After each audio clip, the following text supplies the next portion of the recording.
Chasing Wild, The Wilds of Montana, Book 2. Written by Kristen Proby. Narrated by Stella Hunter and Connor Crace. Prologue. Summer. 5 years ago. I'm so freaking tired. Working 2 jobs back to back on the same day will do that to a girl.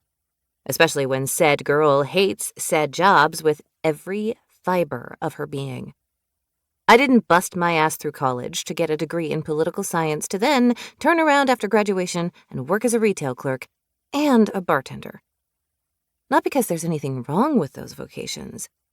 I simply suck at both of them. And the truth is, I don't want to be an attorney either. My parents think I should head off to law school next and follow my father's footsteps into politics, but that's never been my ambition. I don't even know what my dream is because I've been busy chasing someone else's aspirations. Sitting in an office for the rest of my life, buried under papers or addressing crowds of people and kissing strangers' babies sounds like prison to me. But after 2 months of working in retail and at the bar, I can safely say that neither of those things is what I'm meant to be doing either. I should head back to the apartment that I share with my best friend, Lila, but I think she planned on having a party tonight. And after a full evening of dealing with drunk college students at the bar, I'm not up for dealing with it at my own home. I want peace and quiet. So I head over to Dennis's place. He's been my boyfriend for 3 years. My parents introduced me to him at a gala event I was required to attend, and I actually ended up liking him, which doesn't usually happen. Dennis wasn't just handsome. He made me laugh, and it was easy to be with him from the moment I met him. Sure, he can be pushy and a little selfish, but who can't, right? Lately, despite his badgering me, I haven't been ready to live with him yet, so we've maintained our separate apartments. But tonight, I want to sleep for a solid 10 hours. I pad up the stairs of Dennis's apartment building.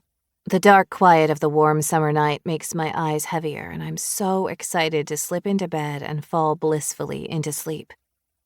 I use my key to unlock his door and soundlessly slip inside, but notice that the lamp is still on in the living room. He doesn't usually leave that on unless he knows that I'll be coming here after work, but I didn't text him before I headed this way. Maybe he's still awake? There's a bowl of half-eaten popcorn on the coffee table and 2 bottles of beer, mostly gone. Something has the hair on the back of my neck prickling, and everything in me goes cold. With a frown, I cross to the short hallway that leads to his bedroom and notice a t-shirt and a sundress tossed carelessly on the floor. Closer to the bedroom door are pants, boxers, and panties. And when I reach the doorway of Dennis's bedroom, I find the man himself sleeping soundly in the bed with my best friend, Lila, wrapped around him, also sleeping. I stay perfectly quiet as I watch them for a moment and wonder how long this has been going on. Is it new? Has it been going on the whole time that Dennis and I have been together? And then it occurs to me that I just don't give a shit. As I watch them sleep, I don't feel much of anything at all. I return to the living room, take his key off of my key ring, and set it on the small kitchen counter. I don't care if I recover the few pieces of my clothing in his bedroom, and when I glance around, I realize that there's nothing else in this apartment that belongs to me. We had mediocre sex on that couch too many times to count. I worked extra shifts and bought him the TV for Christmas because his old one died on him in the middle of a video game challenge. He cooked me dinner in this kitchen every Sunday night. But aside from memories, there's nothing here for me. So I walk out, down the steps and out to my car, where I sit for about 5 minutes trying to gauge how I feel about this new development. Shouldn't I be crying? Should I have yelled and thrown things and screamed at the 2 people who I'm supposed to trust the most in the world? Because in the moment, none of that occurred to me. I really don't care, I mutter, shaking my head as I lean my head against the seat. I don't want this life. I don't want him, and I obviously don't want Lila either. None of this is what I would have chosen for myself if I'd been given the chance to choose after high school. Starting the car, I head from my apartment just a mile away and immediately begin to pack my things. I fill my 2 big suitcases full of my clothes and 3 totes with the few kitchen items, linens, and personal items I don't want to leave behind. The rest of it, the furniture, belongs to Lila.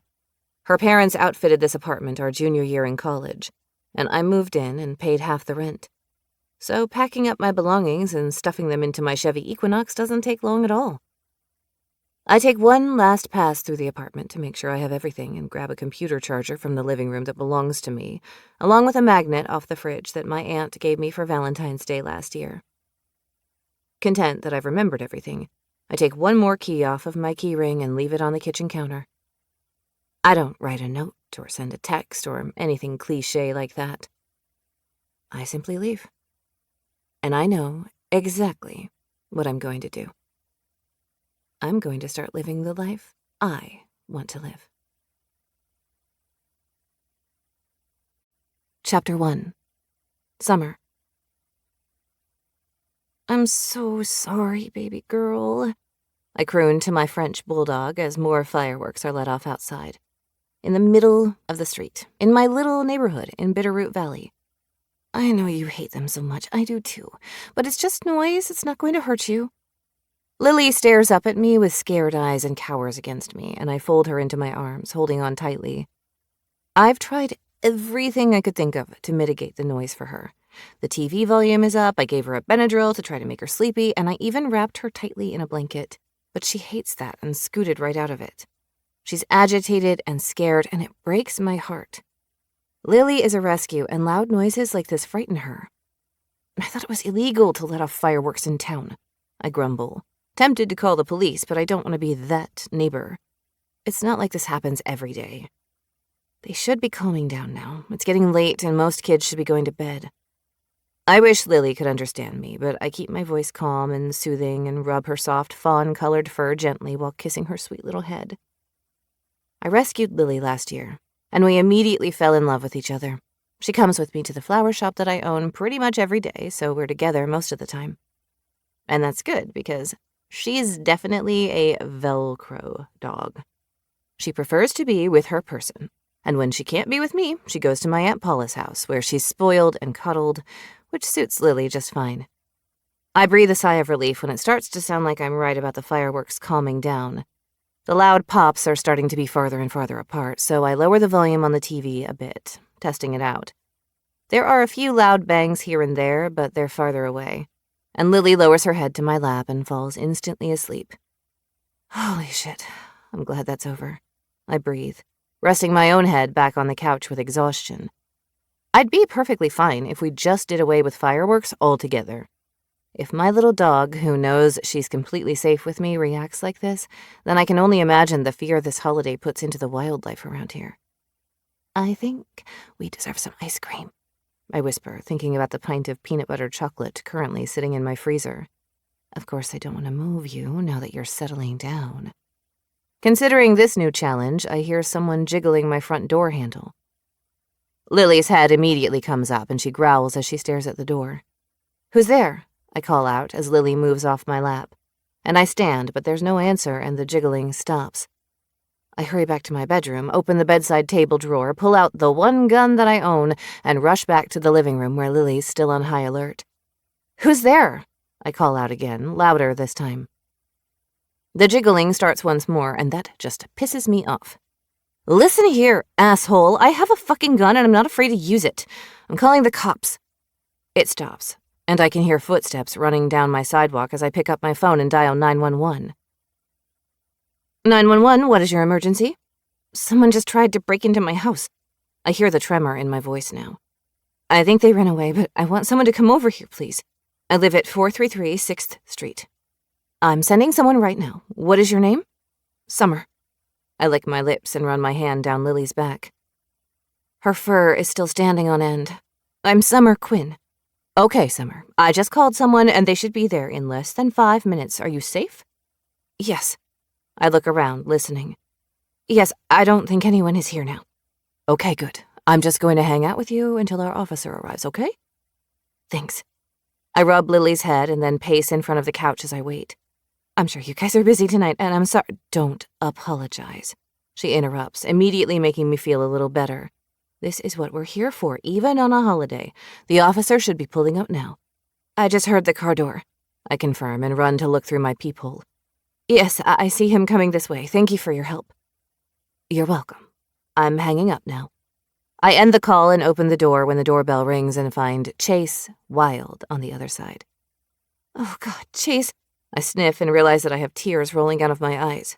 Someone tried to break into my house. Tell me what happened. His handsome face is hard and sober, and I'm just so relieved that he's here. I heard someone jiggling my door handle. I gestured to the door. So I grabbed my gun and yelled at them. His eyes widen. Wait, you what? I'm no victim. I firm my chin and shake my head, so mad all over again. I scared them right off. Do you have any video of your front porch? No. Damn it, I need to do that. I'll get it installed in the morning for sure. It's probably just kids, right? Because Bitterroot Valley is so safe. I've never heard of anyone breaking and entering around here, and I've been here for almost 5 years. It doesn't happen often, he confirms. And yeah, probably kids. Why does he look like he wants to say something else? Are you okay to stay here tonight? I'll dust for fingerprints and look around outside, but without video, I don't know how much I can do. I swallow hard and nod. I can stay with a friend tonight. I'll take Lily to my Aunt Paula's house. That isn't a problem. I'm absolutely not staying here until I beef up the security and get some cameras installed. And it pisses me off that I suddenly don't feel safe in my own home. I love my little house. Don't worry, he assures me with a soft smile. God, he's handsome. I've always thought Chase was an attractive man, even more so when he's in uniform. He's tall and broad, with dark hair and the most gorgeous hazel eyes. That jawline is chiseled and, well, wow. It's going to be okay. I'm sure. He pats my shoulder, but I pull away from him. I don't know why I did that, and I immediately mentally kick myself. Why did I do that? But he doesn't even blink an eye. You get your things, he suggests. I'll get those prints. Thank you.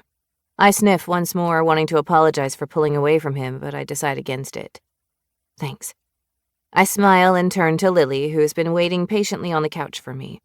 I have to pack my things along with hers and get ready to go. I want to leave when Chase does, so I'm not here alone. It doesn't take me long to fill a duffel with a couple days' worth of clothes and toiletries, and then I pack up Lily's food, her dishes, and her favorite bed, along with my pillow, and take those out to my car in the garage. I call Aunt Paula really quick and fill her in, and she assures me that I should, in fact, get out to her place pronto. Just when I come back inside, Chase is finishing with his fingerprinting kit. I'll take these in tonight to run them, he assures me. Are you all set? Yeah, we're ready to go. I don't know if you've met Lily. Sure I have, he says as he crouches down to pet my girl. She's usually in your shop with you. Hey there, Lily. She sniffs his hand and then licks it, which makes us both smile. She was scared tonight with all the fireworks. Damn 4th of July, he says with a sigh, and I notice for the first time that he looks tired around the eyes. People don't seem to care about fireworks ordinances around here. It's late enough now that it should slow down. I'm taking Lily to my Aunt Paula's house, I tell him. She lives out of town, so there isn't much noise out there. Miss Paula is a gem, he says with a grin. I'm glad that's where you're headed. Do you want me to help you coordinate the installation of the security for you? I blink at him and frown. Well, I guess I'm not sure who to call, but I can Google it and figure it out. I can do it for you. That makes me pause. Why would you offer to do that? I'm sure you're exhausted and busy, and I don't want to put you out. It's not a problem, he says with a shrug. I'll have my brother Brady help me, and we'll have it done in less than an hour. We just did something similar on a bigger scale, of course, out at the family ranch, so it's in our wheelhouse right now. Honestly, that would be an amazing help. I smile up at him, relieved that he offered. I'm swamped at the shop right now because we're smack dab in the middle of both tourist and wedding season. So if you have the time and the will to do it, I won't say no. Just let me know how much to reimburse you. Deal. He bends down to pet Lily once more and then grins at me. I'll wait outside for you to lock up before I go. Oh, you don't have to wait for us. I'm sure it's fine. His face hardens just a little. I'll wait, he says again, more firm now, and that sends a little thrill down my spine. You're scared, Summer. There's no need for you to be here alone for even a minute. Thanks. You're welcome. He nods and turns to leave, and I lock up behind him, then get Lily and myself situated in the car before pulling out of the garage. True to his word, Chase is waiting in his squad car as I push the button to lower the garage door, and then I pull the car away from the house, and Chase eases onto the road behind me. Yeah, Chase is a nice guy, with the looks to match and an amazing family. If I were looking for a relationship, which I'm not, he would be at the top of my possibility list. You like him, don't you? I ask Lily, who's panting and watching her dark surroundings. She loves car rides, but today has been rough on her, and now we're out late at night, and that's way outside of her routine. Don't worry, we're going to Aunt Paula's house. You love it out there. I see that all the lights are on in Aunt Paula's little house when I come to a stop in the driveway, and as I carry Lily up the walkway, the front door opens. Chase pulls in behind me, waves out his window, and then pulls out to head back to town. Oh, darling, Aunt Paula says with a worried frown on her pretty face. You two get in here. What a horrible experience, and so unlike Bitterroot Valley. That's what I said to Chase, I reply as I follow her into the house. Chase was on duty? She asks as she gets 2 mugs for tea out of her cabinet. Lily is off sniffing around the house trying to find Baby, Aunt Paula's old Siamese cat. I'm glad. I'm sure do like him. And the 2 of you have been dancing around your feelings for years. I don't acknowledge that last comment. What am I supposed to say? That I have a massive crush on the man but have been too scared to act on it? I'm not saying that out loud. He was honestly great tonight, and he's going to install the new security at my place tomorrow with his brother Brady's help. A girl could do far worse than to have the Wild brothers helping her out, Aunt Paula says with a wink. I might be a little jealous. Maybe I should stage a break-in of my own. I chuckle and dip my tea bag in and out of the hot water. I think the police are busy enough as it is. Thanks for letting us crash here for a couple of days. We hear the sound of an angry hiss, and then Lily barks. Ugh, those 2. I shake my head. Lily wants Baby to like her so bad. Baby will come around, Aunt Paula says. It just takes him a little time. It's been almost a year since I rescued Lily. Baby's set in his ways, she shrugs. And of course, you can come here whenever you need. If I had my way, you'd still be living here with me. I'm not too far away, I remind her. Besides, you needed the space here for all your crafts and paintings. You're an artist. You have to spread out. It's the truth. My Aunt Paula isn't just an amazing florist. She paints and sews, knits and embroiders, and she can make anything grow. Her little house is like a fairy cottage in the woods, with so many flowers and herbs and vegetables growing in every available piece of dirt.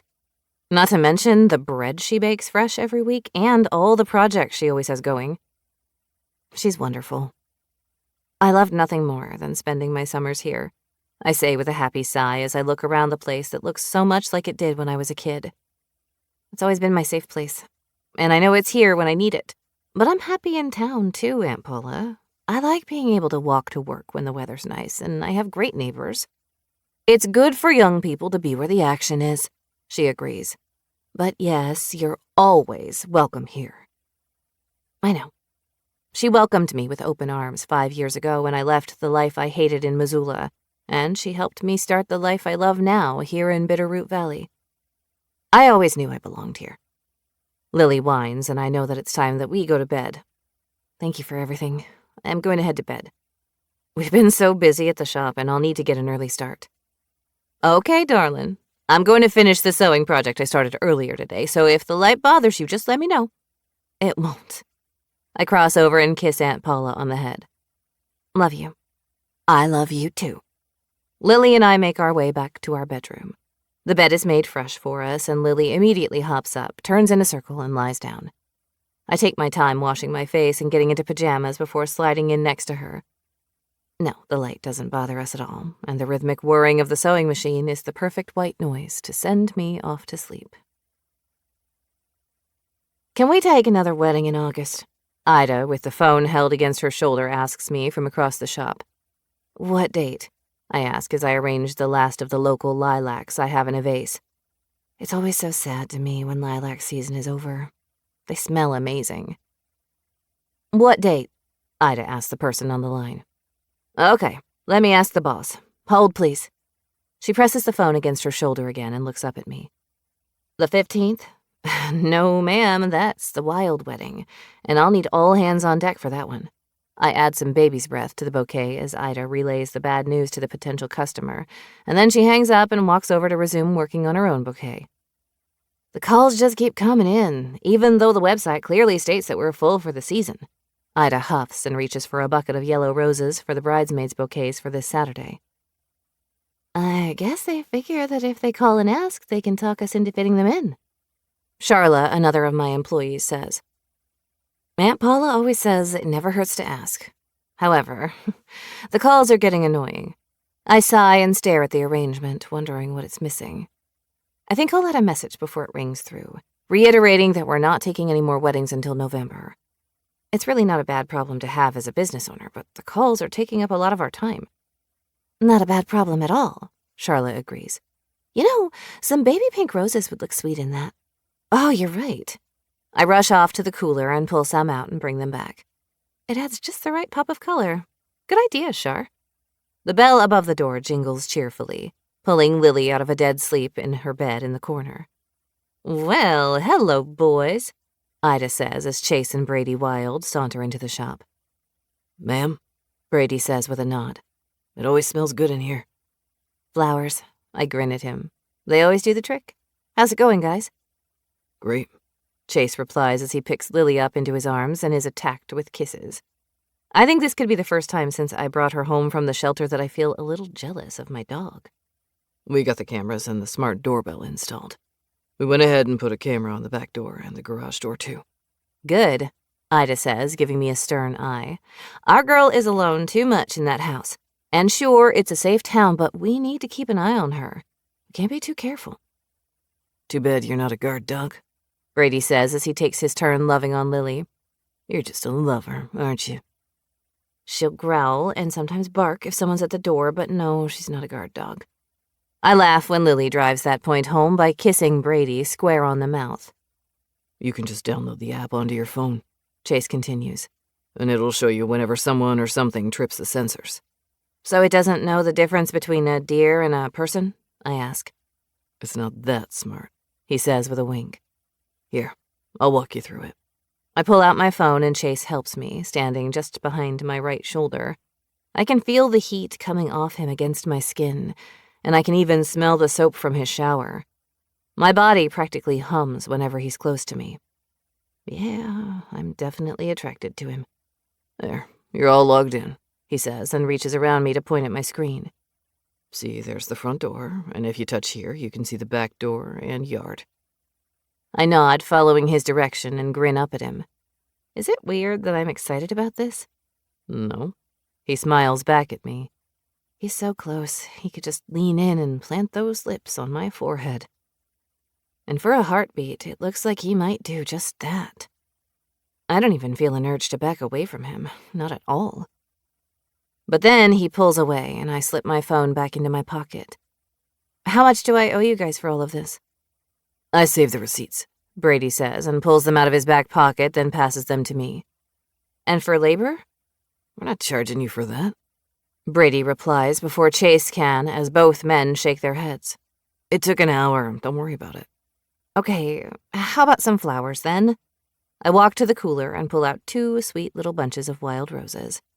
Thanks, guys. I really appreciate it. I don't think anyone has given me flowers before.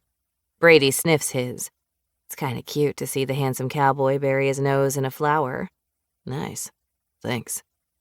Thank you, Chase echoes. Now, how about the shop?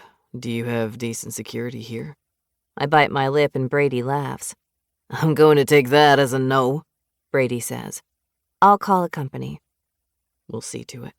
Chase counters and sends his brother a look. Brady nods. I'll take care of it before the end of the day today. Seriously, Chase, I know you're busy. I can hire a company for this. His gorgeous hazel eyes narrow on me, and I can't help but lick my lips. Do you think I do much in this life that I don't want to do? Probably not. He doesn't, Brady says helpfully. Just let him do it. It's faster that way.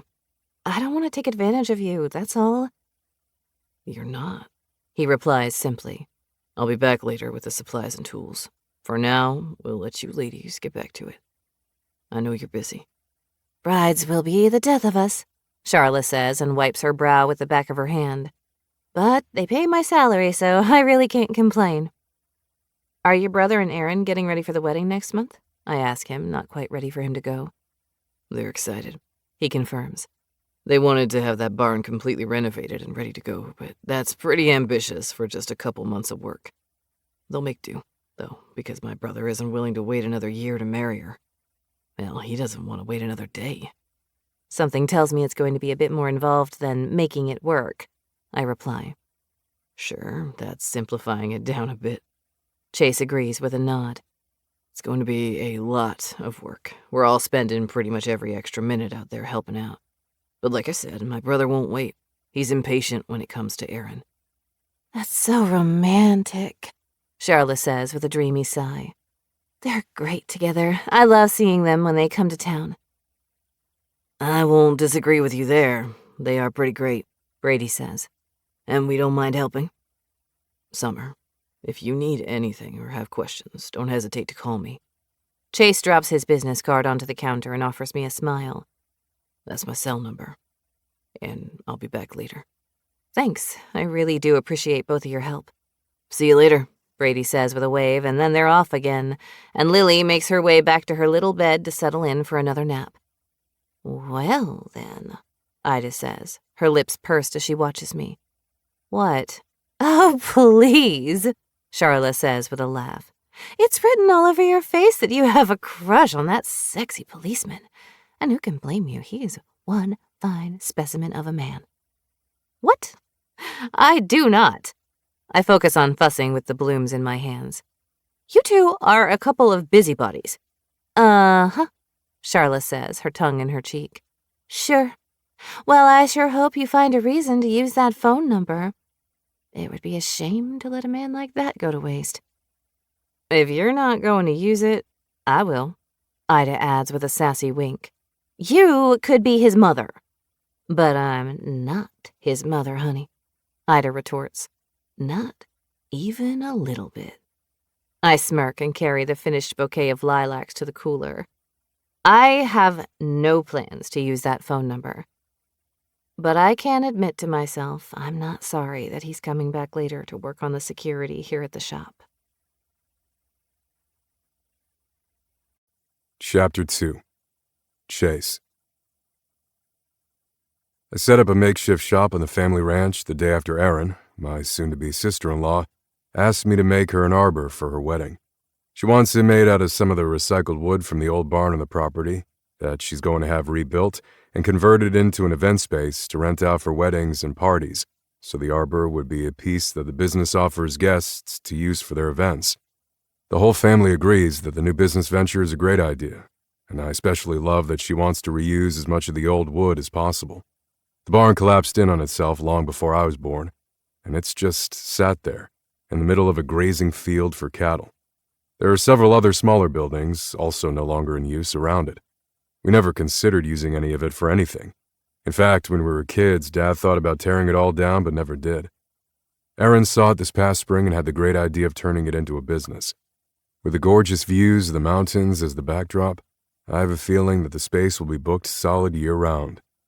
My brother Remington mentioned to his fiancée during one of our family dinners that I like to build things in my spare time, and Erin batted her green eyes at me and talked me into building her pretty much whatever she wanted for the wedding. She's been amazing for my brother and his kids, and I adore her. She knows she has me wrapped around her tiny little finger.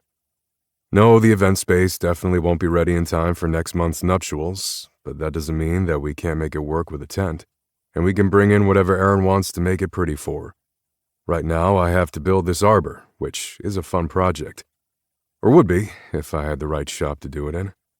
I have a small woodworking space in the 2-car garage at the house I rent in town, but it's nowhere near big enough for this project. Plus, the wood I'll use is on the property. It doesn't make sense to move all of it into town and then move it back out here again. So I took over my brother's garage. Remington and Erin, along with his 2 kids, live in the big farmhouse on the ranch, the same one that our parents owned and raised all 5 of us kids in. Remington took over the ranch from our dad a few years ago, and when our parents built a smaller, more manageable house for themselves on the property, Remington moved his family into the farmhouse. But for now, I'm using his garage. And even that isn't really big enough for what I need. How's it going out here? I turn to see Rem standing just outside the open garage door, his thumbs in his pockets, watching me work. Slower than I'd like. Why is that? He saunters in, picks up a hammer and flips it around in his hand as he watches me measure a board and mark it with my pencil. Because I don't have enough space? I glance up at him and see his shit-eating grin. Why are you so fucking chipper? Life is damn good right now, that's all. I shake my head and measure again. I'm happy for you, Rem. I really am. Erin's the best. She's worried that we won't get it all done and thinks we should move the date out until spring so we have more time to do everything. I figured, I reply with a nod. I was just talking about that with Summer at the flower shop yesterday. I also told her that there's no way in hell you'd go for that. Fuck no, he confirms, his voice mild. I'm marrying her next month. Whether it's in a field of grass or at the courthouse, I don't care. She cares, I remind him. And all of her family's coming in from Seattle, all of her very famous family, so we'd like to give them something pretty to look at while they're here. The mountains are just fine, he grumbles, and then shrugs. Anyway, you said you need more space to work in? This garage isn't tiny. This arbor's going to be big. The bar she wants to build is also good-sized. And who knows what other odds and ends she'll want, so yeah, I need more space. But this is bigger than my shop in town, so I'll make do. I'll have to run home later to get more tools and bring them out here. You could probably use Dad's garage, too, he offers, thinking it over. But it's just a 2-car. I might have to store some things in there, I reply with a nod. Good idea. Hey, I've been thinking. I lean against the board that I still haven't cut and hold Rem's gaze with my own. I think it's time that I built a place out here. The ranch belongs to you, but all 5 of us siblings have acreage. You haven't decided which acres you want, but yeah, there's definitely a place for you out here. You don't want to be in town anymore? You always said before that you liked being close to the station in case you were needed at work for an emergency. Being this far out of town is inconvenient for that. I can make it into town within 20 minutes, I reply. And yeah, I liked being closer to the action in the beginning, but people have started stopping by the house when I'm there to ask questions or to try to get me to do them a favor. What kind of questions and favors? He asks, narrowing his eyes. The usual shit. Can you tell my neighbor to cut his tree down, or can't you get me out of this ticket? It's a small town, and you know that I love it, but it comes with small town politics and attitudes. People think they can call me on my day off, and I don't like that. I'm ready to come back home. I love it out here, and I need to build a big fucking shop so I have the space I need for woodworking projects. In fact, I'd likely build the shop first and go from there. Fine by me, he replies with a nod. I'd love to have you out here more often. Might put you to work sometimes. You're damn good on a horse. What part of the property were you thinking? On the lake? I grin over at him, as just the thought of it makes me happy. I'm surprised no one else has built there. It's not a big lake, Rem reminds me. Big enough to put a little dock on and fish in the summer. The sunsets are pretty out there, too. You already have it mapped out in your head. Yeah, I do. And I'll build it myself. That makes him pause and frown over at me. All of it? I can't do the electrical and plumbing, but the rest? Yeah, I can do that. And I want to build my place with my own 2 hands. It's kind of a family tradition out here. I don't think there were construction companies in this valley 100 years ago, so building things themselves was kind of a given. I didn't know that building your own place was a dream of yours, man. I didn't either, until recently. I'm not in a rush. We'll get through this wedding, and then I'll start digging into what it'll take. I'll have to get the land surveyed to make sure that it's stable enough for a house and a big shop. It won't happen overnight, and that's okay with me. No, but it's damn exciting to think about. Just let me know what you need from me, and I'll make it happen. That's Rem, always ready to jump in and help. Always the big brother. Thanks. He pauses. Do you want to go have a look now? Actually, yeah, I do.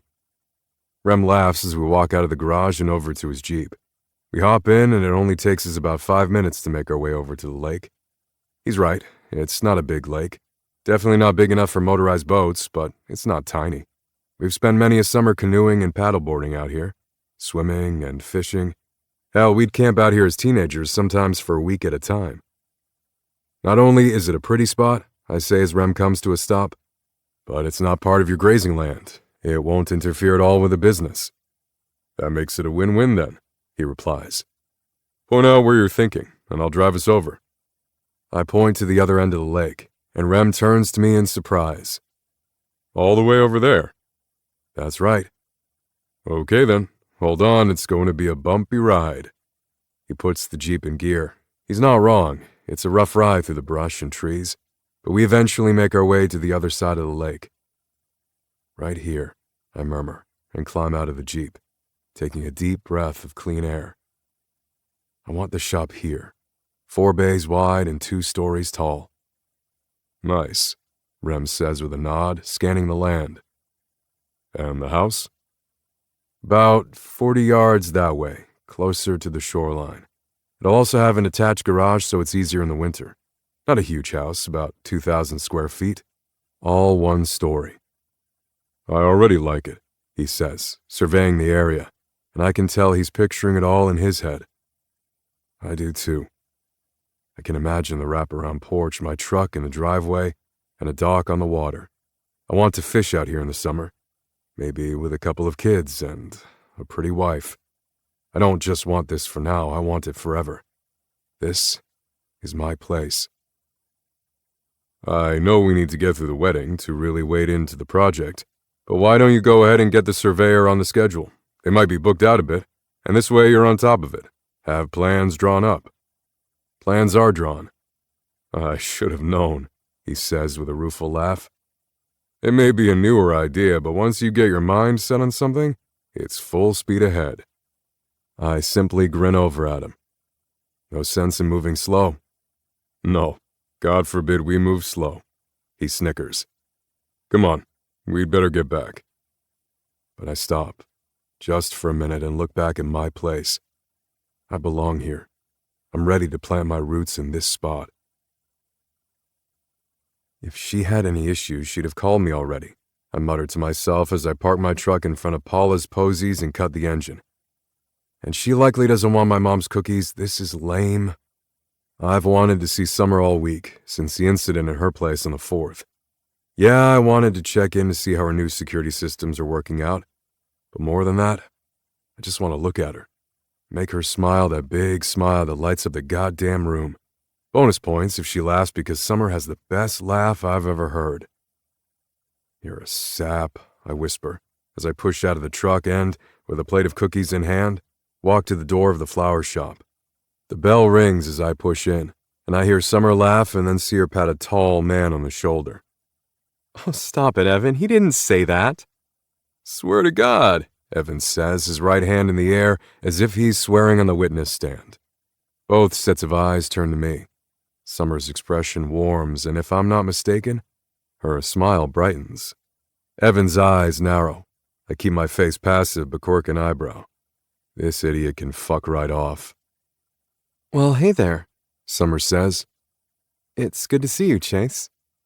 Hey, my mother swears she baked too many of her famous peanut butter cookies, and I can't eat 2 dozen by myself, so I thought I'd stop in to share with you.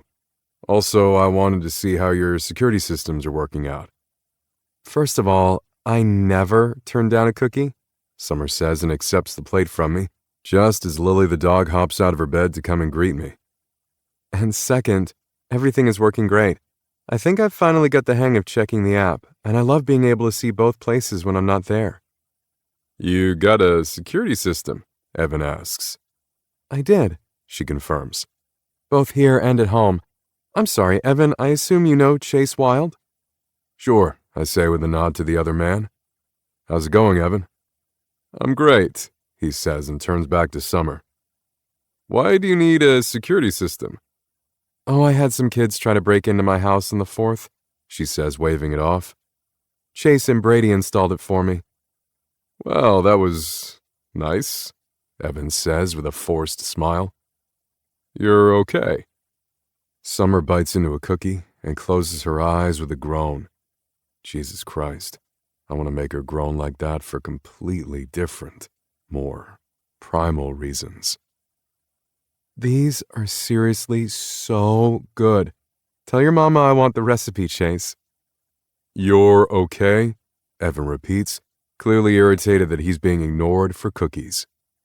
Oh, yeah, totally fine now. She waves him off and takes another bite of cookie. Well, you can always call me. I'm just down the street. I'm pretty sure I can be at your place in just a few seconds. I appreciate it, she says to him. Chase arrived and saved the day, and now I feel a lot safer. You should try one of these cookies. I'm allergic to peanuts. His voice is tight as he shakes his head. I'd better go back to the office for my next appointment. He nods at me, then looks longingly at Summer before walking out the door. Looks like Evan Spencer, attorney at law, has a crush on the florist, and he's going to be damn disappointed if I have anything to say about it. Seriously, Summer says as she chews another cookie. Do these have crack in them or something? Because holy moly, they're addicting. Ida, come eat some cookies before I eat them all myself. She breaks off a tiny piece of her cookie and offers it to Lily, who's sitting patiently like a good girl. I'm glad you like them, I say with a chuckle. They were always a hit when we were kids. They'll go right to my already too wide hips, Summer says with a shrug. But I don't seem to care. Nothing wrong with your hips. I love her curves. She has a phenomenal body. Today her long blonde hair is down around her shoulders, wavy, and begging for my fingers. She's in jeans that hug those curves perfectly, and a green t-shirt that shows off breasts that would make any red-blooded man sit up and beg. Summer Quinn is a gorgeous woman, and I've been attracted to her since the first day I laid eyes on her years ago. Summer smirks at my hips comment and pops the last of a cookie into her mouth. Thanks for that snack. I was hungrier than I thought. I guess I forgot to eat lunch. What do you normally eat for lunch? Oh, I just grab a sandwich from the deli or something. With it being the busy season, I eat while I work. She works too much, Ida says as she comes out of the back and snags a cookie. Where are the other girls? I ask, looking around. It's quiet in here.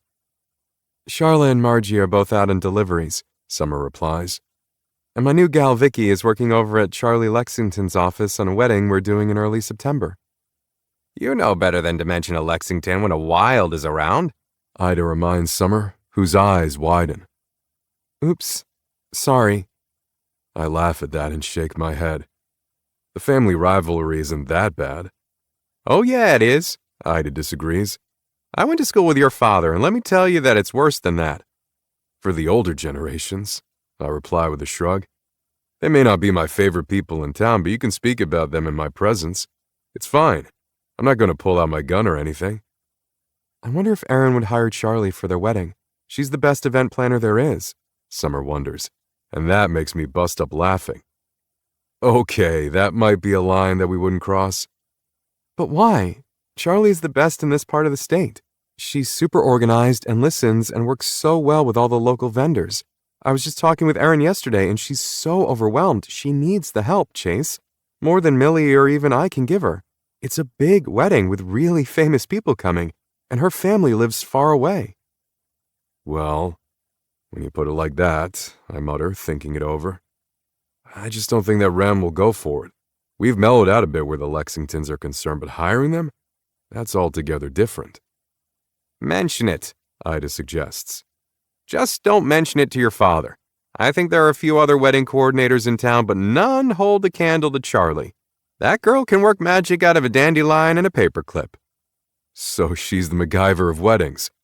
I laugh at their nods and then reach down to pet Lily, who's still hoping for more pieces of cookie. I'll mention it. None of us wants Erin to be under too much stress. It should be fun for her. Ha! Ida says, shaking her head. Says a man who's never had a wedding. Of course she's stressed out, honey. But Charlie can at least help. Good to know. I glance back at Summer. What kind of sandwich? Huh? She blinks those blue eyes at me. What kind of sandwich do you order from the deli? Turkey on rye with mustard. I wink at her and turn to leave. Good to know. Enjoy the rest of your day. Bye, Chase. Chapter 3. Summer. You know, Ida says thoughtfully as she reaches for another delicious peanut butter cookie that I swear is laced with an addictive, possibly illegal substance. I used to be squarely in the Team Evan category. I didn't realize there were teams. My voice is dry as I cross my arms over my chest, wondering where she's going with this. Well, he's a nice kid. Definitely has the tall, dark, and handsome thing down, and he's so charming. Not to mention, we all know that Evan has political aspirations, and you know all about that life. Yeah, and I have no intention of ever being with anyone who reminds me of my father. Evan is just a friend, I remind her. I've never said anything different, especially to him. Oh, I'm not insinuating that you're a tease, honey. Ida continues, munching on the delicious cookie. Not at all. I just like him, but you don't look at Evan the way that you look at Chase. And how is that? Like he's a big piece of chocolate cake and you'd like to eat him alive? I smirk and shake my head. No, I don't. I hope I don't. Anyway, because how embarrassing is that? It's not obvious, Ida continues, reassuring me. You're not all gooey and ridiculous about it, as if you were a teenager, but I see the spark in your eyes when he walks through that door, and that spark definitely isn't there when you're talking with Evan. Thank you for the play-by-play, I retort. I don't really know what else to say to that, so I start unpacking new plants that just came in. And it's new, she continues, clearly on a roll. Not that Chase spends a lot of time in here, but I can't say that it's something I've noticed before.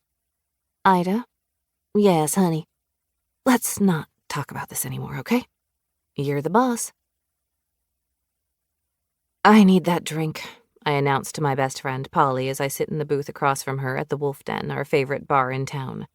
Thanks for ordering ahead. I sip the huckleberry margarita and sigh in happiness. Bad day? Polly asks with a laugh. Not bad, I reply and sip again. But, man, it's been busy, and I bet your shop's busy too. Polly owns the best dress boutique I've ever been in. A pocket full of Polly continues to grow in popularity, and she's expanding to online sales, which is super exciting. Crazy season, she confirms and holds her glass up to cheers with mine. And God bless it, it keeps us afloat in the lean months. I know, I concede. But man, I feel like I can't catch my breath this week. A shadow falls over the table, and I look up, surprised to see Evan there. Hello, ladies, he says with a smile. Don't tell me you're working as a server part-time, Polly says. No, ma'am. I'm here with a colleague and thought I'd swing by and say hello. How are you two? Great, I reply with a smile. Glad the workday's over. I hear that. You two have fun. He knocks on the table and then walks away, and I look over at my best friend. Don't tell me that you think I should date Evan. Polly scowls. Hell no. Evan is absolutely not your type. Thank you. I sigh in relief and have another sip of my drink. The ladies at work seem to think Evan is my type, and I've always made it clear to him that he's just a friend. I mean, sure, he's handsome, but knowing your history with politics, I know you don't want any part of that scene, Polly says, shaking her head. I do have a confession. I take another sip of my drink, needing the courage. Did you sleep with Evan? She asks, her eyes widening.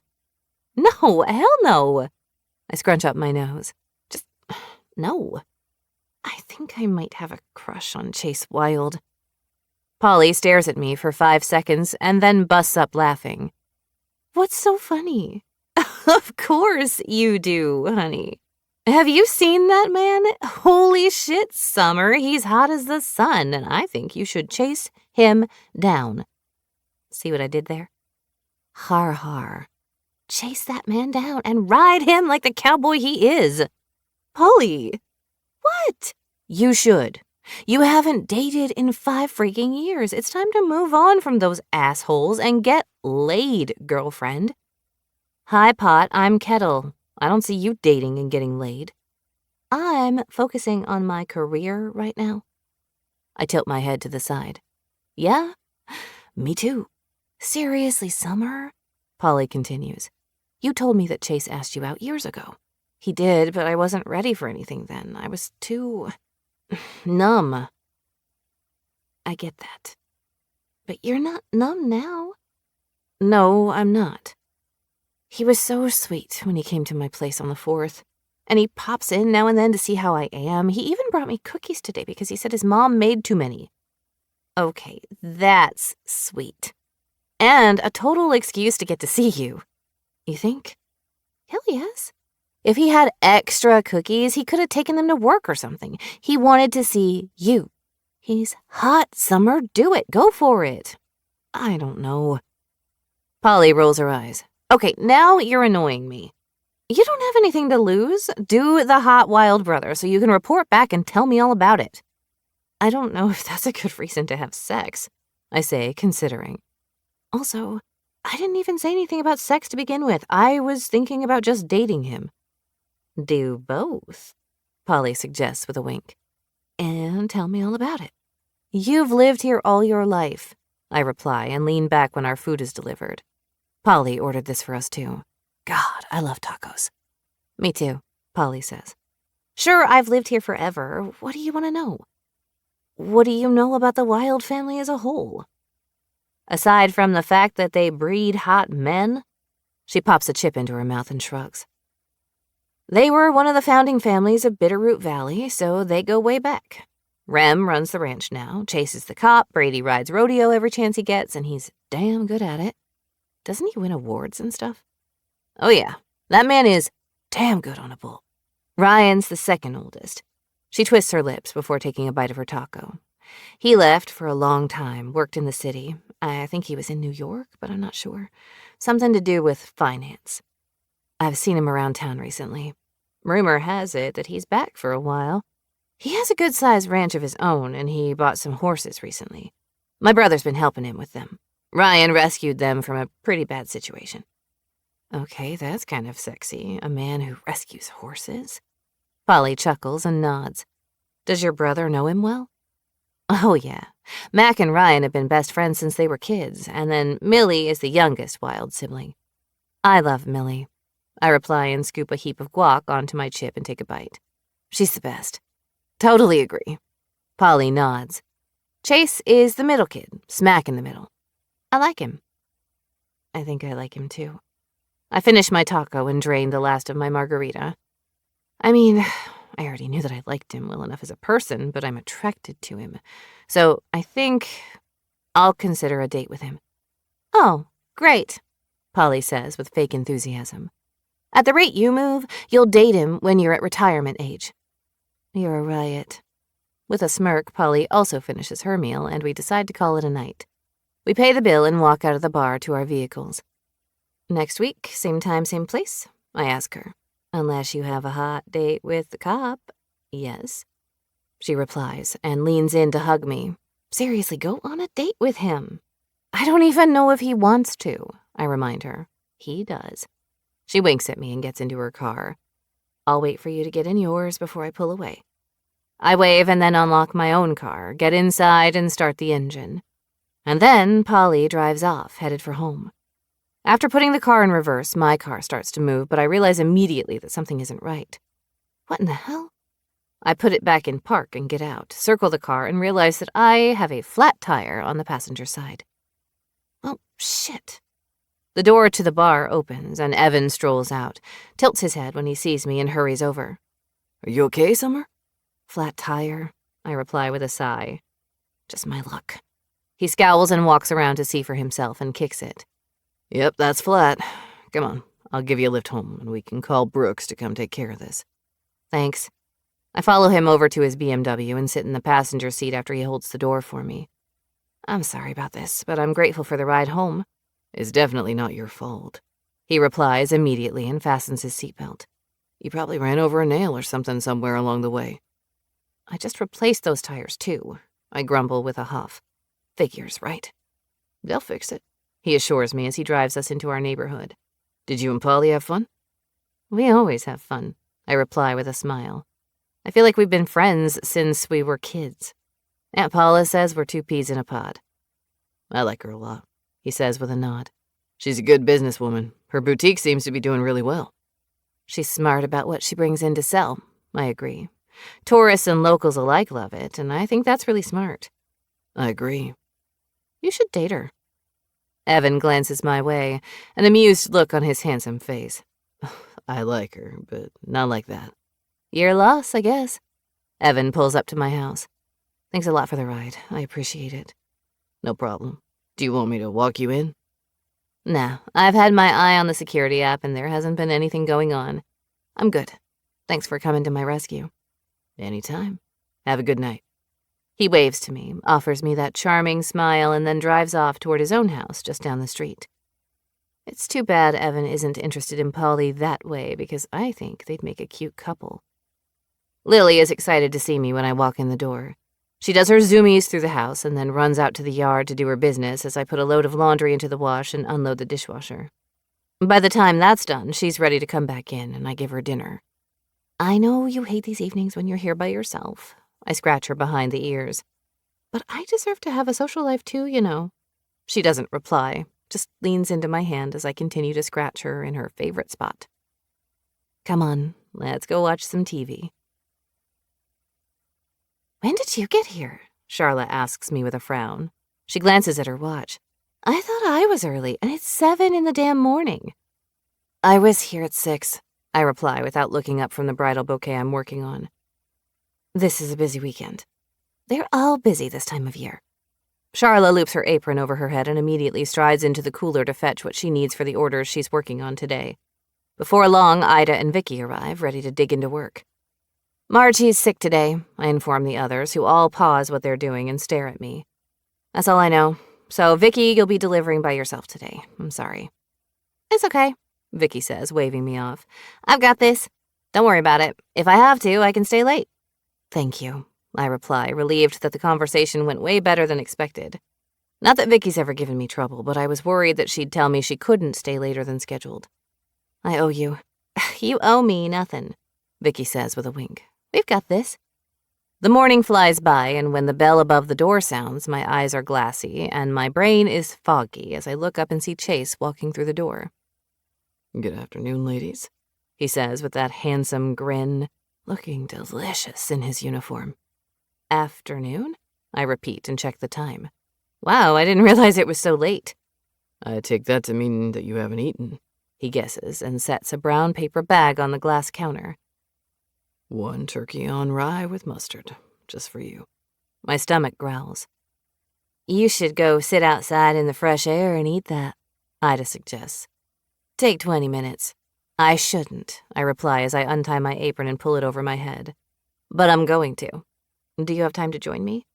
You bet. I gesture for Chase to follow me, and we walk outside and across the street to the park in the town center.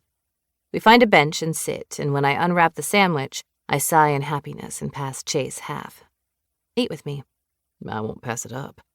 We take a bite in companionable silence, watching people pass by, and I tip my head up as I chew, enjoying the way the sunshine feels on my face. I love summertime, I murmur before I open my eyes and take another bite.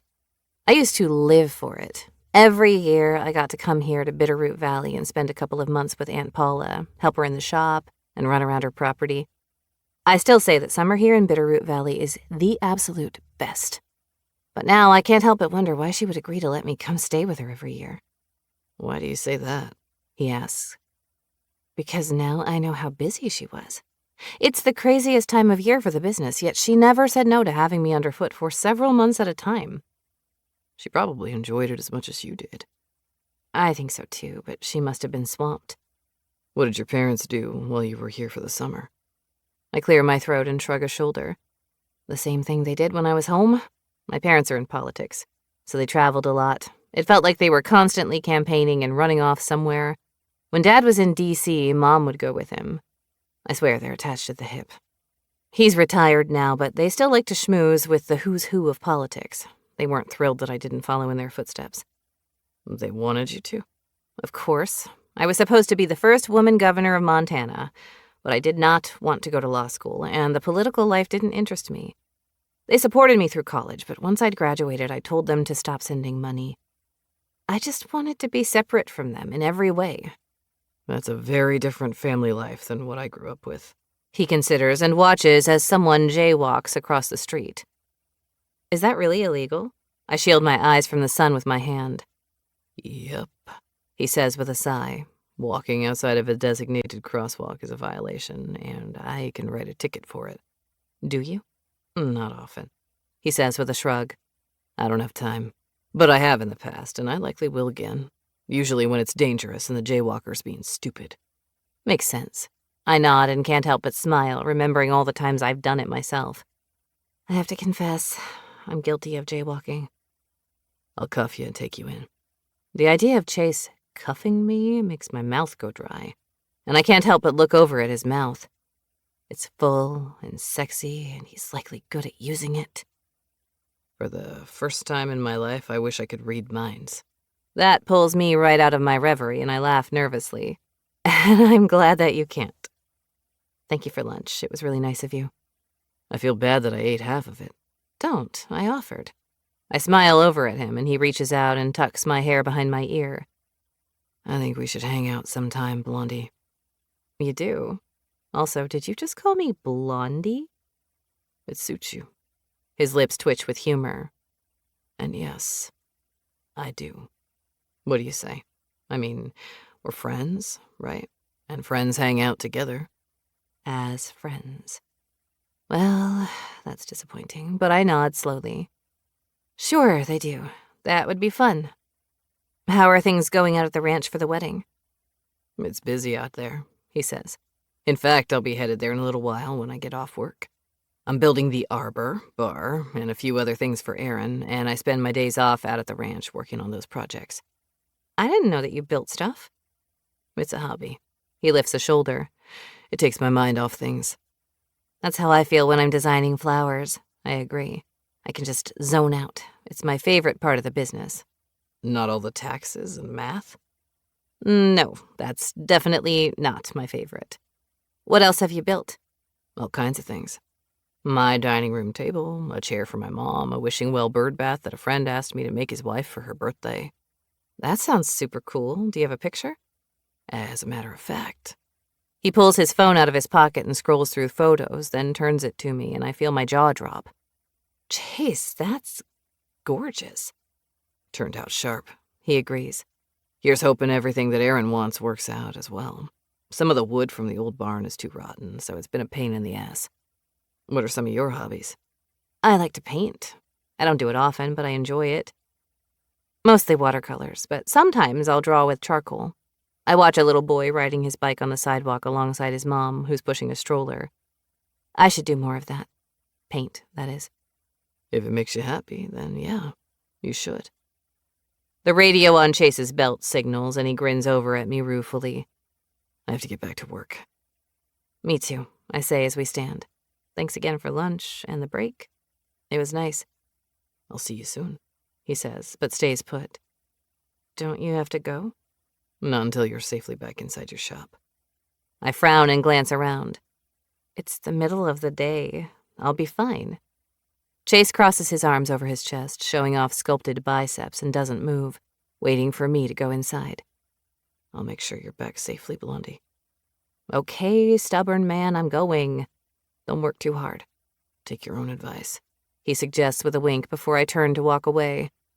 I can feel his eyes on me as I cross the street, and even as I walk back into my shop.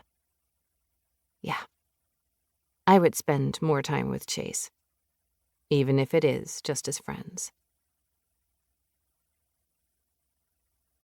Chapter 4. Chase. You must have worked the early shift today, Erin says as she walks toward the garage, where I'm putting the finishing touches in the arbor. I did.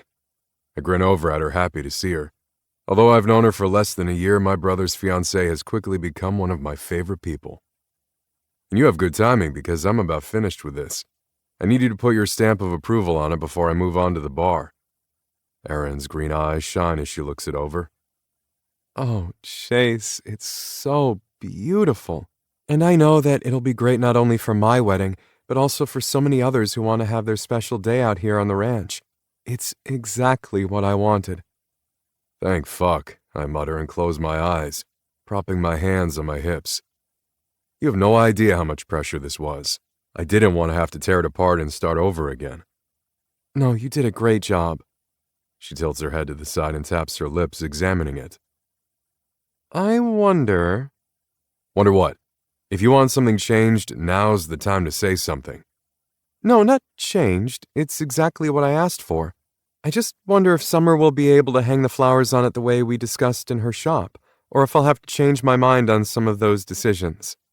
Nope, no changing your mind in your wedding vision. I shake my head and Aaron laughs. I can compromise, she says. No, you want it a certain way and that's how you'll have it. I'll get with Summer about it and make sure it all works out for you. I can't even tell you how grateful I am for that.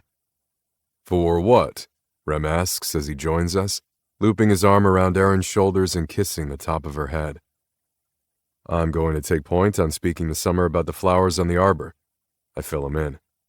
So Erin doesn't have to worry about it. She has enough to figure out. Appreciate it, Rem says with a nod, admiring my handiwork. You did a hell of a job there, Chase. I look up at the arched arbor and nod in agreement. This might be one of my best pieces to date. Thanks, I'm happy with it, but I'm just glad that Erin likes it. Love, she says. I love it. Hey, I have a question. I turn to both of them and scratch the back of my neck. I was in the flower shop the other day, and the ladies there mentioned that Charlie Lexington is the best wedding planner in the valley. Rem's eyes narrow. And? Have you considered hiring her to help you out? I have, Erin confirms and side-eyes her fiancé. But Remington shot it down. Rival family and all that ridiculousness. It's not ridiculous, Rem insists, but I shake my head. Maybe it is, just a little, I reply, and Rem turns his eyes back to me. We don't have a beef with the Lexington siblings, Rem. Our parents had beef with their parents. I still have beef with her dad, Rem says, shaking his head. He's an asshat. When it comes to property lines, nothing has changed there. I caught a fence that was moved just last week. That's not Charlie's fault, Erin reminds him. And yeah, I could use the help. Look, my aunt used to be the best event planner in Seattle, and she volunteered to come out here to help. But there's no need for her to fly back and forth if there's already someone who lives right here who's just as good. Charlie has relationships with the vendors and knows all the ins and outs of this place. My Aunt Alicia doesn't. You two are ganging up on me, Rem says. Nope, I grin at him. I had no idea that Erin was already thinking about it. Talk about it some more. Maybe Charlie won't take the job, but it might be worth the ask. Anyway, I have to go figure out this arbor situation with Summer. Erin bounces over to me and pulls me down to her so she can kiss me on the cheek. You're the best almost brother-in-law ever. I'm going to tell Brady and Ryan you said that. No takebacks. I laugh as they walk away, and then I pull my phone out and call Paula's Posies, smiling when Summer herself answers the phone. Hey there, Blondie. This is Chase. How do you feel about a field trip? A field trip? I can all but hear her frown on the other end of the line. I have several hours left of work here, Chase. I'm sorry, I can't just leave. I wish I could, though. Yes, she can, Charlotte calls out. Honey, you need to get out of here for a while. Go hang out with the handsome cowboy, comes Ida's voice. It's actually work-related, I put in, and explain the situation with the arbor. I'd like to come pick you up and bring you out here so you can look at it, in case you need to change anything for the wedding. She sighs on the other end of the line. Okay, I can be ready to go by the time you get here. I'd like to see the arbor. Great, I'll be there in 30. See you soon. Immediately after ending that call, I place another to Old Town Pizza and put it in order for carryout, then get into my truck and head for town. The pizza's ready for me when I get there, and when I pull up in front of the floral shop, Summer's waiting out on the sidewalk. They kicked me out, she says as she hops up into the truck. Like physically shooed me right out of my own business. But Ida's going to take Lily home for me, so that's nice of her. You got pizza. I did, I reply with a grin, and I can't help but reach over and tuck her hair behind her ear, the way I did earlier today. Keeping my hands to myself is proving to be harder and harder, and thankfully, she doesn't seem to mind. It's good to see you, Blondie. Summer grins and then wrinkles her nose. You saw me just a few hours ago, at lunchtime. Still good to see you. I pull away from the curb and head back for the ranch. How was your day? I sound like a broken record, and I know it's annoying, but I was busy, She says with half a laugh. Do you care if I roll the window down for fresh air? Not at all. I actually prefer to ride with the windows down in the summertime, so I roll mine down too, and smile over at Summer, who's letting her hair fly all over the place, with her eyes closed and a small smile on her delectable, plump lips. God, she's fucking gorgeous, with all that golden hair and smooth skin. I want to pull over to the side of the road, pull her into my lap, and kiss the fuck out of her for hours. But she made it clear long ago that she's not interested in that, and it just might kill me. I turn off the highway onto the ranch road, and before long we're parked in front of the garage. God, it's gorgeous out here, Summer says, surprise hanging heavily in her voice. Haven't you ever been out here before? No, Aaron and I did all of our planning in my shop. Look at that view of the mountains. She stands, hands on hips, staring at the mountains with awe written all over her face. You know, I was born and raised in Montana, and it runs through my blood, but I never get tired of looking at the mountains. I couldn't agree more. After a moment, I gesture to the garage. It's in here. Oh, right, sorry, I got distracted.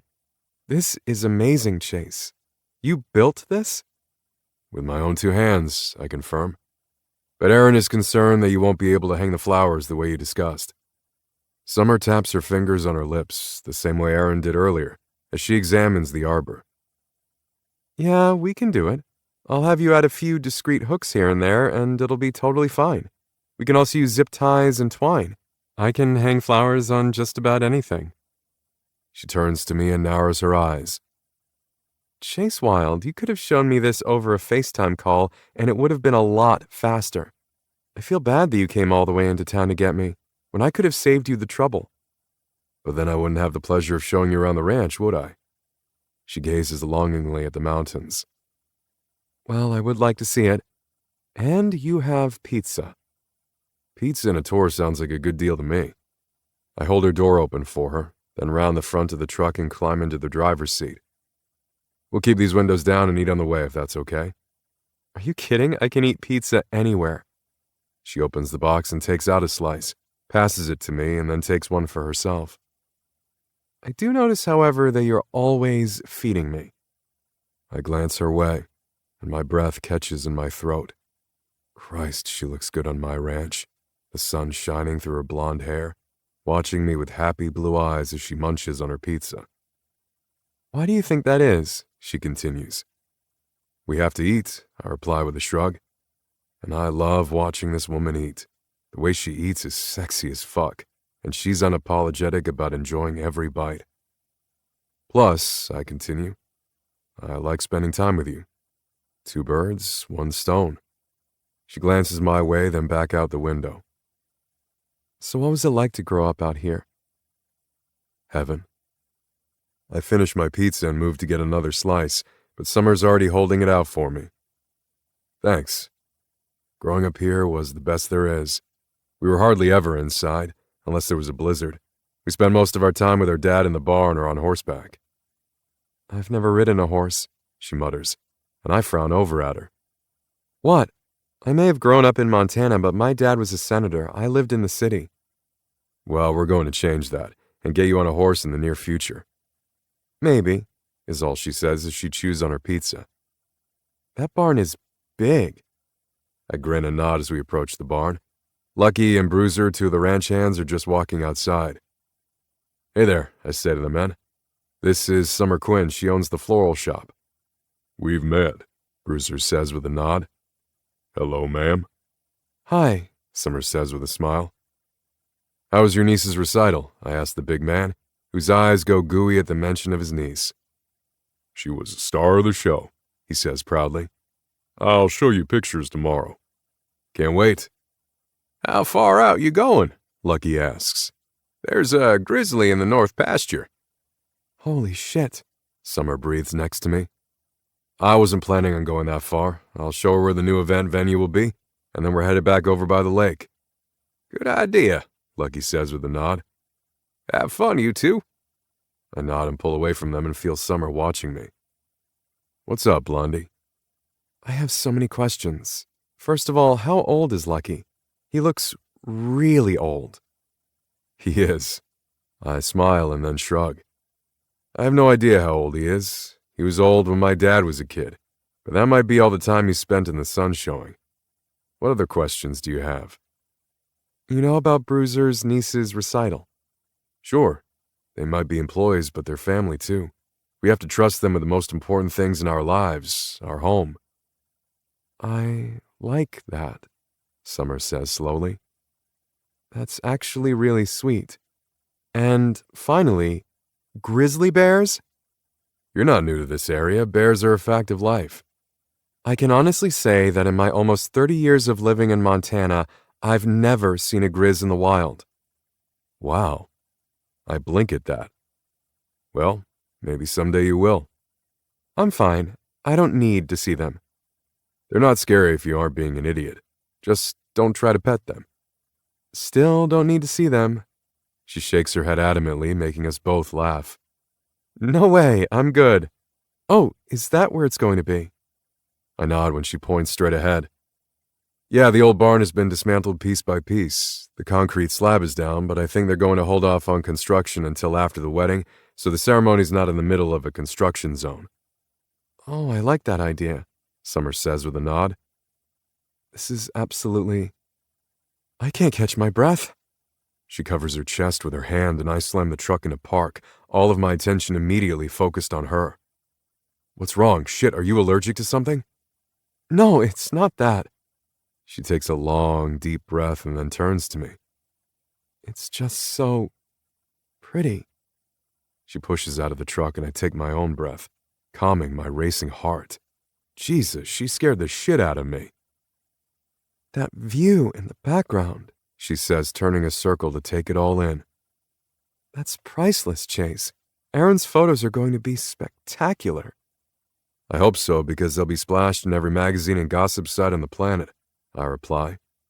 Her father's an uber-famous football hero, and don't even get me started on the celebrity roster of the rest of her family. It's mind-blowing. I'd heard that Erin was related to a lot of famous people, she murmurs. Leo Nash is her uncle. That stops her in her tracks. What? Yeah, and you know the country singer, Sydney Sterling? Who doesn't? She's my favorite. Married to her cousin. Stop lying. I cross my fingers over my heart. I wouldn't lie to you, sugar, so yeah, we want this to be just perfect. Not only for them, but for our girl as well.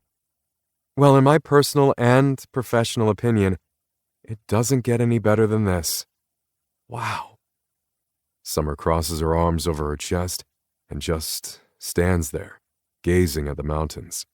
There are cows out in the field grazing. We can hear the buzz of bees, and a bird chirps overhead as it flies by. It's about as serene as it gets. Come on, we have more to see. Reluctantly, Summer hops back into the truck and grabs another slice of pepperoni as I drive us back the way we came, and then around to where the lake is. You have a whole lake on this property? Yes, ma'am. Ever gone skinny dipping? She quirks an eyebrow at me, and the thought of swimming naked with this woman immediately takes up residence in my brain. More times than I can count. Fun. She hops a little in her seat, and then I make my way around to where I want to build. And before I can say anything, Summer holds up her hand. Stop. Oh God, stop right here. For the second time, I throw it into park, and Summer hops out of the truck. What is it? But she doesn't answer. She walks slowly over to the water's edge, then turns and surveys the area. There should be a dock right here, she begins. A place to fish, maybe, and a house right there with a view of the lake from the kitchen window. The sunlight, beginning to fade now, dances on the crown of her head, and as she turns to me, those deep blue eyes are full of wonder. And it's right here, in this moment, then I know without a doubt that I'm going to spend as much time as humanly possible with Summer Quinn. Why hasn't anyone put a house here? She demands, frowning. I'm getting to it, I finally reply. A slow smile spreads over her gorgeous, plump lips. Are you really? Yeah, really. God, my heart and other key parts of my anatomy aches. I've already had the plans drawn up and everything. I'm just waiting to get past the wedding to move forward with it. Thank God, she says with a sigh. Because this spot right here needs a home. It's absolutely perfect. Tell me all your plans. I want to know. Really? Oh, absolutely. Spill it. I nod, slowly, resisting the urge to pull her to me and kiss her. I've been so fucking attracted to this woman since the moment she moved to town. And now here she is, daydreaming about my house with me. Well, you're right on the placement of the dock and the house. Single story with a wraparound porch. I want to screen in part of it so I can sit out on warm summer nights like this and not get eaten alive by mosquitoes. Smart, she says with a nod. Go on. I want a big shop over there. I point to the spot I showed Remington, with lots of space for any project I might dream up. But there will still be an attached garage on the house. You need a greenhouse, she says, pointing to the west. There's not going to be a lot of shade there, and it would be perfect for a greenhouse. You can plant vegetables, flowers, you name it. I hadn't thought of a greenhouse, but I do want some killer landscaping. I rub my chin watching her. What else would you do? I'd have a regular outdoor garden next to it, and probably flower beds all around the house.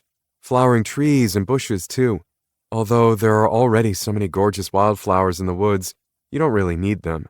You'd want a bird bath and a bird feeder. Maybe a little water feature to add the sound of running water. It's so soothing. Did this woman climb inside my brain and look at all my plans for this place? Because that's what it feels like. I feel naked as I stand here with her, and she lays out for me exactly what I want for this property. I'm sorry, she says, shaking her head with a little laugh. I totally got carried away. This is such a great spot. I couldn't help but daydream a bit. You're going to have a gorgeous home here, Chase. Look. I take her shoulders in my hands, relieved when she doesn't flinch or back away from me, and turn her so she can see the sunset on the other side of the lake. This is another reason why I want this spot. Oh, Chase. She brings a hand up to cover mine and, to my surprise, leans back against me. That is just amazing. Yeah, it's fucking amazing. When the sun is set and the sky begins to darken, Summer turns to me with a grin. Thank you for sharing this with me. I needed that. You're welcome. Should we head back? Yeah, probably. I'd have took Lily home and fed her, but I don't like to leave her home alone for too long. We climb back into the truck, and with the windows rolled up now, we make our way back to the highway and into town. When I park in front of her house, Summer turns to me. I think we should go out on a date. Not as friends. I quirk up a brow and her eyes widen right before she slams her hand over her mouth. Her cheeks redden, and she shakes her head. Oh God, I can't believe I said that out loud. I meant to say, thanks for a nice evening. She stares at me, and I feel the smile spread over my lips. And you're not saying anything. You know what? I think I'll just go now before I embarrass myself more. Whoa! I reach out and snatch up her hand, keeping her where she is. I think I was stunned speechless. You absolutely should have said that out loud, sugar. I don't know what you want if you don't say it. I could have been more eloquent, she mutters. I grin and pull her hand up to my lips. Nah, I think you did just fine. Chapter 5. Summer. He's not laughing or scowling. In fact, he's perfectly calm as he smiles over at me with those sweet hazel eyes.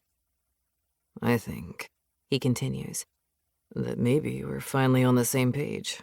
Or maybe just in the same chapter. And that's a good place to start. You mentioned being friends this afternoon. Well, yeah, because you already turned me down once a while ago, and I'm not in the habit of harassing women who aren't interested. It's not that I wasn't interested before, it's that I wasn't ready. But I'm ready now. I take a long, deep breath and let it out slowly, willing the butterflies to calm the hell down. And that makes me nervous. Why? He squeezes my hand once. I'd never do anything to intentionally hurt you, Summer. I know. I shake my head and turn in the seat to face him. I know that about you, and I don't even know you all that well. I feel safe with you, and I enjoy spending time with you, too. His eyes narrow. I don't see the problem. I can't help but let out a short laugh. It's just me and my odd insecurities.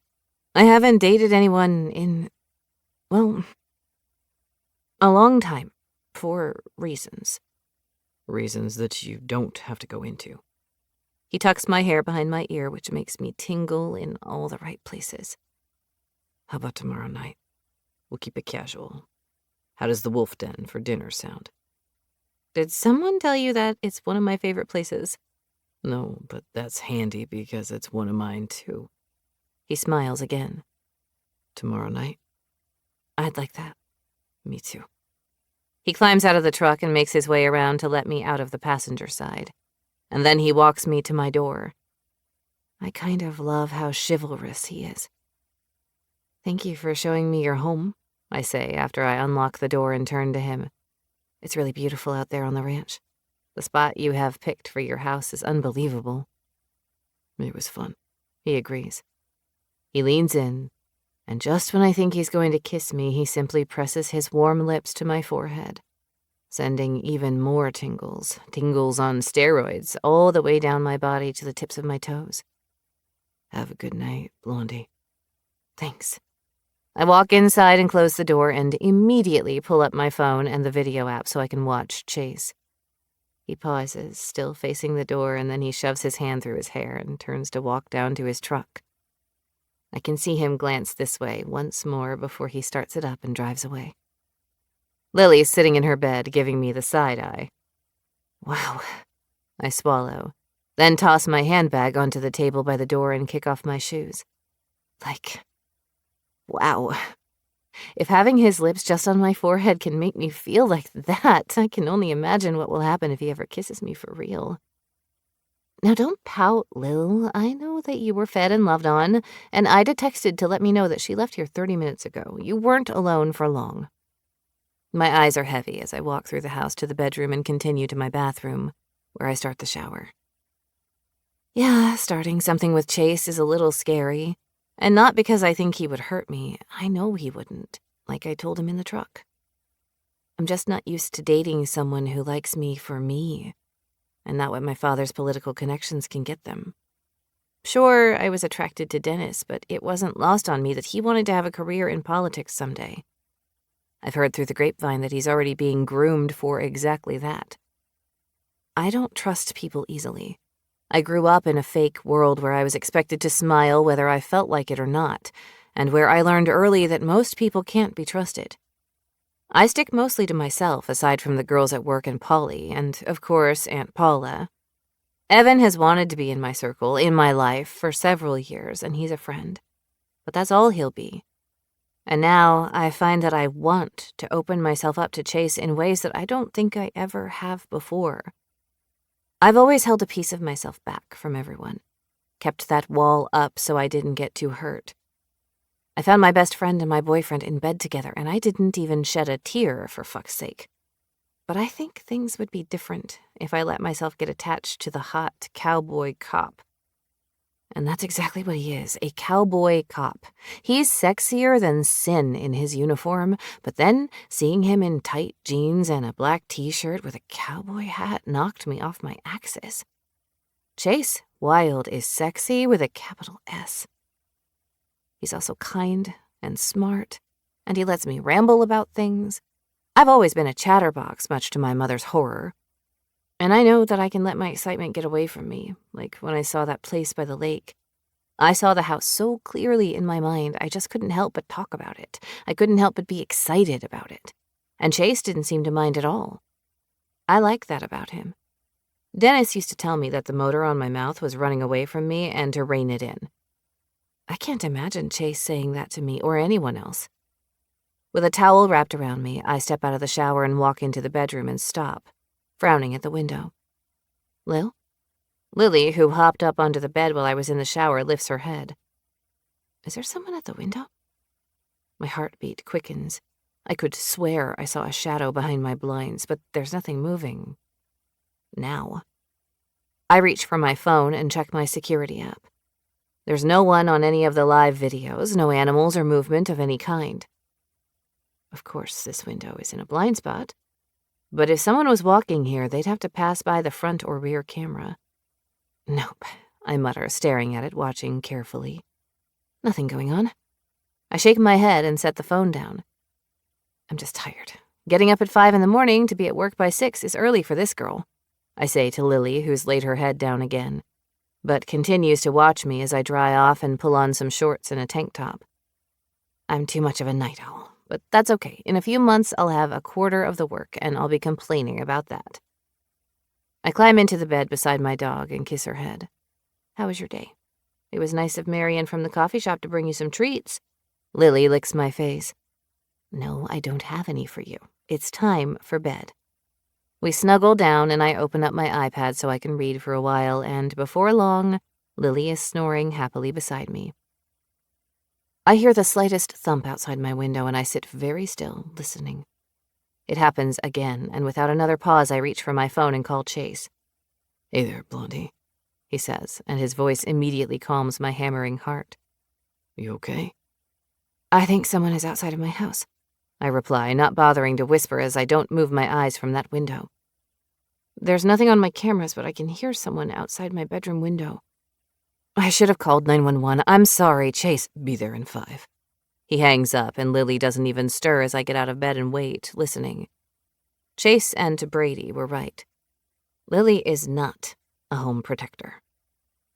There's another small noise, and I shake my head. There's something out there.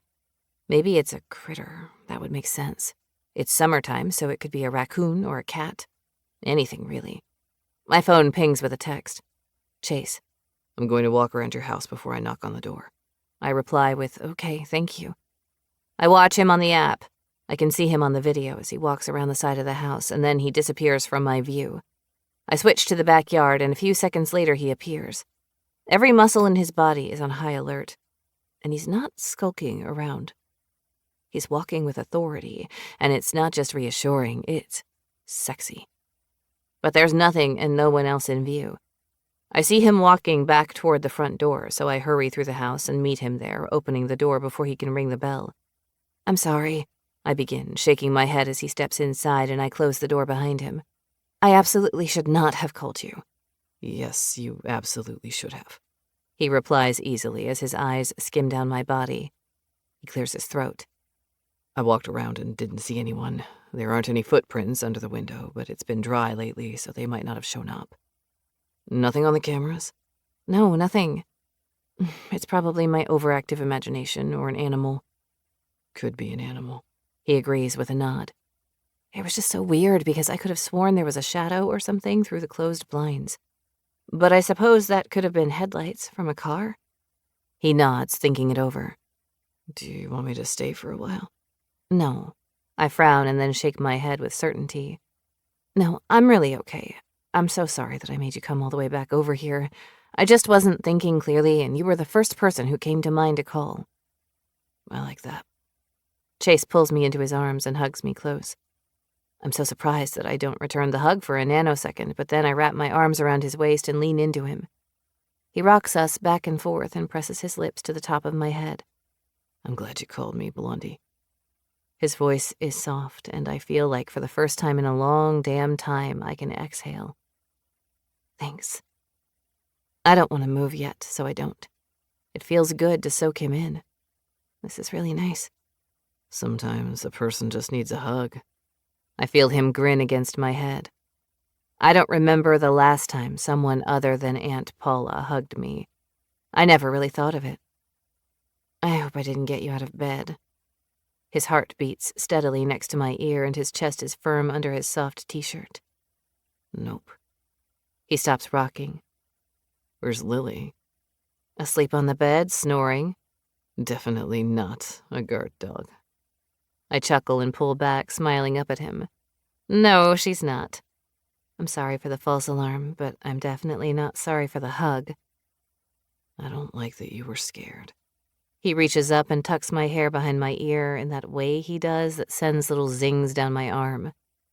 Out of curiosity, is that what you sleep in? Huh? I drop my gaze to take in my tank and shorts. Oh, yeah. Not terribly sexy, I know. Right, sure. Chase shakes his head and chuckles. Okay, I'd better head out, unless you want me to stay. There's no need. Thanks again for coming all this way. I'm only 4 blocks away, you know. It's a small town. He winks and then he's out the door and headed down to his truck. Well, now I know that I'm not irresistible. He had me in his arms, mostly naked, and didn't make a move to even kiss me. With a shrug, I lock the door and head back to bed. Lily's exactly where I thought she would be, in the middle of the bed, sprawled on her back, snoring happily. I usually put her down in her own dog bed on the floor at night, but she can stay up here with me tonight. I want to snuggle. I didn't tell anyone that I was going on this date with Chase tonight because they'd hype it up and make me even more nervous than I already am. I don't need any help in that arena. Since we're going to have dinner and drinks at the bar, I decided to keep it casual, with a simple blue sundress and sandals. And when I open the door to Chase, who insisted on picking me up, I see I made the right choice because he's in those delicious jeans that hug his ass in just the right way. And a green Henley. Wow, he says. You look amazing. Ah, thanks. So do you. I step out with him and walk beside him down the sidewalk to his truck. What did you do today? Did you work?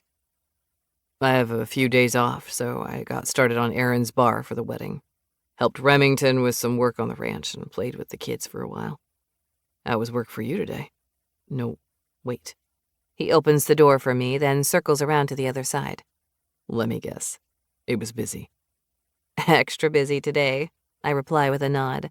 Half of the order I placed for a wedding on Saturday didn't come in, so I had to call around frantically to find the flowers we need, have them overnighted, and pray they all arrive in one piece. Damn, that sucks. Big time. It's wedding season, and this bride wanted a whole bunch of freesia. I don't even know what that looks like, Chase admits, making me laugh. They're a pretty purple flower, delicate, and they smell good, but they're not as easy to get in as quickly as, say, roses. But we'll make it work. I have some ideas up my sleeve if the flowers don't arrive in time. He parks in front of the wolf den, and Chase escorts me inside where a Sidney Sterling song, my favorite country artist, is playing through the speakers, and plenty of the tables are already taken.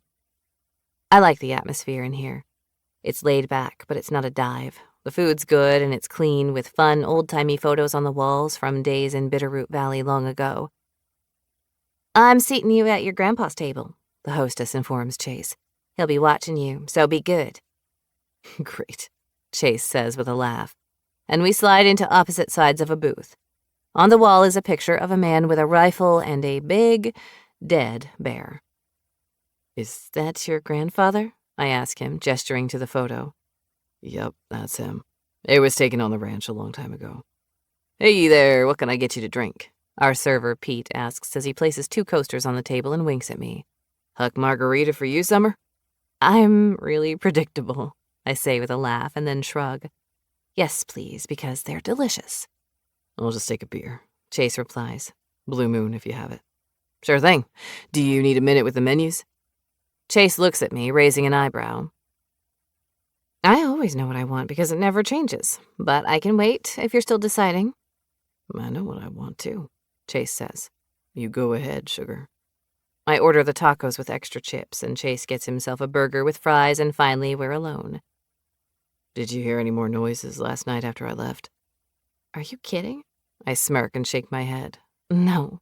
I sleep like the dead once I finally fall asleep. The house could be falling down around me and I'd sleep through it. Lily gets it from you. Yeah. I laugh again. I laugh a lot when I'm with this man, and it's nice to feel so comfortable. Yeah, she does. I still feel silly for overreacting last night, Chase. Don't. I'd rather double-check that it's nothing than ignore it and it be something. Pete sets our drinks on the table, and then he's off again, and I lift my glass. But before I can sip, Chase holds his up to mine in a toast. To first dates, he says. I can toast to that. I clink my glass to his and then take a drink. They make really good drinks here. I've never been a liquor guy, he says, shaking his head. It gives me a headache. You're missing out on this one. I'm not usually a fan of tequila, but this is a masterpiece. Hey, have you tried that new restaurant down the street, Chow? Not yet, he says. I hear it's good, though. We should go there next time. I grin over at him. So there's going to be a next time? Oh, for sure. There's going to be a next time. As soon as possible. He winks at me, and butterflies erupt into a cha-cha in my belly. Hey, Summer? I glance up at Brooks, surprised to see him approach the table. Well, hi, how's it going? Great, thanks. Sorry to interrupt. I was going to call you in the morning, but since you're here, I'll just let you know now that your car will be ready by the end of the day tomorrow. I'm sorry I didn't have the right tire in stock for you, but it arrived this afternoon. It's no problem. I shake my head at him. I appreciate it. At least the weather's been nice, and I don't mind the walk to work. I'll be by before you close tomorrow. See you then. He nods at Chase. Hey, Chase. Brooks, have a good evening. The man walks away, and I happily sip my drink. Did you have car trouble? Chase asks. My tire was slashed. I reply and take another sip. Is it just me, or are the drinks extra delicious tonight? Here, actually, last weekend when I was here with Polly for our girls' night out. Wait, what? Chase is scowling at me now. It was slashed? Yeah, but I didn't know it at the time. I left here, and when I tried to drive away, it was all wonky, so I got out to check, and sure enough, flat tire. I thought I might have just driven over a nail or something, but nope. Someone cut it. Thank goodness Evan was here that night, and he drove me home. His face tightens, and I tilt my head to the side. What's wrong? You didn't tell me this before now. No, I didn't. I guess it didn't occur to me. Someone slashed your tire. He's definitely irritated with me. And you didn't tell me. I can't prove who did it, so there was no reason to call the police, I point out. It was probably a random hit by some stupid kids. Brooks didn't have my model of tire in stock and had to order it. I don't mind walking, but I admit I'm glad it'll be ready for me tomorrow. I prefer driving when it's hot like it's been, especially for Lily's sake. There was a point in calling the police, Summer. We could have requested the security cam footage from the parking lot, so if it was kids or some weirdo, we would have found them. I didn't think of that. I frowned down into my drink. I've been so preoccupied with work, I just wanted to get the tire fixed. And I didn't know it was vandalized on purpose until Brooks called me the next day. You should have called me, he says again, his voice hard. I'd have driven you to work and back. I frown over at him. Why are you so upset about this? Because you've been walking to work after someone slashed your tire alone, and I could have driven you. Okay, but it's fine. I'm fine. Our food arrives, but I don't dig in like I normally would. I hold Chase's gaze with my own. You know, this is our first date. And sure, we've seen each other quite a bit over the past couple of weeks, but this is our first date, Chase. I get it. He sighs, wiping his hand over his forehead. Yeah, I get it. Sorry, I just don't like the idea of you out there before the sun comes up walking to work with Lily. It's okay. Obviously, I called you last night when I was scared. The other stuff, the tire and the walking, it didn't scare me. I shrug and pick up my taco. Another drink? Pete asks. One more, I agree. I'm good. I could use some water, Chase says and turns back to me. Okay, let's start over at the beginning and get back to the first date conversation. What brings you to Bitterroot Valley, Miss Quinn? I chew, considering what to tell him. The tequila, God love it, is already starting to go to my head, and it's a pleasant little buzz that gives me a boost of courage. Well, my Aunt Paula, you know her, he nods, has lived here forever. Now that I think about it, I don't know why she moved here. That's something I'll have to ask her. Anyway, like I told you before, I used to spend the summers here with her when I was a kid, and I loved it. I didn't enjoy living in Helena. Why not? My parents aren't bad people, but they're not great parents either. Dad was always campaigning, and Mom was obsessed with being the wife of a senator. They traveled, they host parties, and go to dinners, and I'm just there. Or I was. Anyway, I went to college, and I was expected to go into law, so I got a political science degree. Wow, He says, winging up an eyebrow. Where did you go? University of Montana in Missoula. My parents introduced me to a guy they knew, Dennis, at a gala. He was also going to school in Missoula, and he was nice. I shrug a shoulder and pick up my new drink when it's delivered. He was handsome and made me laugh. Of course, he wanted my father's political connections, and I knew that, but I didn't let it bother me much. I take another drink and eat a chip, eyeing Chase through blurry eyes thanks to the alcohol. He's listening to every word I'm saying. I have his full attention, and I admit I like that a lot. This is really a lot of information. Is this a first date conversation? I don't see why not, He says and pops a fry into his mouth. I asked. Go ahead. Okay, well, I dated Dennis through college. I never moved in with him, though. He wanted to, but I liked having my own place. I shared an apartment with my best friend, Lila, and trust me, this is working its way back around to what brought me to live here full-time. I'm riveted. He chuckles and sips his water. Seriously, keep talking. It's a juicy story. I waggle my eyebrows and sip my margarita. So, we graduated from college and I was kind of lost. Now that I look back on it, that's exactly what I was. Lost. I didn't want to go to law school. I was working in retail during the day and as a bartender at night. It was long hours, sometimes 18-hour days. I stopped to think about it. Actually, I'm not going to complain about my long hours at the flower shop anymore because it's way better than that. It sounds challenging. It was horrible. I'm not afraid of work if I enjoy the job, but those two jobs were not fun. Anyway, after one particularly grueling shift at the bar, I decided that I didn't want to go straight home. Lila told me she was going to host a party at our apartment, and I just finished serving drunk college kids all evening, you know? Sure. You don't want to deal with that when you just want to crash. Exactly. So I went to Dennis's apartment, figured I'd crash at his place. I was so tired. I frown, remembering that night. I knew when I walked in that something was different. I just had a feeling in my gut. And then I found clothes in the hallway, and when I got to the bedroom... Oh, no. He shakes his head ruefully. They weren't having sex, I reply, remembering it through my foggy memory. They were sleeping, out cold, Dennis and Lila. The best friend. The same one. I stood there for a few minutes just looking at them, and I was numb. I left the key to his apartment on the kitchen counter and went home. I packed my things, loaded up my car, left that key on the kitchen counter, and decided that I didn't want that life. I didn't want them. Bitterroot Valley was always home for me, so I came here with Aunt Paula, and she took me in without a moment of hesitation. I've been here ever since. Did you ever speak to the two assholes again? Nope. I drained the last of my drink. I ghosted them. He lifts a sexy eyebrow. Really? Really. They tried to call or text to see what was up, especially Dennis, because he wanted those political connections, but I never replied. I frown. I shouldn't have had that second drink. It's a truth serum, and that's not good. It's pretty good from where I'm sitting. He smiles, and I lean my chin on my hand, gazing over at him. You're pretty.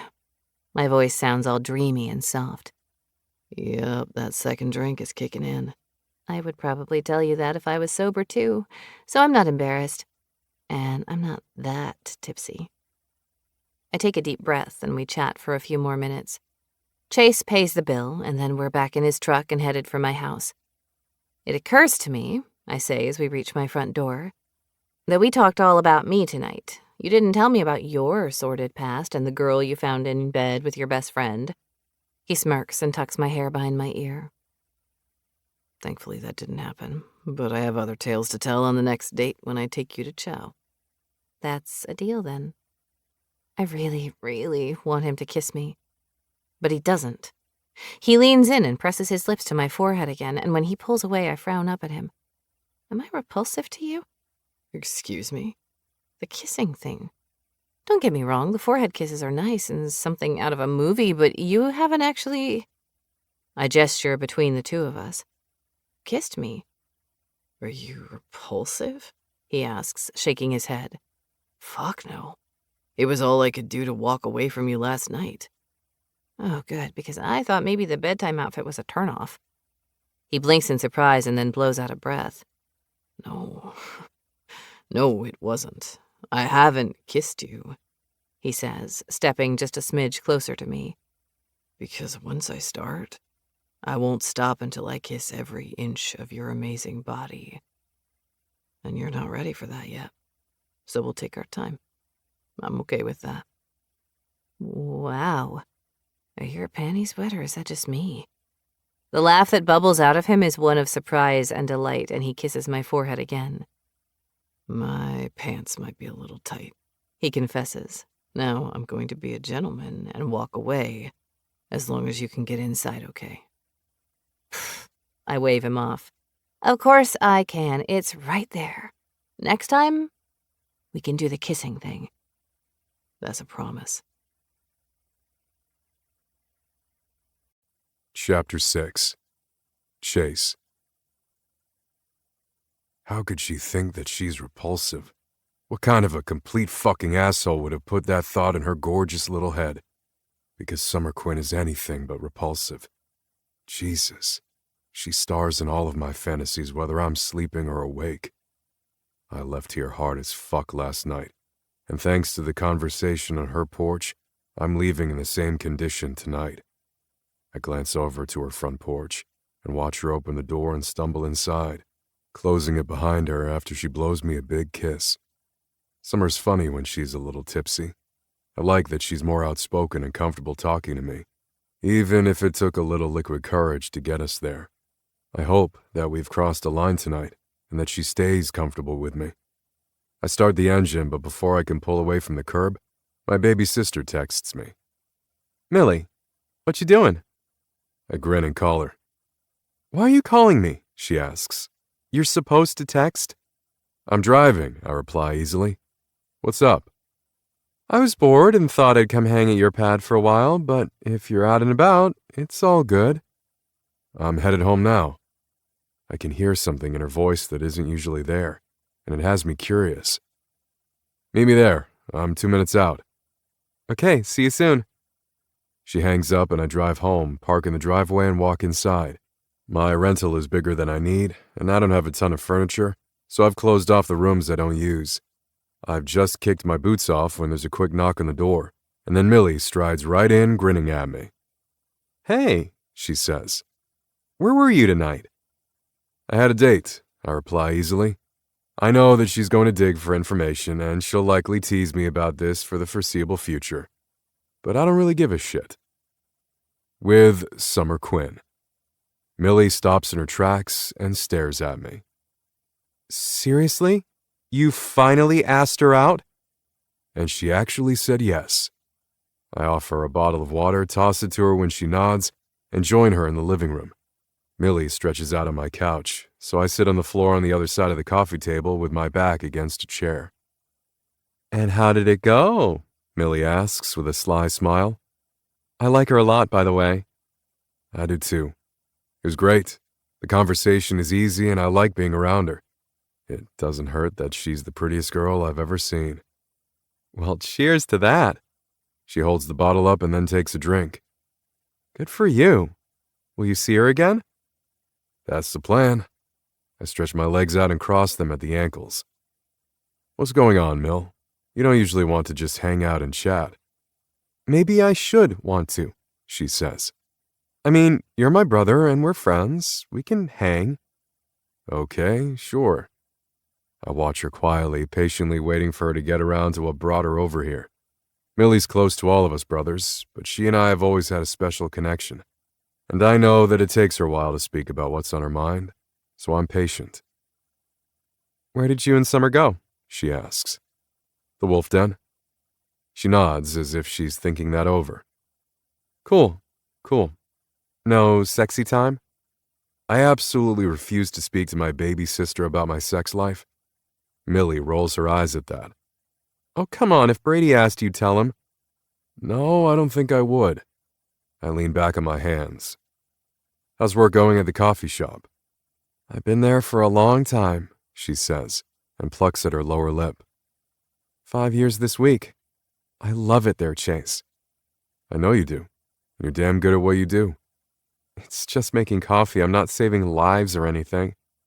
It isn't just anything. I can't make coffee with that monster you use there, and it's more than that. You're good with customers, you're excellent at banter, and if someone's giving you a hard time, you can stick up for yourself and diffuse a situation. It doesn't hurt that my brother is a cop and only a phone call away. If that makes you feel better, I'm glad. But don't sell yourself short, Cupcake. You don't take shit from anyone. It comes with the territory when you have 4 older brothers. She grins over at me, but then the smile falls and she looks worried. Marion wants to sell me the business. And there it is, the reason she's here. Owning the coffee shop and working there are 2 very different things, she continues. And I have to wonder if it's financially feasible. You know you can take a loan from the ranch. Remington would back you in a heartbeat. Hell, Ryan would give you the money without a thought. I know. Tears spring to her eyes, and before I can jump up to hug her, she holds her hand up to stop me. I'm okay. I think I'm just tired. I haven't slept in a few days because all I can think about is this. I mean, I'm honored that Marion came to me and asked me if I wanted the opportunity. Marion seems too young to retire, I reply, frowning. Why does she want to sell? She wants to open a catering business and doesn't feel like she can do both. I understand that. Passions change with time. She opened Bitterroot Valley Coffee Company, so she's owned it for a long time. I guess what it boils down to is, do you want it? Yeah. Her pretty hazel eyes find mine lighting up with excitement. Yeah, I do. Am I too young to own a business? You're almost 26, I remind her. Am I smart enough? I narrow my eyes at her. Start saying shit about my sister and I'll kick your ass. That makes her snort out a laugh. You know what I mean. I can't do taxes and bookkeeping and stuff. Payroll scares me. Honey, you hire a bookkeeper for that. Erin took over the ranch's books, and I bet she'd do yours too. Or use whomever Marion has used all these years. Marion likes math, Millie says, wrinkling her nose. She does her own books. But you're right. I could talk to Erin about it, but not until after the wedding and their honeymoon. I don't want to add any more to her plate. You know, it occurs to me that we've all been so careful not to add more to Erin's plate lately. But she's a tough woman. Talk to her about it now before you decide to buy the business, so she can get it on her radar for after the wedding. That's a good idea, Millie says with a nod. Do you really think Rem or Ryan would back the loan? I mean, I can go to the bank, but I'd rather keep it in the family if I can. Absolutely. Hell, we'll all back you. You can't afford that on a cop's salary. I narrow my eyes at her. I do just fine, thank you very much. Hey, no offense. I'll go see Rem and Erin tomorrow. Hell, I'll have Ryan meet with us too, she says with a sigh. I should have just come to see you the other day after Marion brought it up, rather than being a nervous wreck about it the last few days. It's been exhausting. And then Holden showed up at the coffee shop today, and he always makes my brain want to bleed out of my ears. What did you just say? That makes her blink and swallow hard. Then she shrugs a shoulder. Nothing. I'm obviously so tired I'm delirious. You're talking about Holden Lexington, right? She sighs and rubs her fingers over her forehead. Can't believe I freaking said that. I'm such an idiot. Answer the question, Mill. Yeah, Holden Lexington. And you can forget I said anything because it doesn't matter. So what if he's hot? So what if he's good in bed? I don't care. You think Holden Lexington, the son of the arch nemesis of our family, the one who's at least 10 years older than you, is hot? And as if that's not bad enough, he had his motherfucking hands on you? I run my tongue over my teeth and try to decide if I should hunt the man down and kick his ass tonight or wait for morning, just out of principle. Jesus Christ, I have to leave, Millie says, sitting up. My mouth won't shut the hell up. Millie, you slept with Holden Lexington? Forget I said that, Chase. She shakes her head, blowing out a gust of breath. Seriously, wipe it from your memory banks. It was a long time ago, and it won't happen again. He didn't hurt me. It was consensual. For fuck's sake. I dragged my hand down my face. And it's done. When he's around, he scrambles my brain a bit, but it's nothing I can't handle. Now let's get back to the topic at hand. Millie, Dad would never be okay with you being with him. I'm not with him, she yells back and stands to pace the room. I can't believe I even said anything. I guess I was just dumping all my secrets out, and that came tumbling with them, and trust me, I regret it. I am not now, nor will I ever be with Holden. Trust me on that. But I see the look in her eyes, and I know that she wishes things were different. Personally, I don't have an issue with the man, but I'm not lying when I say that Dad would never be okay with any of us marrying into that family. Hell, Remington would blow a gasket if he knew. You can't tell anyone, she says, as if reading my mind. Promise me, Chase. I won't speak of it, I reply evenly. And you won't go talk to Holden or rough him up? I take a deep breath. I don't want to promise that. She just lifts an eyebrow and I let out the breath. Fine, I won't say anything to him either. Okay, thank you. Her shoulders fall in relief. So, Summer Quinn, huh? You're changing the subject. You bet your ass I am. Chase, you're seriously so talented. Erin runs her hand lovingly over the top of the bar that I've just finished for her. If the police thing doesn't work out, you can make a good living making things like this. It's always good to have something to fall back on, I reply with a grin. I'm glad you like it. Send me a list of the other things you need to have done before the wedding. It's in 2 weeks, she reminds me, and just saying that out loud has worry filling her eyes. And I need something big. How big? Well, I'd like a stage. I stare at her, shuffling my feet. You want a stage? How big? Big enough for a band? She bites her lip. We've hired a band for the reception, and I know that my Uncle Leo and Sydney will want to sing. I can't have all of that in the grass. Hold on. I shake my head and let out a laugh. You're telling me that Leo fucking Nash is going to sing at your reception? He's my uncle. He's a freaking superstar. He's my uncle, she stresses. And he and my mom usually sing something together. Now we have Sydney in the family too, so she'll want in on the action. You don't understand, this is what we do at family gatherings. Leo performs at your family gatherings? Yes. I shake my head in disbelief. Okay, well, that actually sounds awesome, but I can't build something like that in 2 weeks, sweetheart. You're going to have to rent it. I was afraid of that, she says. Okay, I can rent it. I just thought it would be nice to have something permanent out here that we can use for future events. We can discuss that later. I grin at her. I know that my brother's geeked out about who your dad is, and don't get me wrong, I loved watching him play ball when I was a kid. But the fact that Leo Nash is going to sing at my brother's wedding is kind of mind-blowing. He's a lot of fun, she says with a grin. And he takes requests. He and your mom sing together. Sure, they used to be in a band together long before Nash was famous.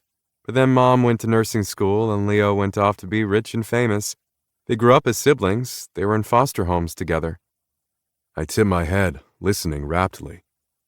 That's fascinating. We have all kinds of interesting stories in our family. She laughs and pushes her hand through her hair. Okay, I'll get that list to you, but there isn't much left to do. Oh, and I went ahead and hired Charlie Lexington. I quirk a brow at that. Really? How did you manage that? I told Remington and your father to get over themselves and to let me have this so I didn't go insane, and they stopped grumbling about it. I laugh and reach over to pat her on the shoulder. You're good for this family. Damn right I am. Now tell me, how are things with Summer? It's all over town that you two went on a date. Yeah, 2 weeks ago. I rub the back of my neck as I scowl. I haven't seen her in 2 fucking weeks and it's driving me nuts. We've been too busy to see each other since. I've been working a lot of night shifts and helping out here at the ranch, and life is crazy, you know? Did the date not go well? Erin frowns at me. It was great. I'm crazy about her. I've been sending her lunch every day. All the delivery kids in town are going to college on what I tip them. You send her lunch. Her face goes all gooey. That's so romantic. It would be more romantic if I could just see her myself. I'm sorry. I know that part of that is because you've been doing so much work for the wedding. What time is she done at the shop today? I checked the time. In about an hour, I'd say, give or take. You need to get out of here and go spoil her tonight. If she's been as slammed as you say, then she's likely exhausted and could use some pampering. With a frown, I pushed my hands into my pockets. How exactly do I go about that? Cook her dinner or order in and put her in a hot bath. Rub her feet, snuggle with her. Be nice to her, Chase. You're good at that. I don't have anything. I swear I have to do everything around here. Erin rolls her eyes and takes my hand and drags me into the house behind her. She grabs a basket out of the mudroom and then scurries through the house, filling it up. A jar of sauce and noodles go in the basket. Make her spaghetti. It's easy and delicious. I even have some French bread you can take. After the kitchen, we climb the stairs to the main suite and through to the bathroom. Here are Epsom salts for a hot bath. Bubbles are romantic, but these salts will help with sore muscles. It'll feel better and they don't cause girl trouble. Girl trouble? Trust me on this, she says, shaking her head. I'm tossing in some really nice lotion for her feet and hands. You can rub her back, too, but don't do that just to lead to sex. Men do that all the time and think we don't know what they're up to. Trust me, we know. Rub her feet and hands, put on her favorite movie to watch, and snuggle with her, or talk with her. Or, if she doesn't want to talk, just relax. You know, pamper the woman. I really like this idea. I grin at Erin as she passes me the basket. So will she. On my way back to town, I call Summer at the flower shop. This is Summer, she says when she picks up. Hey, it's Chase. Remember me? Are you the tall, dark, and handsome guy that I went out to dinner with a few weeks ago? That's me. It's coming back to me. I can hear the smile in her voice. What are you up to? Well, I'm wondering when you're getting off work. I'm just finishing up here, actually. Why, what's up? Would you and Lily like to meet at my house for the evening? As you pointed out, I haven't seen you in way too long, and we need to rectify that. Lily's welcome at my place. We'd like that. When should we get there? You can come straight over after work. Great, we'll see you soon. More than satisfied with the way this evening is shaping up, I get home, run upstairs for a quick shower to clean off the sawdust, and then pull on some jeans and a Fall Out Boy t-shirt. The doorbell rings as I'm walking downstairs. She has perfect timing. Hey, I say with a grin, when I open the door and see Summer, along with Lily on a pink leash, standing on the porch. She's holding a tote bag full of Lily's things. You are a sight for sore eyes. She smiles back at me, but I can see the fatigue in her beautiful blue eyes. And I know without a doubt that Erin hit it right on the head with this idea. Come on in. I hold the door for them, take the bag from Summer, and then close the door behind them. Summer takes Lily off of the leash and collar, letting her loose in the house. She's good about not chewing or peeing on things, she assures me. And I brought her bed from the shop. It's in the car. I'm not worried about any of that. Unable to resist, I tug her into my arms and hug her for a solid 10 seconds. Just like the last time, it takes her a moment to wrap her arms around me. But when she does, she hugs me tightly. How are you, Blondie? I'm good. I have no complaints. We're going to keep the no-complaint trend going through the night, I inform her. I'm going to cook us some dinner, and while I do that, I'm going to draw you a bath upstairs. She pulls back and stares at me with wide blue eyes. Really? Really. I have a huge tub up there that I've never used, but don't worry, it's clean. Her lips tip up in a grin. I'm game for that. Do you want me to take Lily home? No way, she's going to hang with me. Do you prefer white or red wine? White, she decides. Wow, this is a fun surprise. Thank you. I've missed you, I admit. Not embarrassed in the least to admit it. 2 weeks is a long damn time. I missed you too. She reaches up and cups my cheek in her hand, surprising us both. But thank you for having lunch delivered every single day. That was uncalled for and appreciated. You're welcome. I have to admit, though, this is better. She grins down at Lily, who has decided to lie across both of our feet. Someone's jealous. Well, she'll have to get over it. I press my lips to her forehead, breathing her in, and then lead her to the stairs, disrupting Lily, who follows us. Come on, I'm putting you into a hot bath. I won't disagree. I know that I said the last time I saw you that I wasn't going to complain about my job anymore, and I'm not complaining because I love it, but my feet are killing me. I always forget how exhausting the summers are until I'm smack dab in the middle of it. Let's see if we can help with that a little. With Lily watching and sniffing out every inch of the bathroom, I start the hot water running in the bathtub and pour in the amount of Epsom salts that Erin told me to.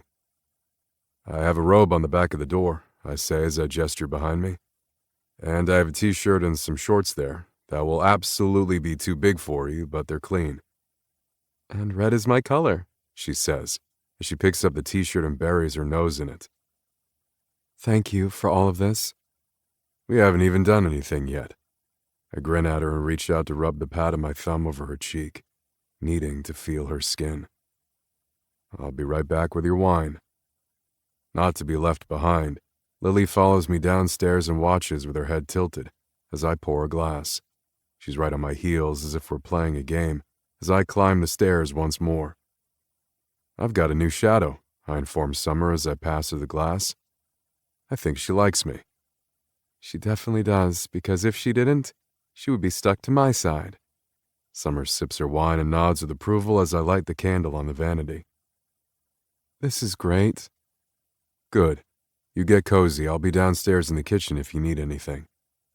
You never mentioned before that you can cook, she says before I can walk out. Oh, I suspect there are all kinds of things we'll learn about each other.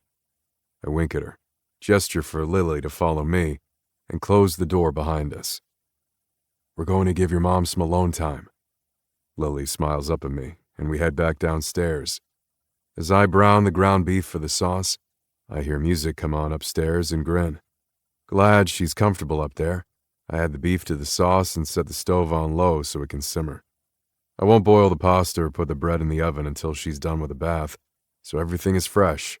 So for now, it looks like things are on autopilot. Just when I've loaded the last dirty dish into the dishwasher, I hear a crash from above and take off at a sprint through the house and up the stairs. I push through the bathroom door without even thinking about it and stop dead in my tracks as I take in the scene before me. Holy shit. Chapter 7. Summer. This bath is exactly what I didn't know I needed.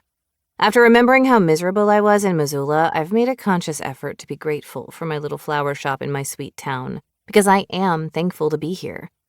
I've never been happier in my life, so it seems silly to complain about being successful while doing something I love.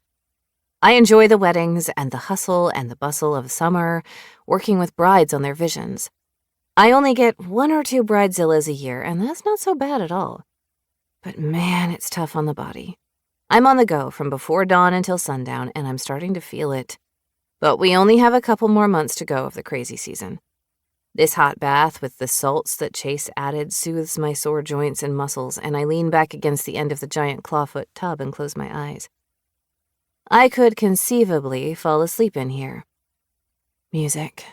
My eyes pop open and I reach for my phone. I had set it on the floor next to me in case I needed it. After finding my favorite playlist and turning up the volume, I put it back on the floor before I resume lounging in what I've decided to call the deep end of this magnificent pool. Chase's house is big, and from what I've seen of it, it's pretty well-kept. And totally not Chase. I don't know why I know that, I just do. I'm lying here, totally zoned out, when all of a sudden there's a loud crash and glass shatters everywhere. My heart's in my throat as I rear up and discover that a mirror fell off the wall and broke, scattering glass all over the place. I'm just reaching down for my phone when the door bursts open and Chase rushes in, then stops short, taking in the scene with frantic eyes. Holy shit. I squeak and plunge back into the water. Keep Lily out of here. He turns and speaks to the dog. No, girl, you stay in the hall. You stay. Chase steps inside and closes the door behind him. Are you okay? I think so. Gave me a heart attack, but I'm okay. You're barefoot, Chase. Don't walk in here. With his face set in grim lines, he surveys the scene, and then his gaze finds mine. Those eyes flicker down to my nakedness that is not at all concealed by the water, and there's not much I can do to cover myself. You're staying in there, he informs me, while I clean this up. Give me just 10 minutes. He doesn't wait for an answer before he hurries out again, and I can hear him talking to Lily as he rushes down the hallway. I'm not thrilled that this is how he saw me naked for the first time. Talk about not being the least bit romantic or sexy, but at least I'm clean. I smirk and shake my head. Is that the best I can come up with? I'm clean? The door opens once more, and Chase returns with shoes on and a broom, dustpan, and vacuum in tow. I barricaded Lily in the mudroom with a cushion from the couch to lie on and a bowl of water, he informs me. She's not thrilled about it, but I wanted to make sure that she doesn't hurt her feet. Thank you. That's perfect. I'm sorry your mirror broke. It's not your fault, he says with a frown as he gets to work sweeping the glass. Looks like the landlord hung that thing in the drywall, not a stud. It was only a matter of time before it came down. I'm just sorry that it happened when you were in the tub. I guess my plan for making you relax just landed all over my floor. He glances my way again and then drops the broom. What? What's wrong? I cover my breasts with my arm, but he's not looking down there. His eyebrows are drawn together in a frown as he gently takes my chin in his fingers and examines my face. You have a cut on your cheek, he murmurs, looking closely. He grabs a tissue and dabs at it, pulling back with only a little blood. It's not bleeding anymore. Does it hurt? I didn't even know it was there. I don't want you sitting in glass-filled water. Stand up, sugar. Chase? I'm not the most modest person on earth, but I'm naked. I don't think there's much glass in here. I can wait. Oh, trust me. I noticed that you're naked. He smiles tenderly and wipes his thumb over my cheek. I won't look if you don't want me to. I bite my lip. It's not that I don't want him to look. It's just... Summer, there is glass in that water, and I don't want you sitting in it anymore, he says, his voice still calm. I'm going to carry you to my bedroom so you can dry off and put on some clothes. And I'll finish this up in here. It makes perfect sense. Trusting him, I nod and move to stand, but he catches my hand in his and helps me to my feet. Then he reaches for a towel and wraps me in it before simply looping his arms under me and lifting me easily against him. I'm getting you all wet, I say with a laugh, and without even thinking about it, lean in to press my face to his neck. Don't care. His voice is a little rougher now, and when we're back in his bedroom, he lowers me to my feet. Goosebumps break out on my body. I'll get you fresh clothes, too. Chase. He turns back to me, his face set in strained lines. He's obviously making an effort to be a gentleman and keep his eyes up. Not that it matters now because I'm covered and he's already seen me. Come here, please. His brow lifts, but he doesn't argue. With his shirt and jeans wet, he returns to me and stands just 2 feet away. I want him. I've wanted this man for what seems like forever, but especially over the past few weeks. He's sexy and kind, and I feel safe with him, which is the biggest thing for me. I can trust him. Summer, he murmurs, his eyes dropping to my lips. I need you to tell me what you want me to do right now because keeping my hands to myself is getting harder and harder, but if you tell me to leave the room, I will. He would. I know he would, and that's why I absolutely do not want him to go. Without a word, and with my eyes on his, I let the towel fall to the floor, and his eyes don't move from mine as his jaw clenches and his hands fist at his sides. I'm not sending you mixed signals, I inform him and raise my chin. The bath was nice, and now I want you. He steps to me and frames my face in his hands, those long fingers pushing into my hair. You're sure? I've never been so damn sure. My eyes lower to his lips. Please, for the love of all that's holy, tell me you'll kiss me now. His lips tip up in a grin, and then they're on mine, all soft and smooth and hot. It's the heat that hits first, like a fist slamming into a wall. I tug his wet shirt out of his jeans and he quickly pulls it over his head and tosses it aside. And I need a minute to take him in. Muscles for days, I mutter, making his hazel eyes warm. My fingers graze down his chest, over the ripples of his abs. Okay, maybe I'm a little self-conscious now. He laughs and takes my mouth again, and my hands dive into his jeans. I want him as naked as I am. I want to feel him, all of him, pressed against me. And he doesn't disappoint. When his shoes and jeans are finally shed, Chase nudges me back to the bed, and when my knees hit the side of the mattress, he guides me down and climbs over me. He's leaving open-mouthed kisses down my neck while his hand skims down my chest to my breast and pauses there. Damn, you're amazing. God, I love his voice. It's smooth as silk 1 minute and the next rough with need. Every fucking inch of you is amazing. I sigh and let my hands take a journey of their own, exploring him. His cock is hard and heavy against my hip, and I admit it's a little intimidating.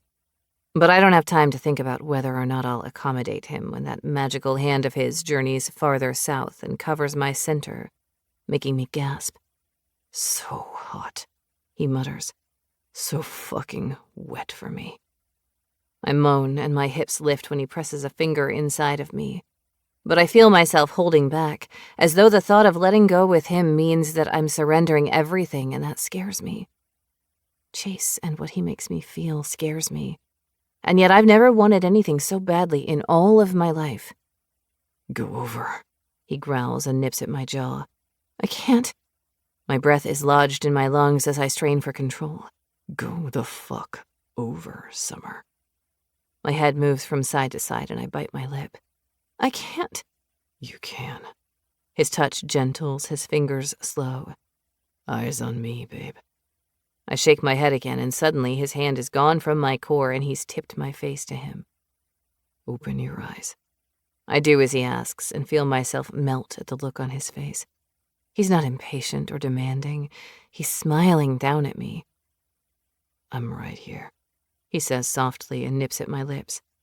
We have all night for you to trust me enough to let go. I take a breath and frown. I don't do that. His eyes narrow for just a heartbeat, and he tips his head to the side. What do you mean? Nothing. Go ahead, just do it. Could I humiliate myself any more than this? Whoa.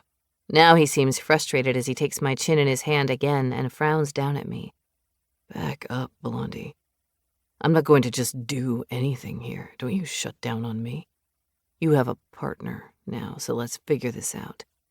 And just like that, I've ruined this amazing moment. I should have just faked it. He chuckles at that and brushes his nose over mine. No way. No need to fake it. Let's try this. He doesn't run away. To my surprise, he's all patient humor as he kisses me again, and I turn into him as if he's a magnetic force that I just can't resist. His hands resume roaming over my skin, but not to my center, not yet. His thumb brushes over my nipple and his mouth moves down my neck, reigniting the heat that had cooled to embers. Your skin is like gold silk, he mutters and kisses my collarbone. So soft and warm. And when you blush like that, it makes me throb for you. Oh, I like his dirty mouth. I like that a lot. You make the sweetest noises, he continues. Tell me what you're feeling, Summer. Hot. He grins against my breast. And? I don't know. Yes, you do. His fingers drift up the inside of my thighs as his nose traces a circle around my navel. Does this tickle? No. My legs scissor. I want him inside of me. It feels sexy. Good girl. How does this feel? He brushes the edge of my folds and I inhale sharply. Use your words. Sweet.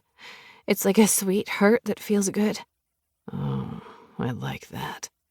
He presses a kiss there and I bite my lip again, fighting for control. What if I do this? He traces my clit with his finger and I moan as he settles in and laps at me, feasting on me. Holy shit. What does it feel like? Like I'm going to... Oh God, like I'm going to explode. And you don't want that? No, yes. I grip onto the sheets and he lifts my legs onto his shoulders. Chase. Look at me. I thrash my head from side to side and his voice firms. Open your eyes, Summer. I do, and look down to find his gaze on mine hovering over me, and I know, down in my gut, that this is not how I want to come for the first time. Not like that. He quirks a brow. Okay. How? Up here. He moves over me and brushes my nose with his. Like this. Any way you want it, sugar. He kisses me once more, and I can taste myself on him. My body calms, putting me right back into my comfort zone, but this time it's a comfort zone that's on fire. I hear Chase open a packet, and I lift my legs higher on his hips, ready for him. You need, he kisses my chin, to open my cheek, your gorgeous eyes for me. He likes it when I look at him, and it makes me feel vulnerable, just like succumbing to an orgasm does. And that's my hang-up.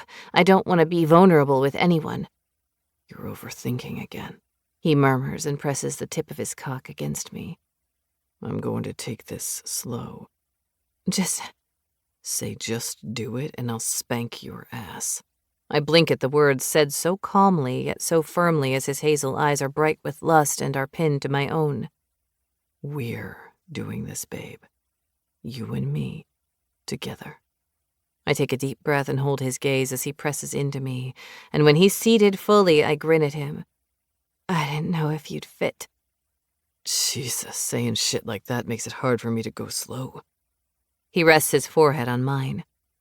I laugh now, squeezing him, and he groans. He laces our fingers and presses my hand to the bed above my head as he starts to move, and all of the sensation from a moment ago comes back, pushing me higher and further than I've ever been before. I see you shutting down, he says. Don't do that, Summer. We've come too far for that. I don't want to. It's an automatic reaction to intimacy. Oh, babe, he moans. So fucking good. You're so fucking beautiful. His words, most of all, are what's driving me up further. And then he releases my hand and cups my face, kissing me long and slow as his hips move. I grip onto him, feeling myself slide closer and closer to a place that I've never allowed myself to go before. That's it, he croons to me as he keeps the rhythm slow with long, deep strokes. Oh, your pussy is a fucking vice around me. Jesus Christ, Summer, go over. Yes. The climax rips through me like claws, the heat, the absolute need pushing through me in waves. Chase? He moans as he follows me, pushing against me with small, intense pulses. Every muscle in his impressive body is tight, and when he opens his eyes and pins me in that intense hazel gaze, I realize that this is what intimacy is. Body, mind, and soul.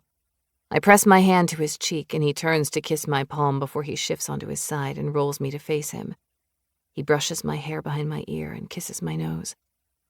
He's the most affectionate man I've ever been with. He's the most everything man I've ever been with. I'm hungry, he decides and continues to brush my hair in his fingers. We should eat. We worked up an appetite, and I need you to be fueled up so we can do it again. That surprises a laugh out of me, and he grins at me in return before kissing me sweetly. And then, with more heat, he groans and pulls away. If we don't get out of this bed now, we won't until morning. I have to feed Lily and check on her. I brush my fingertips down his arm, enjoying the way the muscles ripple under my touch. And I'm hungry, too. It's settled then. He rolls out of the bed and pads down to the hall to the guest bathroom to clean himself up, and I wander into his closet to find a clean shirt. Just as I'm buttoning the denim shirt, Chase finds me and grins. I like that. I need underwear. His eyes heat now. I'd be okay if you went without it. No. I can't help but laugh. That's not comfortable, but if you pull a pair of women's panties out of a drawer, I'll punch you in the gut. Violent after sex, huh? I'll remember that. No, I don't have any women's underwear lying around from previous conquests, but I do have some boxers you can borrow. That'll do. He passes me a green pair, and as I climb into them, he throws on a pair himself, along with a t-shirt, and then glances over at me. and a slow smile spreads over his face. Oh, yeah. That'll do nicely. Has anyone ever made me feel as sexy as Chase does? As comfortable? No. Which honestly explains a lot. Should we finish cleaning up the bathroom? I ask as he takes my hand to lead me out of the bedroom. Later, he replies. It'll be there much later. We didn't even drain the tub. He shrugs and gestures for me to precede him down the stairs. I can already hear Lily's nails tippy-tapping on the tile as we walk into the kitchen, and I see her staring out at us from behind her gate. Hi, good girl, I croon as I let her out. I'm going to take her into the backyard. Is that okay? Make yourself and her at home, he assures me as he kisses me on the head. I'll start the pasta and bread. Pasta. It's my love language. I wink at him and then take Lily out the back door so she can sniff around and do her business. It takes her longer than usual because she has to check out every square inch of the yard, but I don't mind. It's a quiet summer night, and with the sun finally dipping into the horizon, the hottest part of the day is over, and there's a light breeze in the air that feels nice. Finally, when she's finished, we walk back into the house, and I see that Chase is just taking the bread out of the oven. Good timing, he says with a grin. I hope you're hungry because there's a lot of food here. So hungry, I assure him. I'll feed Lily really quick, too, but she'll still beg for scraps. Food is also her love language. With Lily's food bowl full, I help Chase plate up our meal, and we take our plates, along with fresh glasses of red wine, into the dining room. He sits at the head of the table, and I sit to his right, curling a leg under me as I lower myself to the chair. This looks delicious, I comment as I take a bite of bread and then moan in pleasure. There are few things better than warm bread from the oven, especially when garlic is involved. I love watching you eat, he says, and just rests his chin in his hand. It's sexy as hell. Eating? I smirk at that. That's a new compliment I haven't heard before. Why do you think I feed you so much? Because it's sexy. He frowns and reaches up to graze his fingertips over where the glass scraped me. I'm so sorry about that mirror, sugar. It seemed to work out in the end. I tilt my head, and that satisfied smile spreads over his lips once more.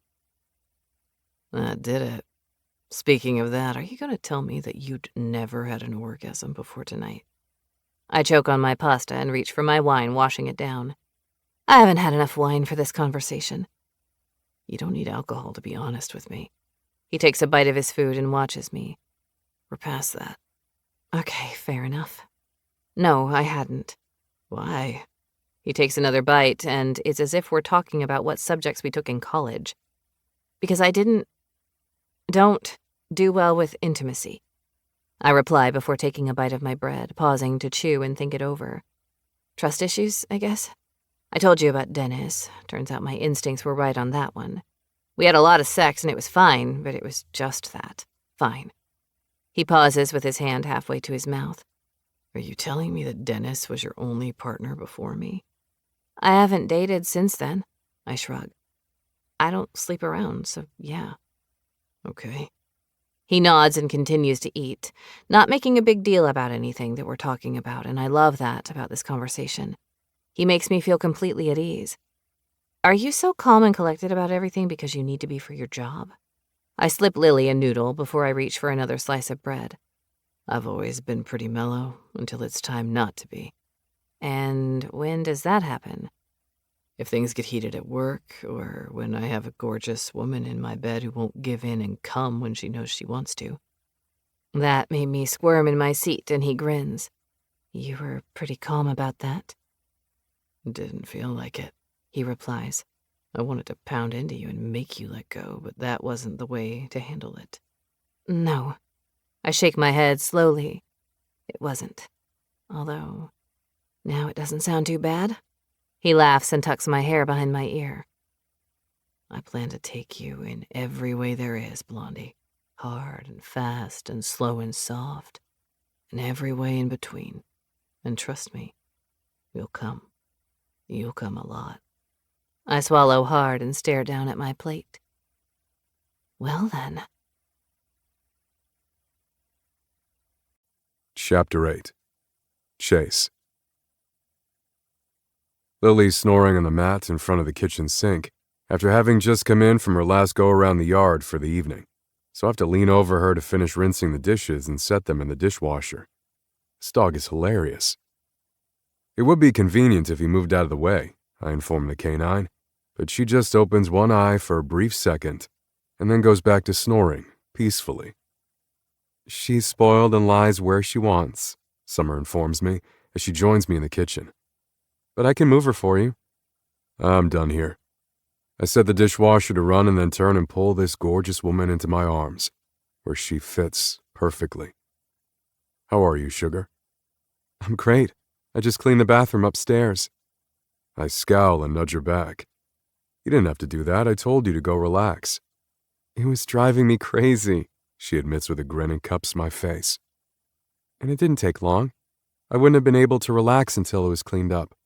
Don't worry, I put my shoes on first. I think I got all the glass up and the tub is drained and clean. Framing her face, I lean down to press my lips to hers, and when she sighs sweetly, I deepen the kiss. She's addictive. I knew she would be, and that once I started kissing her, getting my hands on her, I wouldn't want to stop. I was right. But I pull away and kiss the back of her hand, then lead her through to the living room. Lily wakes up and follows us, hops up onto the couch, and curls up in the corner, immediately snoring once more. I'm glad she's made herself at home. I grin and take the other end of the sofa and pull Summer down next to me. The lotion Aaron gave me sits on the end table, but before I rub Summer's feet, I pass her the remote to the TV. Pick something to watch. Me? She shrugs a shoulder. Okay. As she turns on the television and starts to look around for something to watch, I pull her feet into my lap and reach for the lotion. Summer sighs as I start to rub the sole of her foot and lands on Ted Lasso on Apple TV. Have you seen this? She asks. No, but I've heard good things. Me too. Let's start it. She sighs and looks over at me. You're really good at that. Did you take lessons on foot massage or something? I have to admit that I have no idea what I'm doing, but if you like it, I'll keep it up. She grins and sighs once more when I switch to the other foot. They've been sore, she admits softly. I'm just on them a lot, so this is a treat. I probably should invest in some new sneakers, but who has the time? Maybe you should hire more help, just for the summer season, I suggest. I don't like that she's exhausting herself. Even if she loves what she does, she can't work herself into exhaustion. I definitely will next year. Our town is becoming more and more popular as a destination wedding location, and I could take on double the events that I do now if I wanted to. To do that, I'd need to double the workforce. I'm not afraid to do that, but it can't happen this season. She clears her throat, ignoring the television altogether, and watches my fingers dig into her arch. What made you decide to be a cop? I don't know. I just always knew that's what I would do. It wasn't a question. When I was a teenager, I was convinced that I'd move to a big city and be on a force there, where the action is. High-speed chases and murder and all the exciting stuff, she says, waggling her eyebrows. That's right. I finish with the second foot and then take her hand, squeeze some lotion into her palm, and keep rubbing. The moan that comes out of her delicious little throat makes me want to lay her down and fuck her into next week. Instead, I clear my throat. And I tried it. You did? That has her opening her eyes in surprise. Where did you go? I was in Seattle for about a year, and it was exciting, but it was also kind of sad, and I didn't like being so far away from the ranch. Montana is my home. It's where I'm supposed to be, and it didn't take me long to remember that and move back. I was hired on here, and I'll retire from here someday. Well, I'm glad you came back. I would have missed out on this really great hand massage if you hadn't. Her smile is soft and sweet. You do a good job here, Chase, and I'm not just talking about the massage. I enjoyed working with you when everything went down with Aaron a few months ago. You're smart, and even though it was a stressful situation, you were excellent at calming me down and communicating clearly what you needed me to do. I reach for her other hand, kiss the palm, and then begin to massage it. I don't have a lot of experiences in dealing with the police, she continues with a rueful smile. since I've never been arrested and haven't needed to work on an investigation before. No speeding tickets? Not even one. My point is, you make people feel safe here, and that's a gift. I don't think just anyone could do that. Thank you. I don't know what else to say. I'm glad you feel safe. That's always the goal. Any more issues at your house with noises or slashed tires? No. Her smile is sleepy now and she yawns. Nothing going on there, thankfully. Everything's been quiet.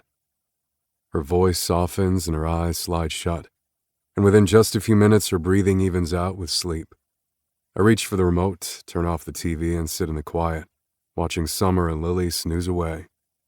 Having them both here feels right. I've wanted Summer in my house and in my bed for a long while, and now I finally have her here. Lily is cute and not any trouble at all. I'll have to get a couple of beds and some bowls for her because now that I have them here, I plan for them to be here often. Finally, I stand and lift Summer into my arms. She curls into me and presses her face into my neck, the way she did earlier after the bath, and I feel the same zing shoot down my spine. Lily's head comes up off of the couch, and I nod, gesturing for her to follow us, which she happily does, hot on my heels as I carry Summer up to the bedroom and gently lay her on the bed. Lily jumps up with her and curls into Summer's side.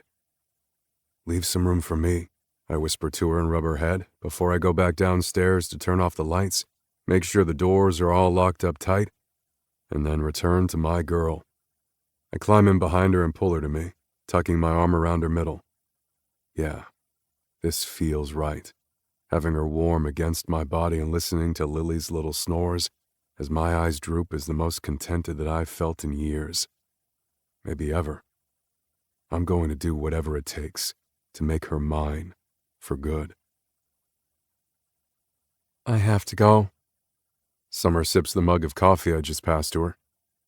I have to change and get ready for work. I sip my own brew. It's barely 6.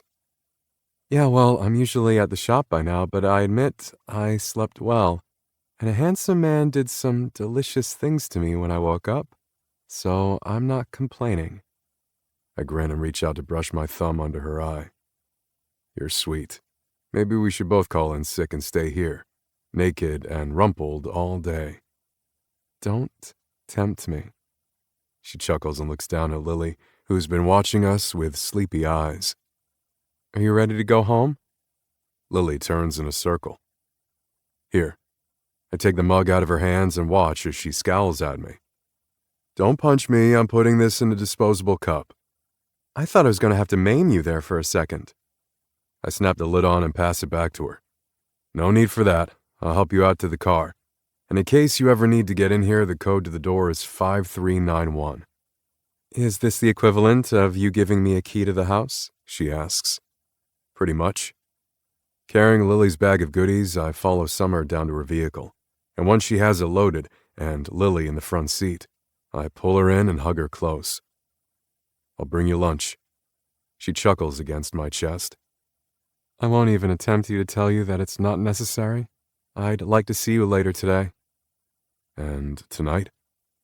She tips her head back so she can smile up at me. What are you thinking? I think it's time I made good on my promise to take you to Chow for dinner. Oh, yeah, I'm down for that. Good. I kiss her nose, and she pulls away to walk around and get into her car. I'll see you later. She blows me a kiss, and then she's gone. Rubbing the back of my neck and wishing for the rest of my coffee, I walk back inside and lock the door behind me. The house already feels empty without them, which is a little ridiculous to me, given that they were only here for one night. But that's all it took. It doesn't take me long to shower, drink 2 cups of coffee, and dress for work. I'll change into my uniform at the station, so I always try to get there 20 minutes before my shift starts. It's quiet in Bitterroot Valley this morning as I drive through town, and that's just the way I like it. The station is quiet as I walk through the locker room, and I go through the motions of changing into my uniform and checking everything on my belt. Then I move to the weapons vault to choose the weapons that I'll have on me and in my vehicle. And once I'm in the car, ready for my shift, I get a call first thing. Mrs. Wilburn is holding up traffic again, I'm told. She's 10 miles outside of town, doing 25 in a 70, with at least a dozen cars behind her. I'm on my way. Mrs. Wilburn has to be at least 80, and she likely shouldn't have her license anymore. She refuses to drive over 25 miles per hour regardless of where she is, and she's become a pain in my ass. With my lights flashing, it doesn't take too long to find her. When the other drivers pull over to make room for me, I turn around on the highway and get behind the old woman, turning on my siren. Like a good citizen, she pulls over onto the shoulder, and the drivers that she was holding up pick up speed, waving at me with gratitude as they pass by. I walk on the inside of the shoulder and knock on her passenger window. "Hello, dear," she says when she rolls it down. "What's wrong? Are you looking for a fugitive? I don't think I saw anyone out here, but I'll keep my eyes open." No, ma'am, we had another complaint about your speed. "Oh," she frowns. "I'm sorry. Sometimes my foot just gets away from me, and I go too fast." No. I laugh now and shake my head. You go too slow, Mrs. Wilburn. You can't go 25 in a 70. It's not safe. I've never heard of anyone complaining about someone going too slow. Why, I'm just being safe. No, actually, like I said, it's not safe. I have to give you a ticket this time, ma'am. For going slower than the speed limit? That's ridiculous. I'll call your mother, Chase Wilde. And I'm sure she'd love to speak with you. But that doesn't change the fact I have to write you a ticket for reckless driving. You're considered a hazard on the road. Well, I have to get into town for my hair appointment, don't I? How else do you suggest I get there? Fly? Maybe someone could drive you? I'm perfectly capable of driving myself. Right. As we've established, she needs to be moved into town so she doesn't have to drive on the highway at all anymore. But that's none of my business. I need your driver's license and registration, please. This is ridiculous. Rather than give me what I need, she rolls up the window and simply pulls back out into traffic. It's not a high-speed chase. I hit my lights and siren, but she ignores me all the way into town, and when I pull in behind her in the parking lot of her beauty salon, she ignores me when I try to speak to her. She just hobbles right inside, moving surprisingly fast for a woman with a walker. Mrs. Wilburn, you're under arrest. Gasps sound through the place and everything goes quiet. You could hear a pin drop. I am not. Yes, ma'am. My face is grim as I rest my hand on my weapon. I do not want to cuff you, ma'am, but I need you to come with me. I can't. I have an appointment. You left the scene and you ignored me, so you're absolutely being arrested today. You'll be able to call one of your kids to come bail you out in a little while. How exciting, someone whispers as they hold up their phone, clearly videoing this whole thing. Martha Wilburn is being arrested. I'm staying right here. And with that, she simply sits on the floor. I've never seen an old woman who has to walk with a walker be suddenly so limber. I need backup, I say into the radio on my shoulder. Resisting arrest. Mrs. Wilburn, the sweet old lady, leans over and bites my fucking leg. And assaulting an officer, holy shit! It's been a shitty day. One call after another, all petty crap, but it keeps me busy and the time is going fast. I have just enough time carved out to deliver a sandwich to Summer, and I'm headed there now when I get another call. Shoplifting, I hear through the radio. A pocket full of Polly, 3 underage males are inside the business. Copy, I reply with a sigh. ETA 2 minutes. It ends up being 30 seconds since I'm almost to the flower shop, which is just a block down from Summer's place. Polly owns a dress shop full of frilly, girly things. What are 3 boys doing shoplifting there? Hello, Chase, Polly says when I walk through the door. Thanks for coming. I caught this young man shoving a bracelet into his pocket. It's a present from my mom. I was going to pay, the kid says with a scowl. Uh-huh, Polly says, rolling her eyes. I shift my gaze between the 3 boys. I've seen them all in town plenty, and they've been in trouble before. If Bitterroot Valley had a gang, this would be it. What the hell, guys? She's overreacting, the middle one says with a sneer. Steal from my store and I'll have your ass, Polly counters. I want to press charges. Shit. the middle one whispers mournfully. That's your right. I nod, eyeing Jake Hunter, the one who isn't saying anything. What did you do? He's the only one who didn't do anything, Polly says. I'm not pressing charges against him. Great, I'll just go, Jake says, and moves to make his escape, but I catch him by the shirt. Stop. You'll stay or I'll find something to arrest you for. It takes me 15 minutes to take Polly's statement, and I call to have another officer come to take the two boys to jail so I can give Jake my undivided attention. Thanks, Chase, Polly says with a wave as I escort Jake outside. Come on, let's have a seat. She said I didn't do anything, he insists. I just want to go home, or away from here, anyway. Humor me. I point to the park bench, and Jake drops down onto it, looking at me with dark eyes full of attitude. What the hell are you doing hanging out with those kids? They're my friends. Your parents would smack you on the head if they saw you hanging out with them. Yeah, well, they're dead, so it don't really matter. His chin is firm and defiant, and I blow out a breath, nodding slowly. I see. Jake's parents died in a car accident last year, leaving him without any family. I know he's been in a foster situation since then. Let's get you out of that crowd, man. I'm sure I could get you a job working with horses. You're good with them. Stupid, he mutters, staring at the ground. But I see the way his eyes light up at the mention of the animals, and an idea begins to form in my head. It's not stupid. You have talent, and you're wasting it on shit that's going to get you into big trouble. What if I could get you a job working for my brother? I don't want to work for Rem, he says, shaking his head. I don't blame him. Jake's dad worked out at the Wild River Ranch for many years, so being out there would likely be hard on the kid. Not Rem, I counter. Ryan. The rich dude? He smirks. What could I do for him? He don't even live here. First of all, we need to work on your grammar. Second, Ryan does live here, and he recently rescued some horses that were in a really bad situation. They're healing. Just like you. And I know he's been looking for some help with them. I'm just a kid, dude. You may call me Chase or Mr. Wild, but you won't address me as dude again, got it? He sulks down on the bench, and I wipe my hand down my face. If you want the chance to work for Ryan, I'll talk to him. He's quiet for a long minute, scowling at the grass in front of us. Finally, he says, I guess it would be okay. And that's as good as I'm going to get out of this kid. Do you have a cell phone?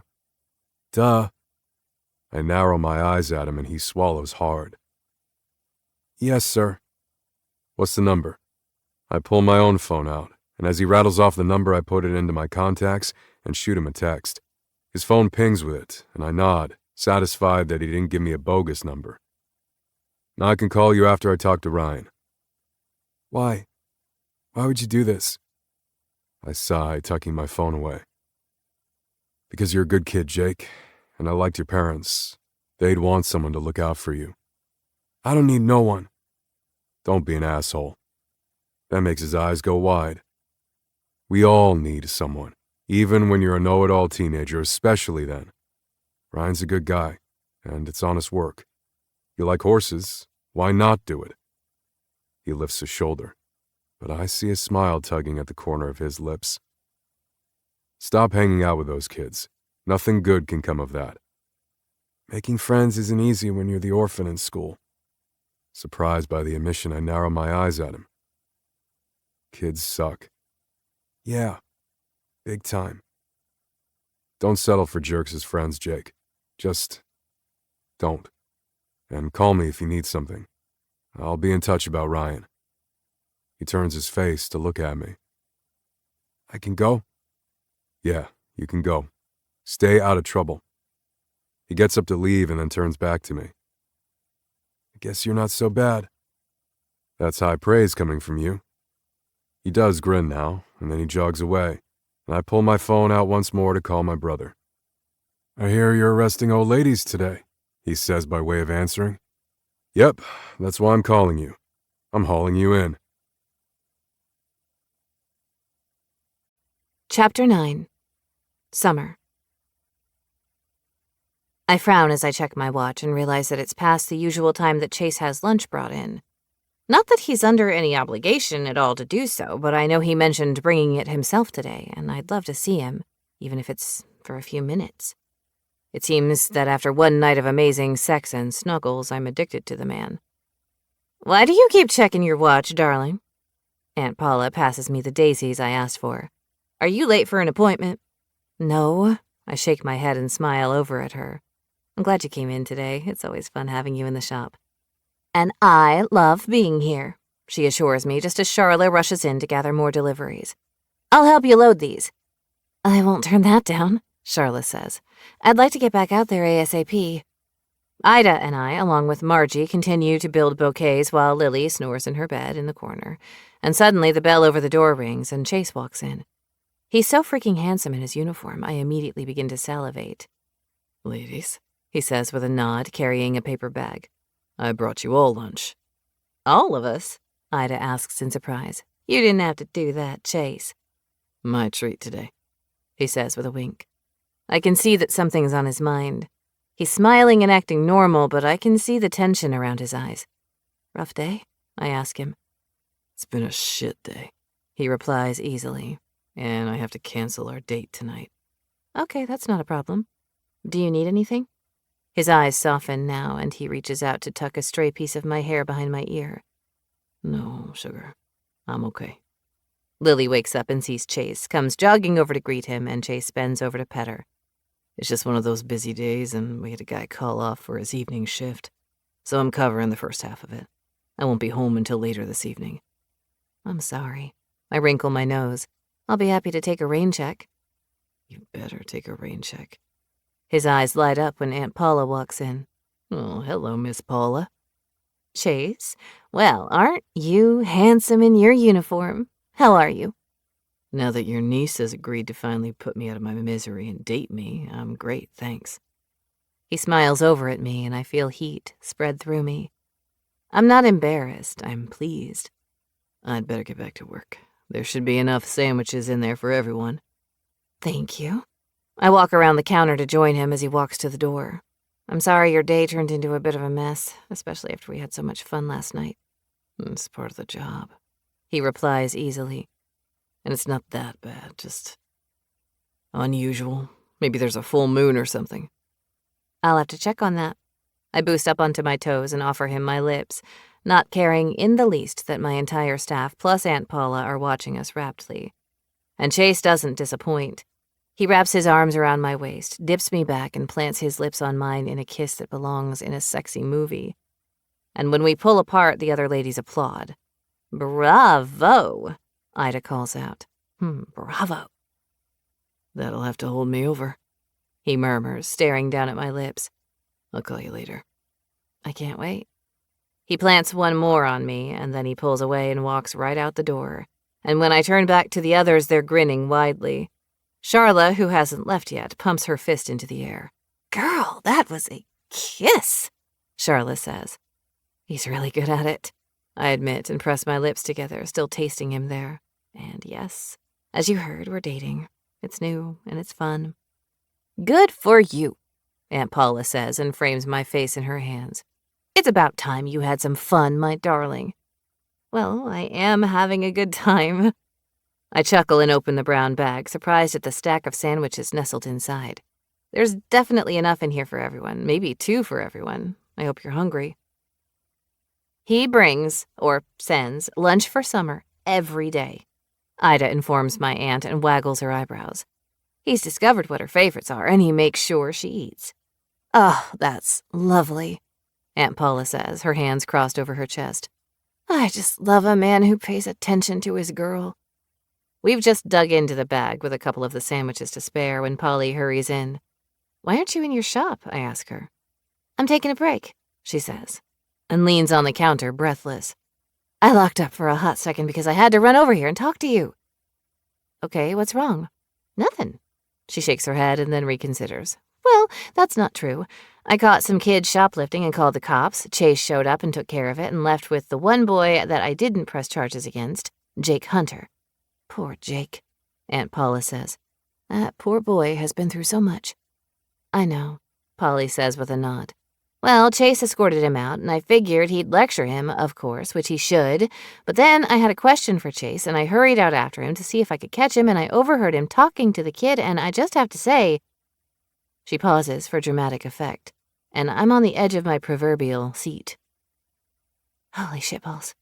Jake called Chase dude, and Chase said, "You may address me as Chase or Mr. Wild, but you will not call me dude again," and it was hot as fuck, Summer. I'm telling you right now, you need to give that man a chance because he made me tingle, and I'm not even into him like that.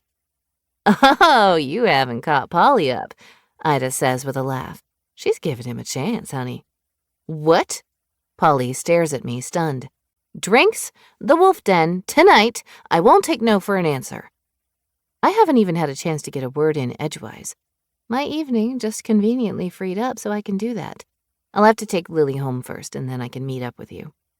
I'll take that sweet baby home with me, Aunt Paula says with a smile. I'd love the company. Besides, it's almost the weekend, and you'll be too busy for her anyway. She can hang out at the cottage with me for a few days and chase butterflies while I work in the garden. I started taking Lily to Aunt Paula's house on the weekends during the wedding season because it's not fair to leave Lily alone all day. They both enjoy the company, and I think Lily considers the cottage her weekend vacation. You know what? That works for us. Lily will love it. I nod and grin at my best friend. The Wolf Den it is. Here, take a sandwich. I can't wait to hear all about this.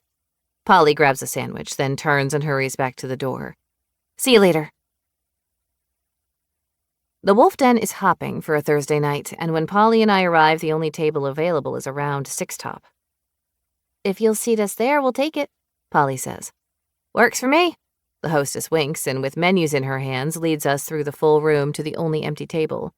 Polly and I sit next to each other, and to our delight, Pete magically appears with waters and huckleberry margaritas. I took a chance, he says with a wink. If you don't want them, they're on me. Oh, we want them. I assure him. We absolutely want them. Good. Do you need time with the menu? I do, Polly says. I know Summer always gets the same thing, but I'm an adventurous woman. No problem, Pete says with a laugh. I'll be back. I glance up and see that Millie just walked in, so I wave her over. Hey, ladies, Millie says, looking cute as can be in her cut-off shorts and red tank. Fancy meeting you here. You should join us, I invite her. These are the only available seats in the house anyway. I gesture to the hostess, who nods agreeably, and Millie slides into a seat. You know what? I'd love to. Thanks, guys. How are you? Summer's going to fill me in on the love affair she's having with your brother, Polly informs Millie, who raises an eyebrow and turns to me. I'm just in time, then. The door opens, and I glance over in time to see Erin, along with a woman I don't know well but have seen around town, walk in, and I wave for them to join us as well. Did we not get invited to a party? Erin wants to know. It's an impromptu party, Polly says with a laugh. You two join us. Erin turns to her friend and then back to us. This is my friend Abby. Her daughter and Holly are besties, and it turns out that Abby and I enjoy hanging out together too, so it's a win-win. Sit, Millie says, pointing to the chairs. Summer's going to spill all the tea, or huck margaritas, about her and Chase. Oh, I need to hear this, Erin says as she sits. I wave Pete back over, and he takes everyone's drink orders. When he's gone, Erin leans her chin on her fist and gives me her undivided attention. Go, talk, tell us everything. I look at Abby, the gorgeous, curvy blonde, and wince. Are you sure you want to hear this? Are you kidding me? She nods, sending that blonde hair waving, and I need to ask her what kind of shampoo she uses. Hell yes, I want to know everything. Don't leave out any of the details. Use the dirty words. I already like you, Polly decides, and Abby smiles happily. Well, I don't know where to start. I guess a little backstory. Chase asked me out a few years ago, but I declined. Why? Millie asks, frowning. I mean, he's my brother, but I feel confident in saying that he's easy on the eyes and he's not an asshole. You're right. I just wasn't ready to date anyone yet. I had recently left a bad relationship and I was building a business, and you know how it is. I didn't want to date. Fair enough, Abby says with a nod. Well, when all the scary stuff happened with Erin earlier this year, I ended up working with Chase a little because the asshole used my shop to try to get to her. I offer Erin a sympathetic smile, and she simply shrugs. And then this summer, it seems that I've run into Chase a lot. Finally, he asked me out, and we went to dinner a couple of weeks ago. So far, I'm liking this, Polly says, but Pete arrives and takes our food orders, delivers the other girls' drinks, and then he's off again. Okay, continue. Well, then we didn't see each other for a couple of weeks because we were both busy with work and stuff, but yesterday he surprised me with a really sweet evening at his place, and we went to Pound Town. Erin chokes on her drink, and Polly starts laughing so hard that she snorts. You what? Millie asks, laughing. I had sex with him. You know, Pound Town. Oh my God, that's hilarious, Abby says, also giggling. And how was it? Is Pound Town a fun place to visit with Chase? You have no fucking idea. Hell to the yes, Polly says, and offers me her hand in a high five. That's my girl. Okay, does he have a big penis? Because his uniform pants are kind of tight, and it looks like he probably does. Ew. Millie wrinkles her nose. I don't want to know about my brother's dick. Yeah, I reply and sip my drink. I was kind of scared that it wouldn't fit. You bitch, Polly says, shaking her head. You lucky bitch. Must run in the family, Erin says with a satisfied grin, and I lean over the table to give her a high five as Millie makes gagging noises behind her hand, making me laugh. That's what I'm talking about. I smile over at Erin and then sit back, and Pete arrives with a heaping tray full of our meals. I need all the food in the land, Abby announces. I'm starving. Me too. Okay, enough about me being the newest citizen of Pound Town, I say as I pop a chip into my mouth. What do you do, Abby? I know I've seen you around town, but I don't think you've been here long. Just a few months, she says with a nod. I'm a single mom, and we came here not long after the first of the year. I own a housekeeping business. Hey, that's cool, Millie says. Do you do rentals or businesses or what? A little of everything, but I admit the short-term rentals have been insane this summer. I had to hire 4 new girls and 1 husband-wife team. I blink over at her. So you're not a one-woman show? No, ma'am. Bitterroot Valley Housekeeping Services at your service. She winks at me. I've been in the cleaning business for a long time. My mom did it, and I'd help her out. I couldn't afford college, and honestly, I like to clean. So why not do what you like? Hear, hear. I hold my glass up in cheers. I couldn't agree more, and that's how I ended up with a flower shop. Welcome to town, Abby.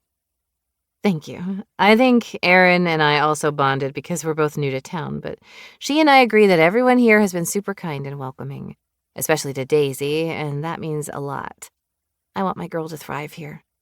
She's the cutest, Erin says. Well, maybe she and Holly are equally as cute. I can agree with that, Abby says. I also have something to talk about, Millie announces, and then takes a big bite of her cheeseburger. And it's kind of a big deal. I love this night, Polly says and grins. We need to do this all the damn time. I'm in, Erin says. My cousins and I used to do this all the time, and it's really good for the soul. It's the one thing I miss the most about being in Seattle, so let's plan on it. Now, Millie, tell us, what's going on? I'm buying Bitterroot Valley Coffee Company. We're all stunned speechless for about 3 seconds. And then we're hooting and clapping, and I lean over to hug her tightly. Congratulations! I pat her back and then gesture for Pete to bring us another round. We're celebrating, Pete. I've got you, he says with a wink before hurrying off to the bar. How did this happen? Erin wants to know. Marion hasn't said anything to me. We don't want to announce it officially until it's all done, Millie says and frowns over at Erin. And I'm sorry for holding out on you. You're my best friend. It's fine. Erin waves that off. Is Marion leaving? No, she's starting a catering company and doesn't want to handle both businesses, and since I've been there for so long, she offered it to me first. I had a meeting with Ryan, and he's going to front me the money, and my next meeting was going to be with you, Erin, because I'm going to need a bookkeeper. But we're here now, and I couldn't keep my mouth shut anymore. Of course, I'll help you, Erin says and shimmies in her seat. Oh, this is so fun. Look at us, Polly says, her gaze moving over all of us. A table full of badass business owners. Erin frowns at that. I love the sentiment, but I don't own a business. Bullshit, Millie says before I can. You do bookkeeping. You're building that gorgeous event space at the ranch you're in charge of. And you're marrying my brother, which makes you the new co-owner of the ranch. You're one badass business owner, Erin Montgomery. Erin blinks at her, and then she smiles and does another shimmy in her seat. Holy fucking shit, you're right. I own shit. Damn, the taxes are going to be a pain in the ass. You're not wrong, I reply with a grin, and Millie scowls. I don't want to deal with taxes, Millie grumbles. That's why I need you, Erin. I'll help, Erin promises. Okay, you guys, we need to keep doing this, and we should start a group for other women in business to help each other. Oh, I like that, Polly says, nodding. That has a lot of promise. I can't tell you how many times I wish I'd been able to ask questions from other business owners. I mean, you can call me, I remind her. Of course, but wouldn't it be fun to be able to network? There are so many amazing businesses in this town, and we could all grow so much by learning from each other. I'm all about lifting my friends up. Let's do this. We need a name. Will we need a handshake too? I ask, making the others laugh. What about We're the Shit? Millie suggests. Here she goes, Erin says, rolling her eyes. She tried to help me with my social media handle. I didn't use her suggestions. I know, Millie continues, rubbing her hands together. Girl gang. That feels a little aggressive, I reply. And then we all goggle when Pete comes out carrying another huge tray full of every dessert on their menu. Holy shit, Pete. You're celebrating, he says simply. You need some dessert. We have a huckleberry cheesecake, chocolate cake, fried ice cream, apple pie, strawberry shortcake, and my personal favorite, salted caramel sundae. I think I just died and went to heaven, Abby mutters as we all eyeball the treats before us. Dig in, ladies. I'm in love with Pete, Millie decides as the waiter walks away. I'm going to marry him. He's already married, Polly reminds her and takes a bite of the apple pie, dissolving into a puddle of happiness. Damn it, because I'd marry him too. Back to names, I remind the table. She works hard for the money, Millie suggests, and I shake my head at her. What? You guys are no fun. Oh, how about... I have it, Polly announces, holding her hand up before Millie can continue. Iconic Women's Collective. Now that, Abby says, pointing her fork at Polly, is one hell of a good name. With all of us in agreement, we make it official by clinking our glasses together and smiling with excitement. This is the best, I smile at the others. And I absolutely cannot drive home tonight. I don't think any of us should, Erin says and reaches for her phone, tapping the screen. Hey, babe. I need a ride home. Great, we're dropping Abby off too. She holds the phone against her shoulder and looks at us. Want a ride, ladies? I'll take one, Millie says. Me too, Polly echoes. Not me. I reach for my own phone. I've got a ride. Erin fills Remington in on the rest of their plans while I dial Chase's number. Hey, Blondie. I can hear the smile in his voice, and it makes me melt. It's loud where you are. I had an impromptu girls' night at the Wolf Den, and I've had some liquor. Are you up for giving me a ride? Loaded question, Polly says, making us laugh. I can come get you. Does anyone else need a lift? Nope. Rem's coming to get the others. I'd rather see you. I won't complain about that. Be there soon. We pay our tab and make our way out into the warm summer evening. It's a nice night, I say, taking a deep breath. I could probably walk home, but then I wouldn't get to see Chase, and that would be sad. The door opens and Evan comes strolling out. I didn't even see him in there. Ladies, he says with a charming smile and a nod. Does anyone need a ride home? Nah, we've got it covered, Millie says. Thanks, though. You sure? He asks me, frowning with concern. I'm great, thanks. Just then, Chase pulls in, and I hurry over to his truck. He climbs out and catches me up in a big hug, plants a kiss right on me, here in front of everyone, and then smiles down at me. You go, girl, Polly calls out. Go get yourself some. Wrap it before you tap it. You guys have had some drinks, Chase says with a laugh as he escorts me around to the passenger side. I toss a grin over my shoulder at the others, give them a thumbs up, and then climb into the truck. I'm not really drunk, I inform him and reach for his hand. But I shouldn't drive. Besides, I wanted to see you. How was the rest of your day? It's brightened up considerably in the past 15 minutes. He kisses the back of my hand. Come on, sugar. Let's go home. Chapter 10. Chase. Do we need to get Lily from anywhere? I ask as we pull away from the bar. No, she's with Aunt Paula through the weekend, Summer replies, and settles into the seat of the truck sleepily. I have 3 weddings and I won't have much time for her, so she's at the cottage. You know, I could take her sometimes too. She's not a problem. She squeezes my hand. Thank you. She'd probably like that a lot. So, your place or mine? I have no intention of dropping her off and leaving her alone for the night, so I'm happy to see that we're on the same page there. As long as I'm with you and I have you naked and writhing, I'm happy to go wherever you want. That's so sweet. I glance over and see her grinning at me. Especially the naked part. Well, I will have to be up and out early tomorrow, so do you mind if we go to my place? Your place it is. The truth is, I'm glad she called.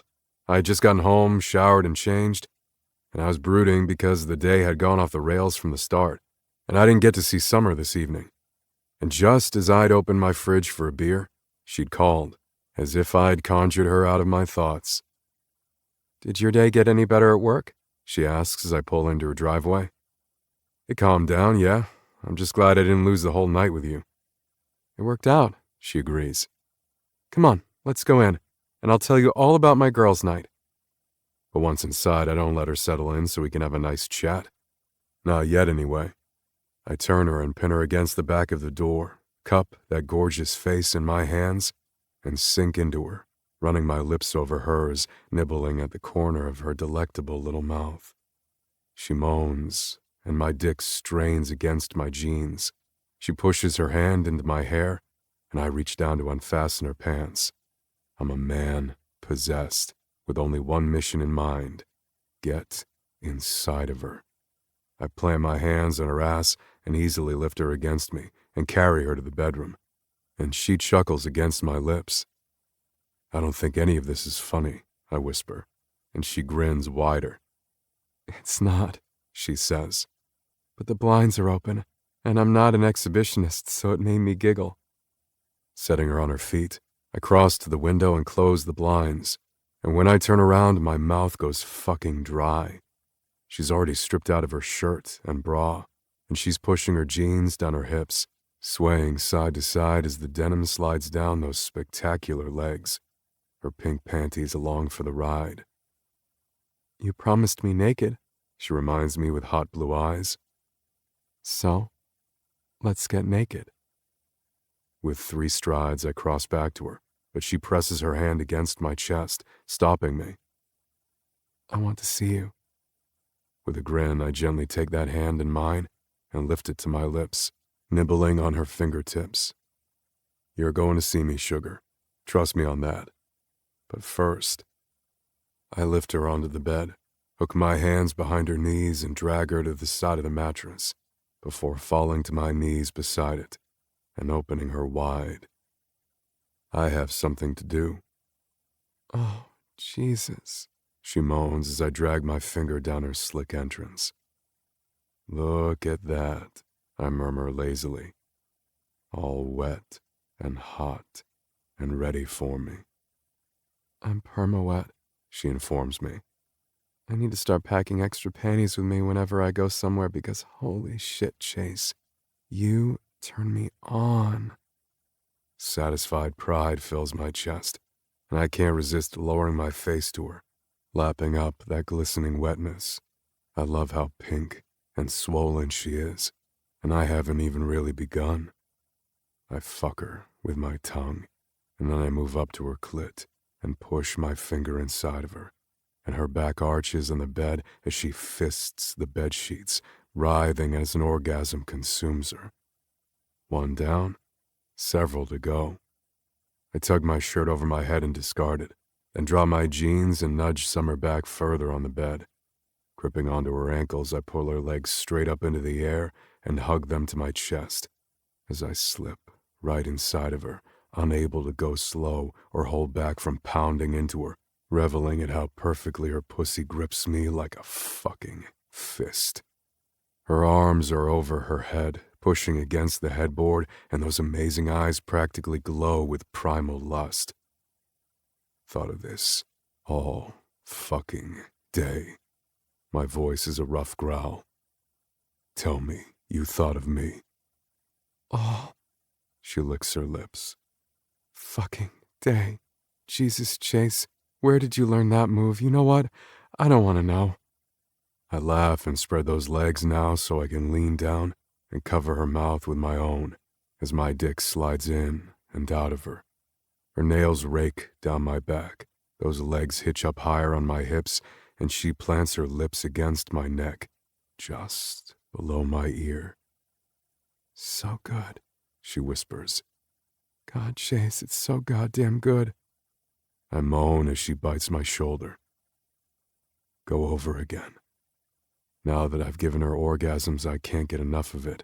That anyone would leave her wanting is beyond me. I want her to do nothing but come every time I get my hands on her. Come for me, baby. Her eyes glass over and she bites her lip. And with her eyes on mine, I feel her climax move through her, and it pulls me with her. So, I pass Summer a bottle of water and climb into bed, sitting next to her. You had fun with your friends tonight. I can honestly say that tonight was one of the best nights of my life. She stretches her legs out and sips her water. We had the best time, Chase. We laughed so hard and we ate good food, and Pete spoiled us with complimentary desserts because I told him that we were celebrating. What were you celebrating? I brush her blonde hair behind her ear. Millie's buying the coffee shop. Did you know? I smile, stupidly proud of my baby sister. Yeah, she told me. Wanted my advice about it. I think it's a great idea. It's an amazing idea, and she's so relieved that Ryan agreed to help her. I love that your family is so tight and that you help each other out. Her phone rings, and she scowls and checks the display. Speaking of families, why in the hell is my mom calling me so late on a Thursday night? She shakes her head, declines the call, and sets the phone aside. You can answer it. It might be important. No. She shakes her head and sips her water. We don't have that kind of relationship. I'd be the last person she'd call in an emergency. Anyway, as you can see, I don't have the kind of family you do, so it's refreshing to see it. And Millie is just over the moon. Nervous, sure, but also really proud of herself and excited. And it occurred to us that all 5 of us sitting there are businesswomen. We now all own businesses. Because you're all badasses. She grins and leans over to kiss me. We sure are. And we decided to start a club, I guess, for all women business owners in town. It's a great way to network and lift each other up. We're calling it the Iconic Women's Collective. That's pretty badass, too. I know. We got pretty tipsy by the end, so we'll come up with how we want to execute this later. But it felt so good to be with other women close to my age who own businesses and thrive doing it, you know? Take Abby, for example. She just moved here this year and she started her own cleaning company. She has 5 employees. Or is it 6? Anyway, she's kicking ass in her business. I'm really proud of all of us. You should be. This side of Summer, the passionate businesswoman, is almost as sexy as the one who was calling my name earlier. Almost. It started out as just Polly and me catching up, and then the others arrived, and it snowballed into a fun evening, and then... She reaches for my hand, lifts it to her lips. I still got to see you, and that was the delicious icing on an already tasty cake. I'm glad you had a good day, sugar. I trace her finger with mine. I arrested Mrs. Wilburn today. Summer's eyes widen and she gasps. What? Why? I tell her the story of the old woman going so slowly and pulling her over, then her fleeing the scene and ignoring me all the way to the beauty shop, before finally resisting arrest and biting my leg. Holy shit, Chase, did she break the skin? No, but it freaking hurt. I almost tased her, but it would have killed the old bat. Summer is laughing now, covering her mouth as she laughs so hard that tears form. How long will she be in jail? She finally asks. Her kids busted her out on a $300 bond, but I have a feeling the judge will revoke her license. She shouldn't be driving. Summer takes a deep breath to help calm the laughter, and then wipes the tears away. Man, I'm sure that's frustrating for her, but it sounds like she shouldn't be driving anymore. No. I grin down at her. She shouldn't. I suppose you're slammed this weekend. You mentioned you have some weddings? 3, she confirms. We'll be running all over town starting early tomorrow. What do you have going on this weekend? Are you working? No, actually, I have the weekend off. The surveyor had a cancellation and he's coming out to the property tomorrow to look at my place by the lake. That's awesome. Her eyes light up. Then I was informed that we're having a bachelor party for Remington. Her eyebrow wings up. With strippers? I smirk and swipe my thumb under her eye where the cut from last night is almost completely gone. No, Rem didn't want one, but Brady insisted that we have to do something, so all of us brothers and our dad are going camping for one night on the ranch. The Hands are coming too, and I think Brooks and a few other friends are coming along. That's going to be so fun, she says, and leans her cheek on my shoulder. Chase? Yes, sugar? I don't ever want you to take me camping. I tip her chin up so I can look into her eyes. They're full of humor. And why is that? Because it's camping. I'll hike, I'll go on picnics, I'll go out on a boat, canoe, paddleboard, and I'll fish. But I will not, under any circumstances, sleep outside. What if it's in a tent or a camper? Nope, absolutely not. So noted. No camping. Thanks, Mark. I shake the other man's hand. He's already packed up his equipment and helped me rope off where the house and shop are going to sit, and it made things really real for me.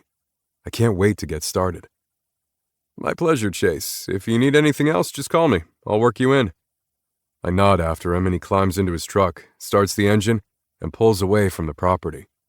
Before he's out of sight, I see another truck coming this way, and Ryan waves at Mark as they pass each other.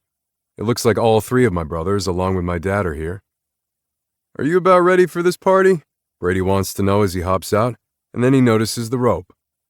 Well, look at that. I watch my dad as the brothers walk to the ropes, taking it all in, and Dad's eyes find mine. I hope this is okay with you, I say as he joins me, and we stand shoulder to shoulder watching the others.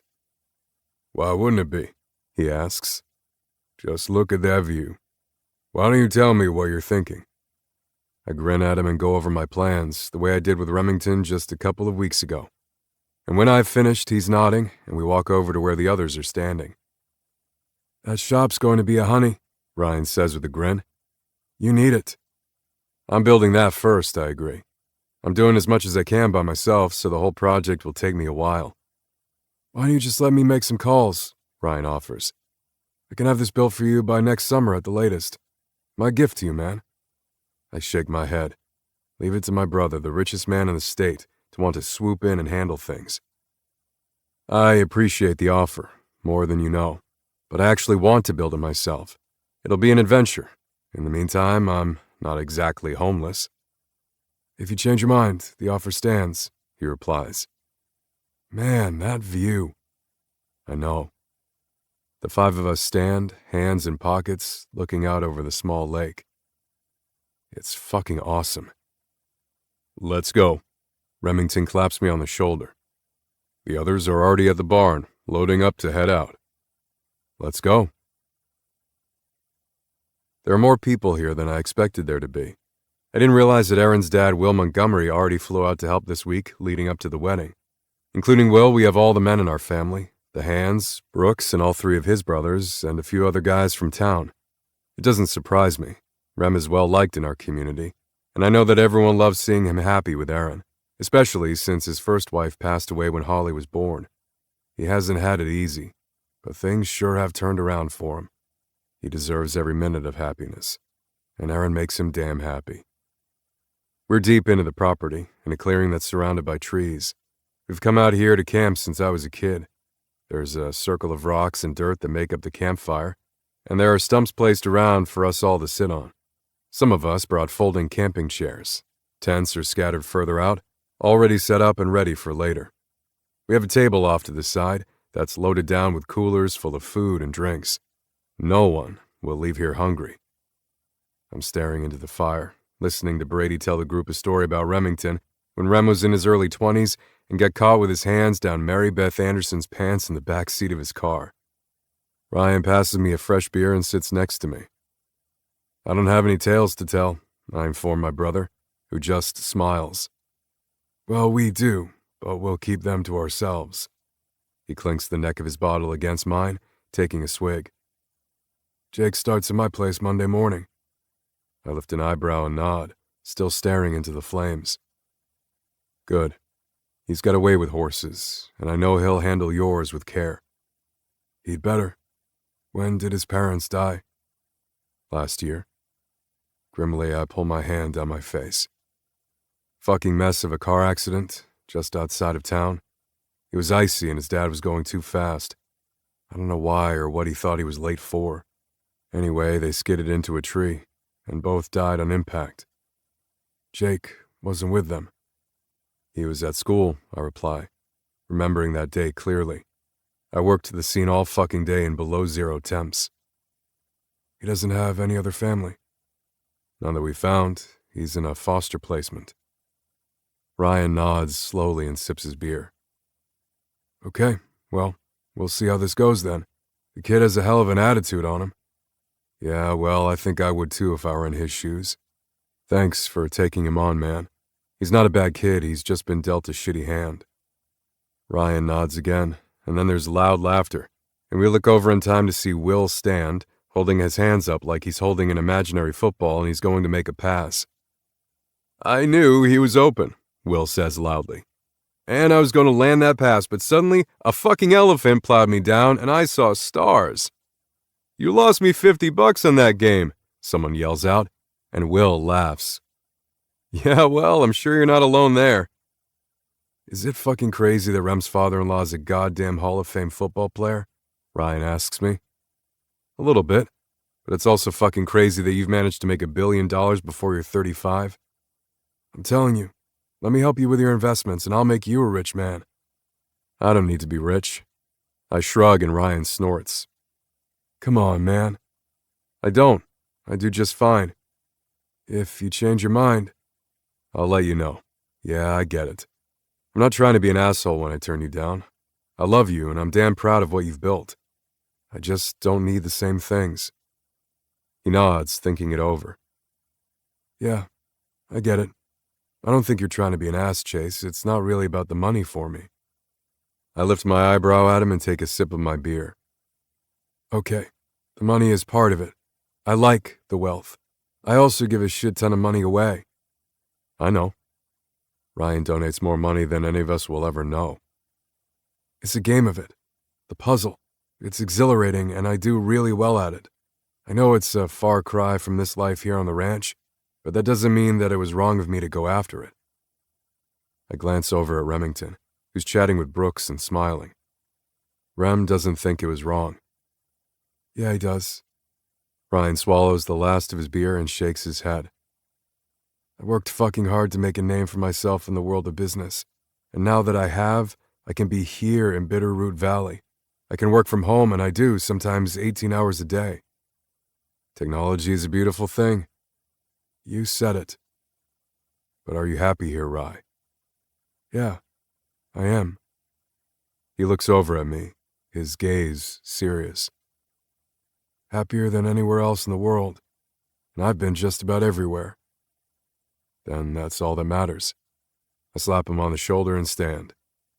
Now let's go tell some of our stories after all, and embarrass the fuck out of Rem. Ryan smiles slyly. Fuck yeah, let's do it.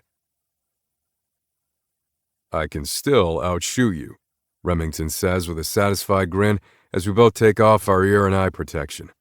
All the guys stayed out on the ranch today to hike, have target practice, or just hang, taking in the fresh air. Maybe I'm drunk. I smirk at him. You haven't had a drink all day, he reminds me. Maybe I'll let you win since it's your party. Whatever helps you sleep at night. Rem pats me on the shoulder as we walk away, making room for some of the others to take their turn shooting their rifles at the targets. Come on, little brother, Brooks says to his brother Beckett. I'll show you how it's done. Whatever, old man. Rem and I grin at each other and wander over to the food table, where we both grab a bottle of water out of the ice. It's nice to be able to trust the people we invite out here, Rem says with a contented sigh. Everyone knows and understands that this is an active shooting range, and they respect it. I don't have to worry about anyone being stupid or showboating and getting anyone hurt or killed. If it were any other way, we wouldn't have offered this up to everyone today, I reply with a nod, and we watch silently as both Brooks and Beckett shoot their rifles at the targets.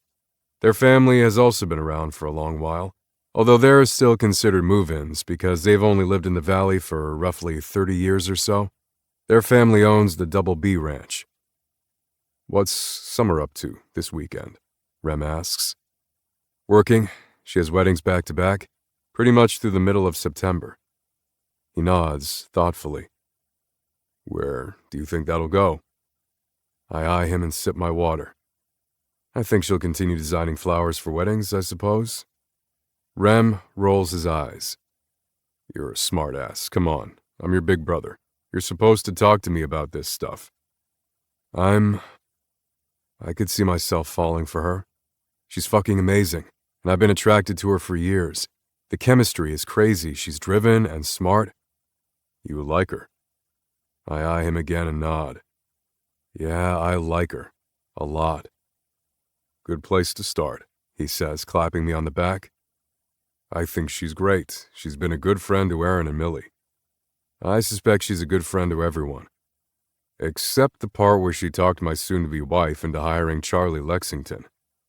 Dude, get over yourself. Charlie's the best there is, and you want Aaron to have the best. But why does she have to be a Lexington? I laugh and shake my head. Because the universe has a sense of humor, that's why. I'm going to take the horse and go for a ride. I'll probably be at a cell range for a while. Want me to go with you? You can't bail on your party. He glances around, shrugging again. Half the guys are off doing other things anyway. I think Brady took a few guys fishing. I'm surprised that you didn't want in on that. I plan to go next week. And take a certain someone with me. Come on, let's go. Where are you going? Ryan calls out. Just for a ride, Rem replies. Want to join us? Hell yes. It's late when I decide to leave the ranch and head home. We spent all weekend on the land, enjoying time with friends, and it was a good time. I have no complaints at all. But I miss Summer, and I plan to call her as soon as I get home. First, I stop at the police station real quick to grab my duty belt and clean my weapon before my shift tomorrow. I've just walked inside when Sergeant Prescott waves me over. How's Summer? He asks. As far as I know, she's fine. Why do you ask? He narrows his eyes. She didn't call you. My gut tightens and the hair on the back of my neck stands up. Why would she need to call me, Sarge? She had an incident last night, he begins. Is she in the hospital? No, nothing like that. Before he can say more, I take off and run back to my truck, putting it in gear and racing towards Summer's house before I even have the door closed. But when I get there, her house is locked up tight, and she doesn't answer. I call her, but it goes to voicemail. Summer, it's me. I just spoke to my sergeant, and he said something happened last night. I need you to answer your phone, sugar. Running back to the truck, I toss the phone onto the seat and drive over to my own place, trying to figure out how to get a hold of her. I can call her aunt. She'll know where she is. But when I get home, I see Summer's car parked in my driveway, and for just a moment, my heart calms in relief. She's safe. That's all that matters. But then I run to the front door, and when I find it locked, I key in the code and push the door open. Lily lifts her head from where she's sleeping in a little dog bed and then pads over to greet me. Hey, baby. Where's your mama? Summer? I rush back to the kitchen, but I don't see her, so I take the stairs 2 at a time.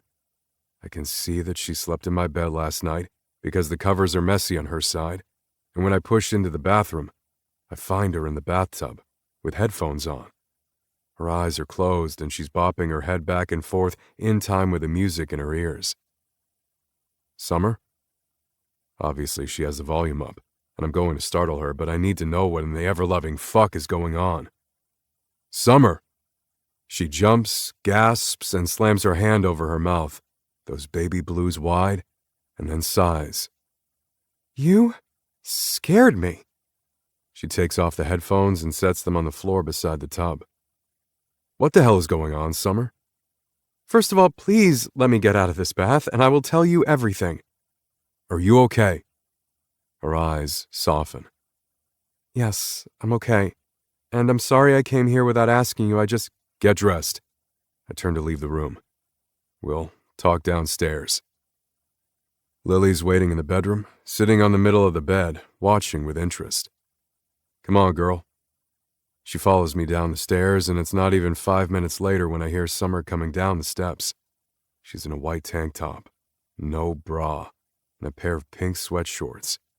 Her golden hair is piled on top of her head, and her face is clean of makeup. I can't resist. I rush to her and pull her into my arms, holding on tight, and she clings to me almost desperately. Talk to me, babe. Okay.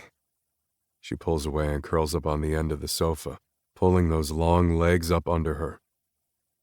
I worked late last night. Saturdays are always busy, you know, but I wanted Lily with me because I missed her, so on my way home, I stopped and picked her up from Aunt Paula. Then I took her home. At first, everything was normal at the house. At first? Yeah. She swallows hard and pulls Lily into her lap and kisses the dog's head. I got settled, took off my shoes, put some water on to boil for tea, you know, the usual stuff. Lily had to go outside, so I took her out in the yard and she did her business. But when I turned to go back in, she pauses, swallows again, and tears spring to her eyes, so I reach over and take her hand in mine. Hey, I'm right here. Spray paint, she manages. Someone spray painted the back of my house. Fucking whore was written all over it. What in the actual fuck? The cameras didn't alert me on the app, so the police had me bring up the footage last night, and all that's there is a hand right before he painted over the lens. Jesus Christ. My heart is thudding, my mind racing. She was alone all night after that. Why didn't you call me? Because you were out with the others and I wanted you to have fun. Whoa! I pull back and scowl at her. You call me no matter what, no matter where the fuck I am, Summer, even if you just want to say hello, but absolutely when something like this happens. I was safe, she retorts. I didn't want to stay at home, and the first place I thought to come was here. So I loaded Lily up and we came over. You gave me the code to the door, and I know I should have asked, but you're always welcome here. And I'm glad that this is where you came, but damn it, you should have called me. My guy should have called me. For fuck's sake, I spent all day at the ranch just dicking around when I should have been here with you. No. She shakes her head and squeezes my hand. I wasn't here most of the day. I had another wedding to see to, and I took Lily with me. There was nothing to do, Chase. Nothing except make sure that you're okay. Be here for you. Investigate who decided to vandalize your home. The police are working on that, she says with a sigh. And I'll be honest, I'm starting to think that it isn't just kids. It's not random. It's not random. I agree with her. And now I move to the couch and put both Summer and the dog in my lap. Who have you pissed off, Blondie? No one that I'm aware of. She sighs against me. You're sure you're not mad that I invaded your house? I gave you the code so you'd use it. I kiss her head and breathe her in. I think until we get this all figured out, you should just plan on staying here. Her head comes up at that, and she stares up at me with grateful blue eyes. I was kind of hoping you'd say that. Chapter 11. Summer. God, it feels so good to be in his arms. I've been a nervous wreck for the last 24 hours. I'd been in the bath trying to soothe my nerves with hot water and music when he came in and scared the bejesus out of me. So much for being an independent woman, I mutter, and sigh when he presses his lips to my forehead. Ugh, I freaking love it when he does that. You are an independent woman. But when something like that happens, you need to call me. I was scared shitless when I went to the station and was hit with that bomb. And I didn't know if you were safe or what even happened. I'm sorry. I look up at him, and Lily climbs out of our laps to curl up on the other side of the couch. You're right. That wasn't fair. I thought for sure you'd come here first and I'd fill you in. It wasn't my intention to scare you. Okay. He takes a long, deep breath, kisses my head again, and then sets me aside so we can face each other and talk. Let's think about this. I'm going to ask you again, who have you recently pissed off? I bite my lip and frown, thinking it over. Honestly, I can't think of anyone. There haven't been any unhappy customers. I don't have any beef with any of the shop owners in town. No arguments or hard feelings of any kind, Chase. He sighs and narrows his eyes, staring over my shoulder as he thinks about it. You don't think it could be your ex, the one you ghosted? No, definitely not. He moved on before he realized I'd left, and he's pursuing his own career in Helena. Trust me, he doesn't think about me. I was never that important to him.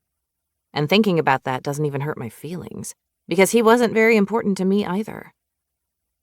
Someone pissed off at your parents? I frown, but I don't immediately deny it. I don't know. I wouldn't think so. My dad's been retired for a couple of years now, so he doesn't have any influence as far as laws and such go. He kind of flies under the radar, mostly working as a consultant. Besides, most people didn't even realize that he had a daughter because I didn't like being in the spotlight with them. I pretty much just showed up when I couldn't get out of it. I'm not writing that off, he replies and reaches out to tuck my hair behind my ear. You haven't received any correspondence from anyone that felt weird? Emails, messages on social media, random calls or texts? No, nothing.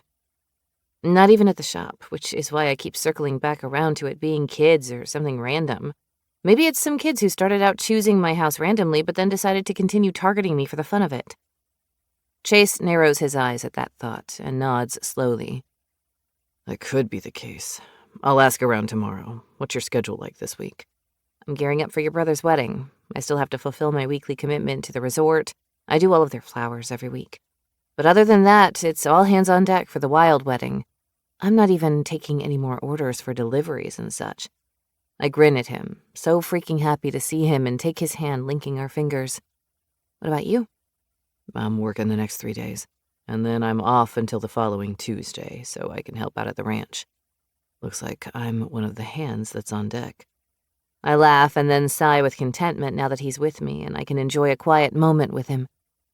I think this week is going to fly by. I'm not wrong. The week flies by and now my team is gathered at Paula's Posies, all bleary-eyed and yawning, but they've made it on time. We're all here, Ida says, blinking sleepily. I asked my whole staff to arrive at the flower shop at 6 this morning because it's finally the weekend of the wild wedding, and that's our only focus for the next 2 days. I appreciate you all coming in so early, I reply, passing out coffees from Bitterroot Valley Coffee Company. I have breakfast sandwiches here, along with some donuts, because we might need a little bonus sugar energy today. Let's run down the plan. As we all sip coffee, I pull up the notes on my iPad. Okay, all the bouquets for both today and tomorrow are done. Centerpieces, boutonnieres, petals, all ready. I also have all the flowers in the cooler for the arbor tomorrow. That arbor is going to rock, Charla says around a bite of breakfast sandwich. I grin at her and take a bite of my own. I know. I rented a van for the weekend, so we don't have to drive back and forth from the ranch as much. Today is the rehearsal dinner. We have 10 centerpieces, a bouquet for the bar, and all the vines to hang around the edges of the tent. Erin wants it to look like we're walking into a fairy garden. You know, Vicky says with a frown, I was originally under the impression that this was going to be a smallish family wedding out at the ranch. There's nothing small about those two families, I remind her. And they're wealthy. They want beautiful, and that's what it'll be. I want you all to stay hydrated today. It's going to be hot, so be sure to drink lots of water. And I have snacks in the van as well. I'll keep you fed and watered because it's going to be a long, hard day, and then we're going to tear it all down tonight after the party and start from scratch again tomorrow. I might venture to say, Ida says, that this could be the poshest wedding to ever be held in this town. And aren't we lucky that it's our flower shop they hired? I wink at the older woman, who grins back at me. We can do this, you guys. I've closed the shop down through Sunday, so all hands are on deck with me out at the ranch. Of course we have this, Charlotte agrees. Are we going to wake everyone up when we get there? Probably not. They know we're coming early. I want to see how the setup actually works out, with the tents and tables and everything. Charlie Lexington should be out there as we speak, ready to greet vendors and make sure everything runs smoothly. We're going to make sure that she has no need to even think about our side of things. How are we going to keep the flowers from wilting? Vicky wants to know. If we set up too early, they'll die in the heat. We're starting with the vines, I inform her. That'll take us half the day, and they're hardier. Then we'll work on the more delicate flowers. We'll bring the van back here to load up the flowers midday. I like it, Ida says, nodding. Now, before anything else, I want to remind us all that we signed contracts that include non-disclosure agreements earlier this week. And it's imperative that we remember ourselves at all times. No photos of the guests, no asking for autographs, no posting to social media. I have permission to take photos of our work when we're finished, but that's it. No selfies with Aaron's family. We understand, Vicky says with a nod, and we won't do anything to embarrass you. Or get me sued, I remind her. If you breach those contracts, you'll be fired on the spot. I have to be a hard ass on this one, guys. My business is on the line. We got your back, Ida agrees, nodding. Let's do this. I load up the last of the sandwiches and donuts because I know we'll need the fuel later, and we head out to the vehicles. Charlotte gets into the van with me, and the others pile into Ida's car, and we're off, headed out of town to the ranch. I've never seen the ranch, Charlotte says. She's excited, barely able to sit still in her seat. I've heard it's gorgeous, and of course I've seen the photos that Millie posts on social media. I admit I'm so excited to get a glimpse of some of Aaron's famous family. I spare her a glance. Charlotte, like I said at the shop, I need you to be professional this weekend. I get that the people at this wedding are celebrities, but we have a job to do, and I want to make sure that Aaron and Remington are comfortable. I won't embarrass you, Charlotte promises me. I won't ask for autographs or photos or anything. Good, because you know what's on the line if you do. Charlotte's the youngest of us, and I know that she's already starstruck, and we haven't even seen anyone yet. I know, she says. I'll be a wallflower and get my work done, but man, it's so cool. I can agree with you there. It is cool. It'll be something we never forget, that's for sure. As I pull in ahead of Ida, there are 2 armed security officers at the gates of the Wild River Ranch. Hi, I'm Summer Quinn, the florist. This is my employee, Charla, and I have 3 more in the vehicle behind me. The man checks his list and nods. Thank you. Just a reminder, there is to be no photographing the guests today. I understand. I did have it added to my contract that I can take photos of the flower arrangements for my website. I see that here. That's not a problem. Thank you. He nods and gestures to someone else, and then the gate opens and we drive through. He was sexy, Charla says, dancing in her seat. And I'm glad he's not mad at me, because with those muscles, he looks like he could do some damage. I think that's the point. I drive us past the farmhouse and barn, out to the field where the event center will be. There's already a massive tent in place, with another smaller tent to the side. A row of mobile toilets and wash stations sits about 20 yards away behind a temporary discreet wood fence. Wow, Charlotte whispers as I come to a stop. She's staring up at the mountains. Holy shit, Summer. I know, it's so freaking beautiful. The sun is rising over the peaks before us, sending a soft, golden glow over everything, and it's enough to steal your breath away. New life goal unlocked, she whispers. What's that? To get married out here someday? That's a damn good goal to have. Come on, let's get going. Just after we arrive, other vendors come pouring in behind us. Sound equipment, tables, chairs, food and drinks, and a team of 5 photographers. Okay, since the tent is up, let's start with the vine borders around it, just like I sketched out. We've got it, Ida says with a nod, and we get to work, all of us with specific tasks that I outlined well before today. I enjoy the hive of activity bustling around us, and as the morning progresses, more and more bodies appear as if from thin air. The air practically hums with energy and excitement, all of us excited to be pulling together to make something magical. Before long, I realize that it's not just vendors roaming around, but family members as well. "This is Summer, my extraordinary florist and friend," Erin says, gesturing to me. I'm embarrassed as hell because I'm sweaty, with my hair pulled up, no makeup, and in just a t-shirt with my logo and denim shorts. But I smile. "Summer, this is my mom, Megan, and some of my aunts, Alicia, Natalie, Nick, and Stacy." "Hello." I nod to them all. Jesus, every single one of them is absolutely gorgeous. "I take it everyone arrived safely then?" "We did, the entire brood," Natalie confirms. "It took 4 planes, but we did it. We've also taken over the entire town, I'm afraid." "I don't think anyone is complaining," I reply with a laugh. "Your family might single-handedly boost Bitterroot Valley's economy this weekend." "Is there anything I can do to help?" Alicia asks, her eyes roaming over everything with interest. "I used to be an event planner, and I can do just about anything." "You're a guest," I remind her kindly. "Not that I don't appreciate it, but I promise you we have it all handled. It's going to be an amazing couple of days." "I had no idea how absolutely gorgeous it is here," Nick says, turning in a circle. "I mean, we've seen photos, and I know you've told us, Erin, but nothing does it justice."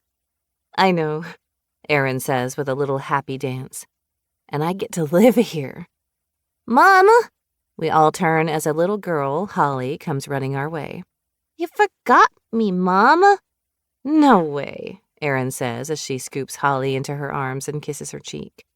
"You were still asleep when we left. How did you get out here?" I brought her. A devastatingly handsome man joins us. He has a quick, charming smile, bright blue eyes, and shaggy dark blonde hair that just begs for a woman's fingers. He turns that smile onto me. Hey, I'm Hudson, Erin's favorite cousin. "Don't let the others hear you say that," Natalie says with a laugh. "Come on, I want to see everything." "It's going to look completely different tomorrow," Erin informs them as they walk toward the tents. You know, Hudson says, smiling after his family. Erin insisted that she wanted a simple, small wedding. I think it's blown up a bit beyond that. "It's the biggest project I've ever taken on," I agree, nodding as I resume sorting some vines. "But it's going to be gorgeous. What do you think of Bitterroot Valley, Hudson?" I think it's amazing. Views everywhere you look, nice people, good food. "Where did you eat?" We hit up a barbecue place last night. "Oh, sure, Rocky Mountain Smokehouse, right?" That's it. Freaking amazing ribs. He reaches down to help me straighten out a vine that's decided to fight me. "Is this your first visit here?" No, we came skiing last winter. That's when Erin decided to stay, and I can't say that I blame her. How long have you lived here? About 5 years. I stand and find Hudson smiling down at me. "What?" You sure are pretty, Summer Quinn. Just then, strong arms circle my shoulders from behind and a face nuzzles my neck. Good morning, sugar, Chase says. There's a little edge to his voice, and I look up at him to find him glaring at Hudson. He's jealous. "Chase, this is..." Hudson, Chase says with a nod. We've met. Hudson rocks back on his heels, that charming smile still in place, and nods slowly. I get it. It was nice to meet you, pretty Summer. And with that, he winks and then sets off to catch up with the women. "Was that necessary?" I ask as I turn in Chase's arms and give him a hug. Fuck yes, it was. I didn't like the way he was smiling at you. "And how was that?" Like he wanted to eat you for fucking breakfast. He lowers his lips to mine, and I'm immediately swept up in him, the way I always seem to be whenever he's near me. And only I get to do that. I pat his chest and grin up at him.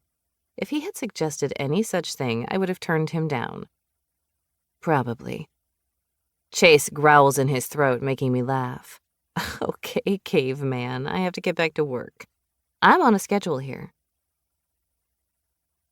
I wasn't wrong this morning when I told my staff that it would be a long, grueling day. It was just that, and I was like a mother hen, hovering over everyone to make sure they were hydrated, had food, and weren't overworking themselves. To my absolute shock, Chase has asked me to be his date tonight. At first, I declined because I'm working, but it seems the man can talk me into just about anything. However, I don't have time to run all the way home to get ready and then come back, so thankfully, Erin lets me use her guest suite in the farmhouse so I can get ready for the party. My staff leaves when I do. They are going out to dinner and then home to rest for a few hours, but they'll be back around midnight to help me tear everything down so we have a clean slate for tomorrow morning. I hurry through my shower and do my hair and makeup in record time before donning my red off-the-shoulder dress, just in time for Chase to pick me up and bring me out for the party. I have to admit, everything out here looks spectacular. We pulled off the fairy garden look, complete with twinkle lights and a waterfall in the far corner of the tent. Chase's bar is in another corner, with my flowers draped across the front. 2 bartenders bustle behind it, filling orders. To my surprise, there's a full stage set up on the opposite end of the tent, complete with instruments and microphones, and I'll be interested to see what they use that for, given how many musicians are here tonight. Have I mentioned that you're fucking gorgeous? Chase whispers into my ear. We're sitting across from his parents, who I really like. Joy, Chase's mom, keeps grinning over at me, but it's disconcerting to have her son whisper sweet nothings in my ear while she watches us dreamily. You have? I murmur and take a sip of my wine. His jaw just about came unhinged when he saw me in my red dress. Summer, Joy says from across the table. I just have to say, those flowers are absolutely beautiful. You did a wonderful job. Thank you. My team and I worked hard to make sure Erin got exactly what she had in mind. I love it. Joy continues and winks at me, then moves her gaze to Chase, and I can see the wheels spinning in her head. Is this your first date with Summer, Chase? No, ma'am, Chase says with a shake of the head. And it won't be the last. How nice, she says, and if I'm not mistaken, her already wide smile grows. How is your Aunt Paula, Summer? She didn't make it to our last book club meeting.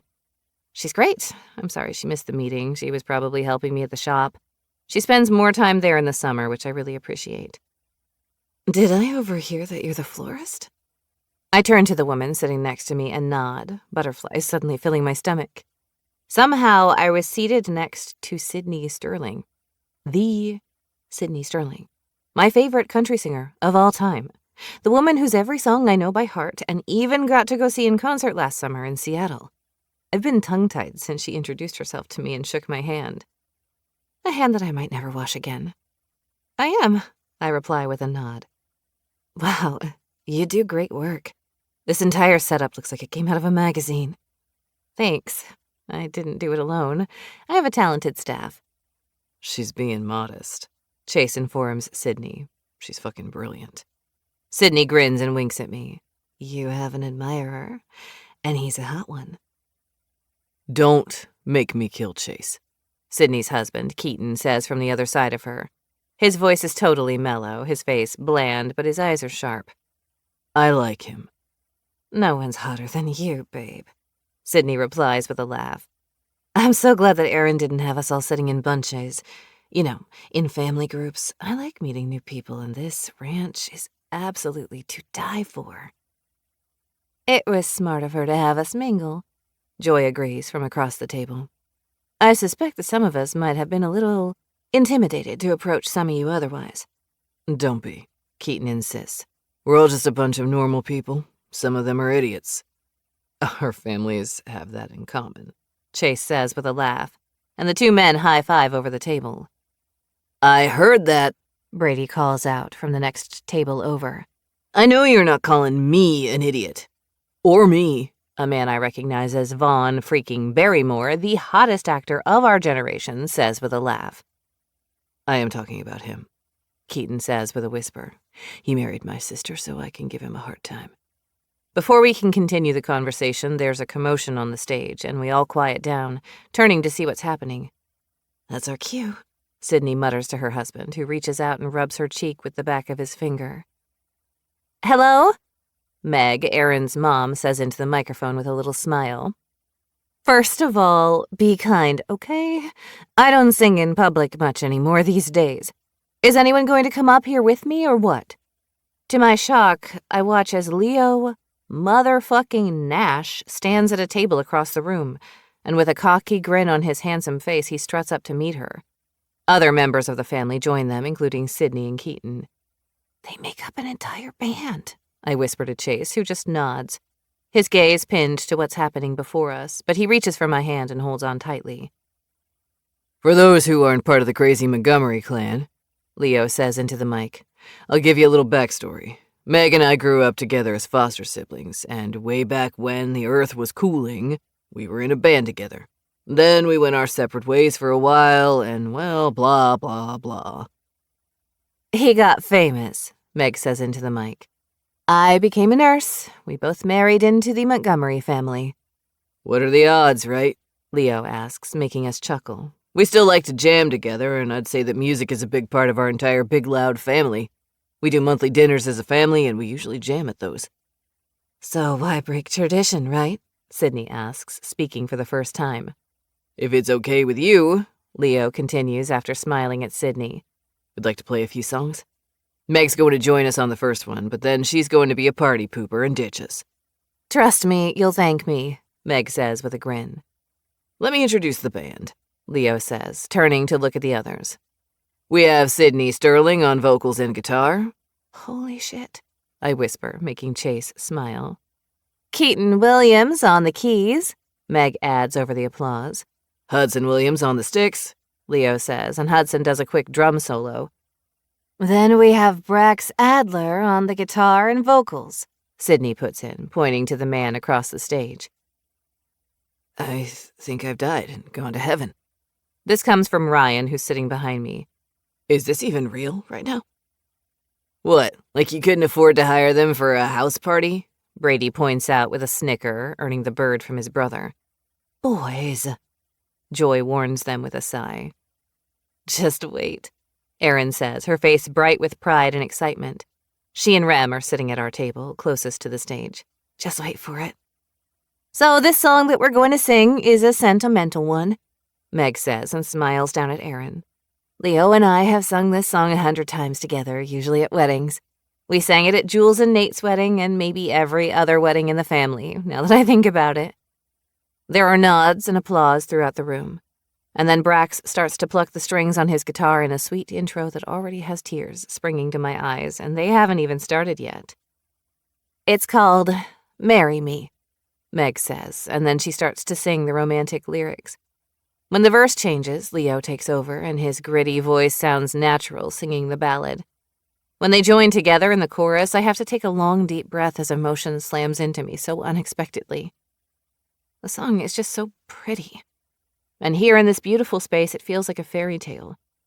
Chase squeezes my hand in his and brings it to his lips, but I can't take my eyes off Meg and Leo, who both look down at Erin and Remington, their voices melting together so effortlessly.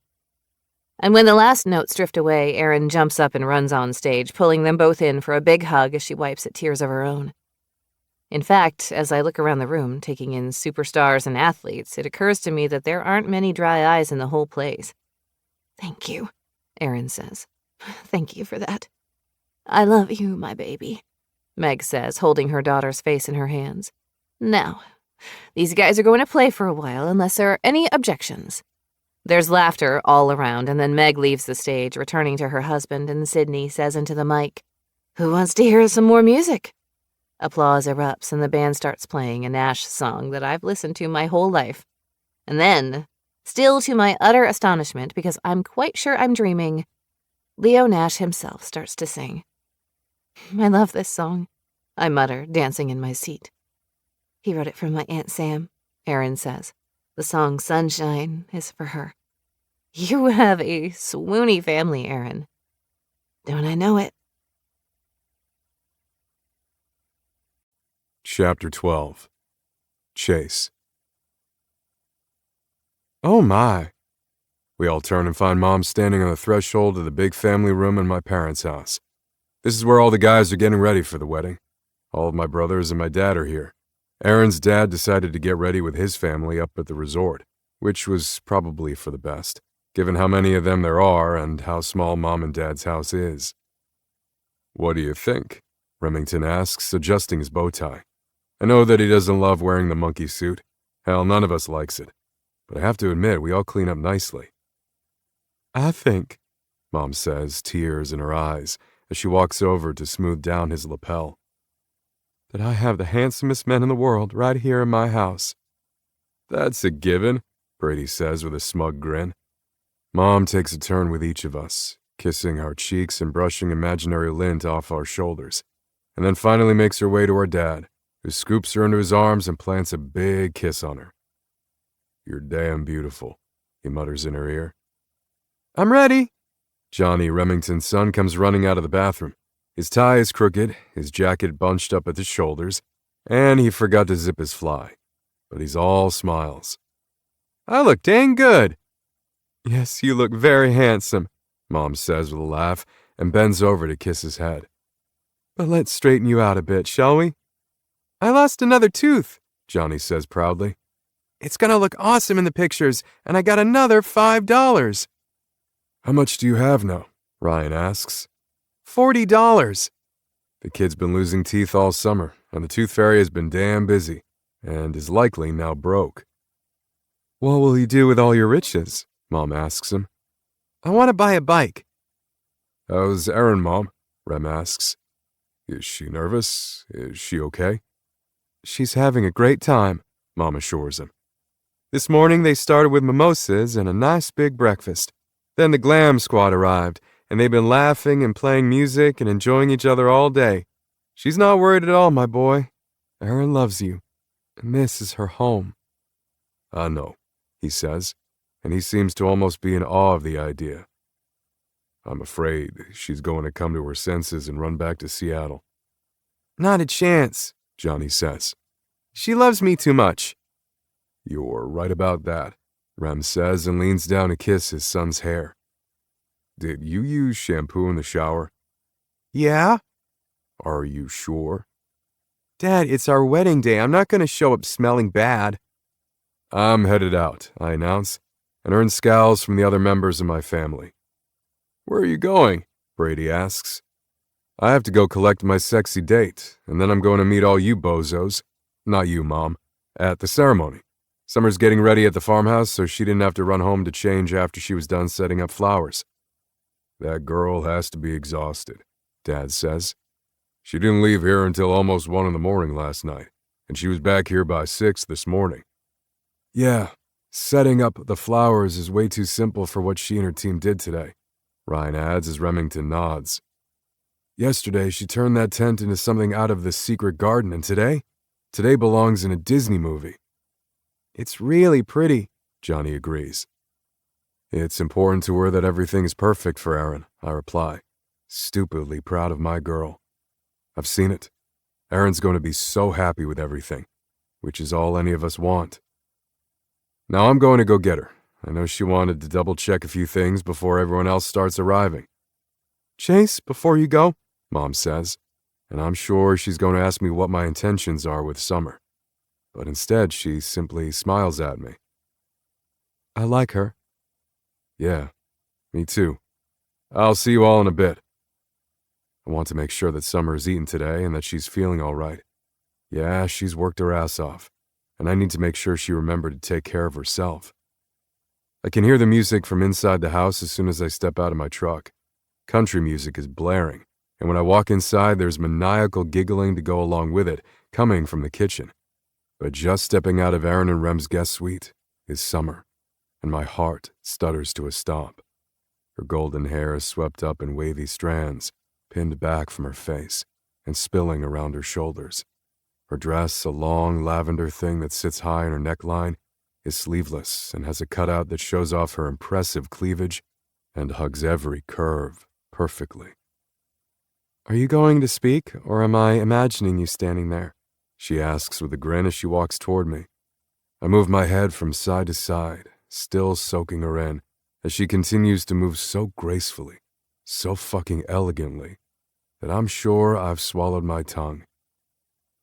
You look handsome, she says, and reaches up to straighten my tie. You're the most beautiful woman I've ever seen in my fucking life. I hear the growl in my voice, but I can't help it. I feel primal. I want to keep her just for me and not share her with any of the idiots that will be at this wedding today.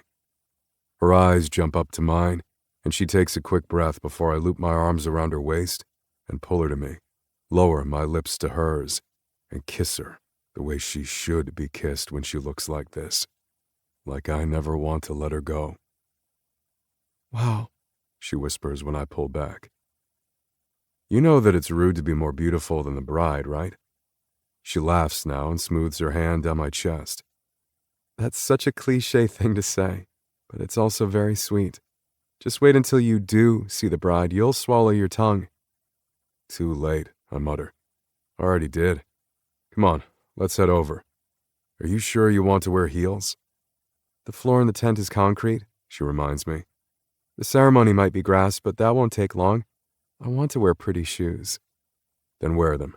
I'll carry them for you when you decide your feet can't take any more torture.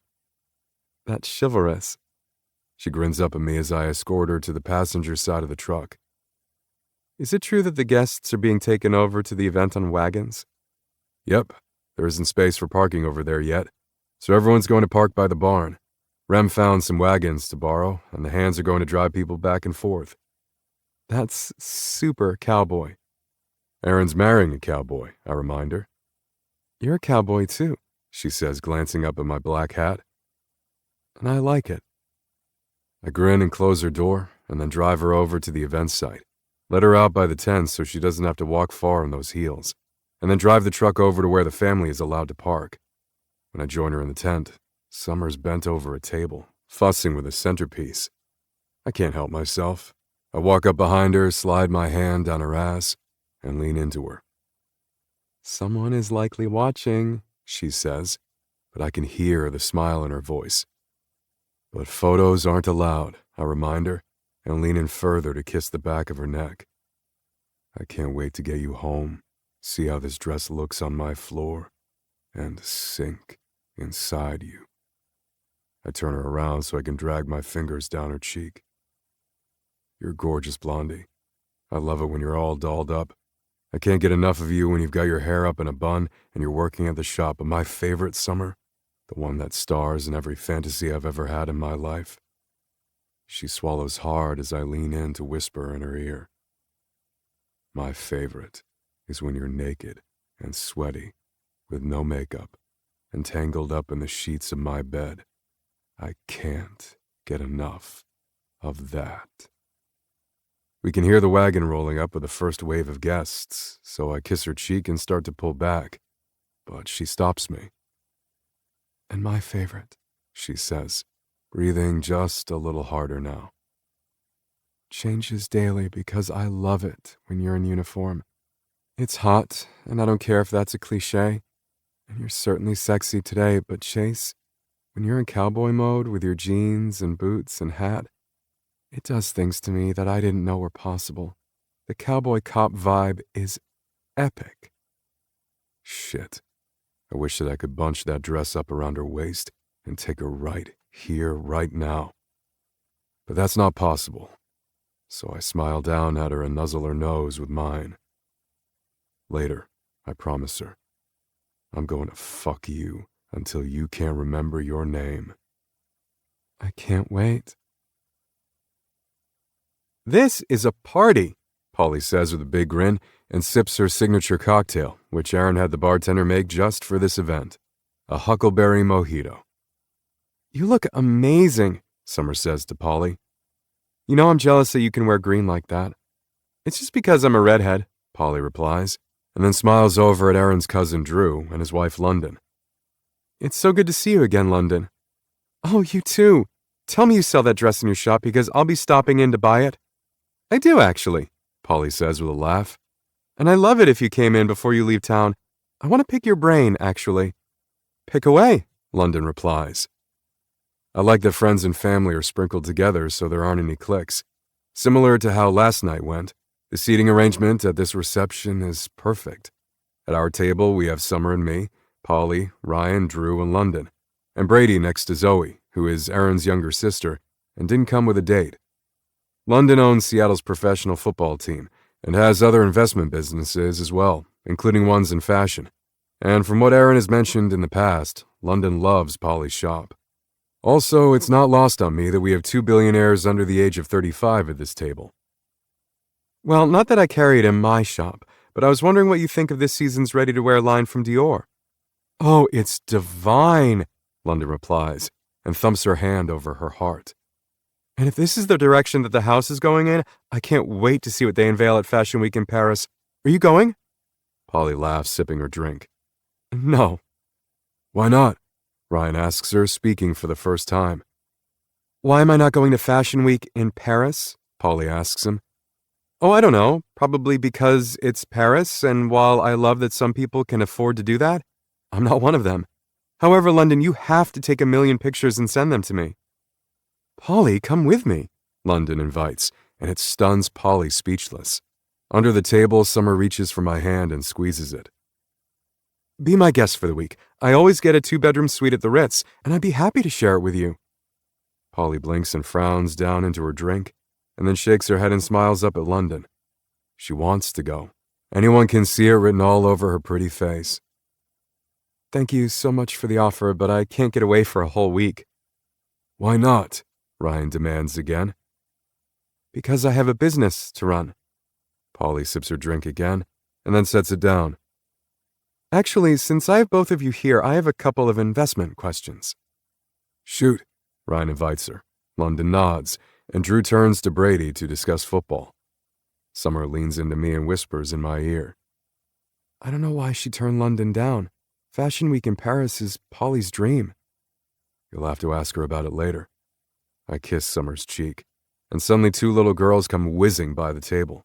One I recognize as my niece, Holly, and the other is her friend, Daisy. Daisy's shoe catches on a chair, and she pitches forward, planting her hands and knees on the concrete next to Brady. He immediately springs into action, pulling Daisy onto his lap, and the little girl begins to cry. Hey now, Brady says, checking out her hands. Look here, you don't even have a scratch. My knees, she says as big alligator tears track down her cheeks, and Brady pulls the skirt back far enough to expose her little knees. Well, those have a little scrape, he concedes. But it's not too bad. But my pretty dress is dirty. Hey, you're beautiful, Daisy, and your dress is just fine, I promise. I wouldn't lie about that. Daisy hiccups twice and then wipes at her tears as Holly stands close by her friend, watching. It's okay, Daisy, Holly says, patting Daisy's shoulder. You didn't even rip it or anything, and your bow stayed in your hair. It did? Daisy reaches up, and sure enough, the bow is still there, which makes her smile. Okay. What's going on?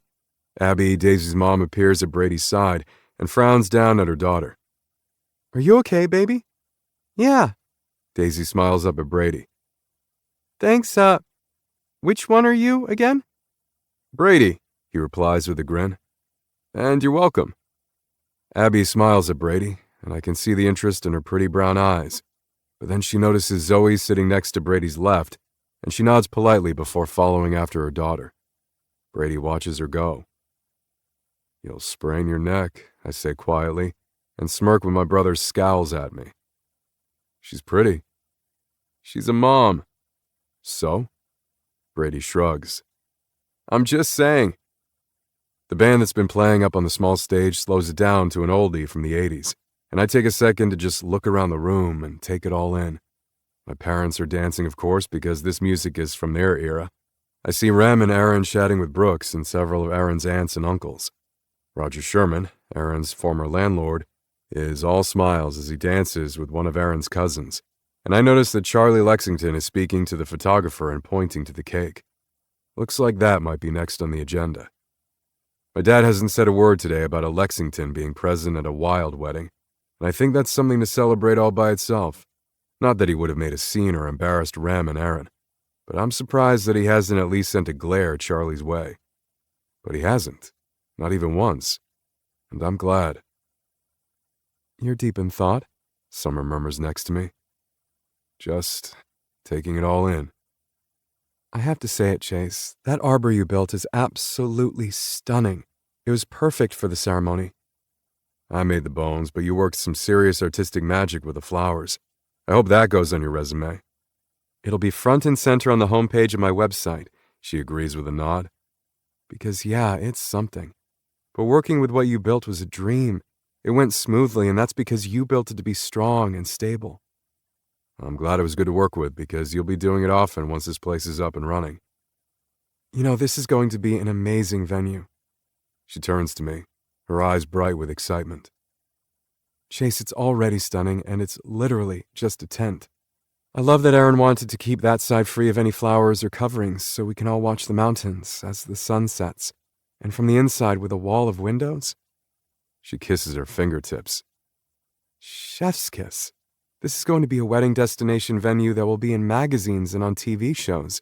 Once social media gets wind of it, it'll be booked up years in advance. I hope so. I know so. I do this for a living. Charlie and I were talking about it this morning, and we know that it's going to be a big deal. Hell, Charlotte's already decided she wants to snag a husband just so she can get married out here. Wow. I raise an eyebrow and can't help but laugh. And what happens after the wedding day? I don't think she cares, honestly. We laugh and I tug Summer over into my lap, wrap my arms around her for all to see, and don't give a shit if anyone looks at us sideways. She isn't a secret. She's mine. How long do we have to stay? I whisper in her ear. It's your brother's wedding, she reminds me with a wry smile. So I'm going to say at least until after they cut the cake. What's taking so long with that? I grumble. Oh, there was a huge cake issue, Summer informs me. But Charlie got it managed and it should be here soon. I scowl over to where a cake sits on a table. It's right there. It's fake. Summer's voice is light as she smiles down at me. It's just for show. The real cake is on the way. I didn't even realize. Exactly. That's what you have Charlie for. Well, it better get here soon. What's your hurry, cowboy? I run my fingertips up and down the smooth skin of her back. I just discovered that you're not wearing a bra under this dress. There's no place to put a bra under this dress. I groan and she laughs and wraps her arms around my neck, kissing me sweetly. Don't worry, you'll live. Chapter 13. Summer. Holy shit, I'm going to die. I bolt up in the bed, yanked out of a dead sleep, my right calf cramping and seizing so bad I'm sure that this is it. This is how I go out. Shit. I moan as I try to rub the cramp out of the tight muscle. When that doesn't work, I stand up and try to walk it off, stretching it out. At first, it's absolute agony, but after a few minutes, the muscle starts to relax. And I'm left with an ache, and I'm pretty sure a little PTSD.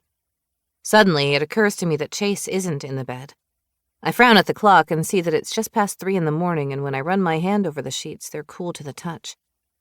He hasn't been here in a little while. We got home from the wedding late. Not only did we stay for cake, but we danced and enjoyed everyone for hours. And we ended up being some of the last to leave. Despite being exhausted, we still managed to strip each other naked and make love. One thing I've learned since I've been with Chase is that the man is almost insatiable. And he's patient. He's teaching me things about my body that I never would have known before. Bless his cowboy heart. Wrapping his white dress shirt around me, I go searching for him, frowning when I don't find him in the house at all.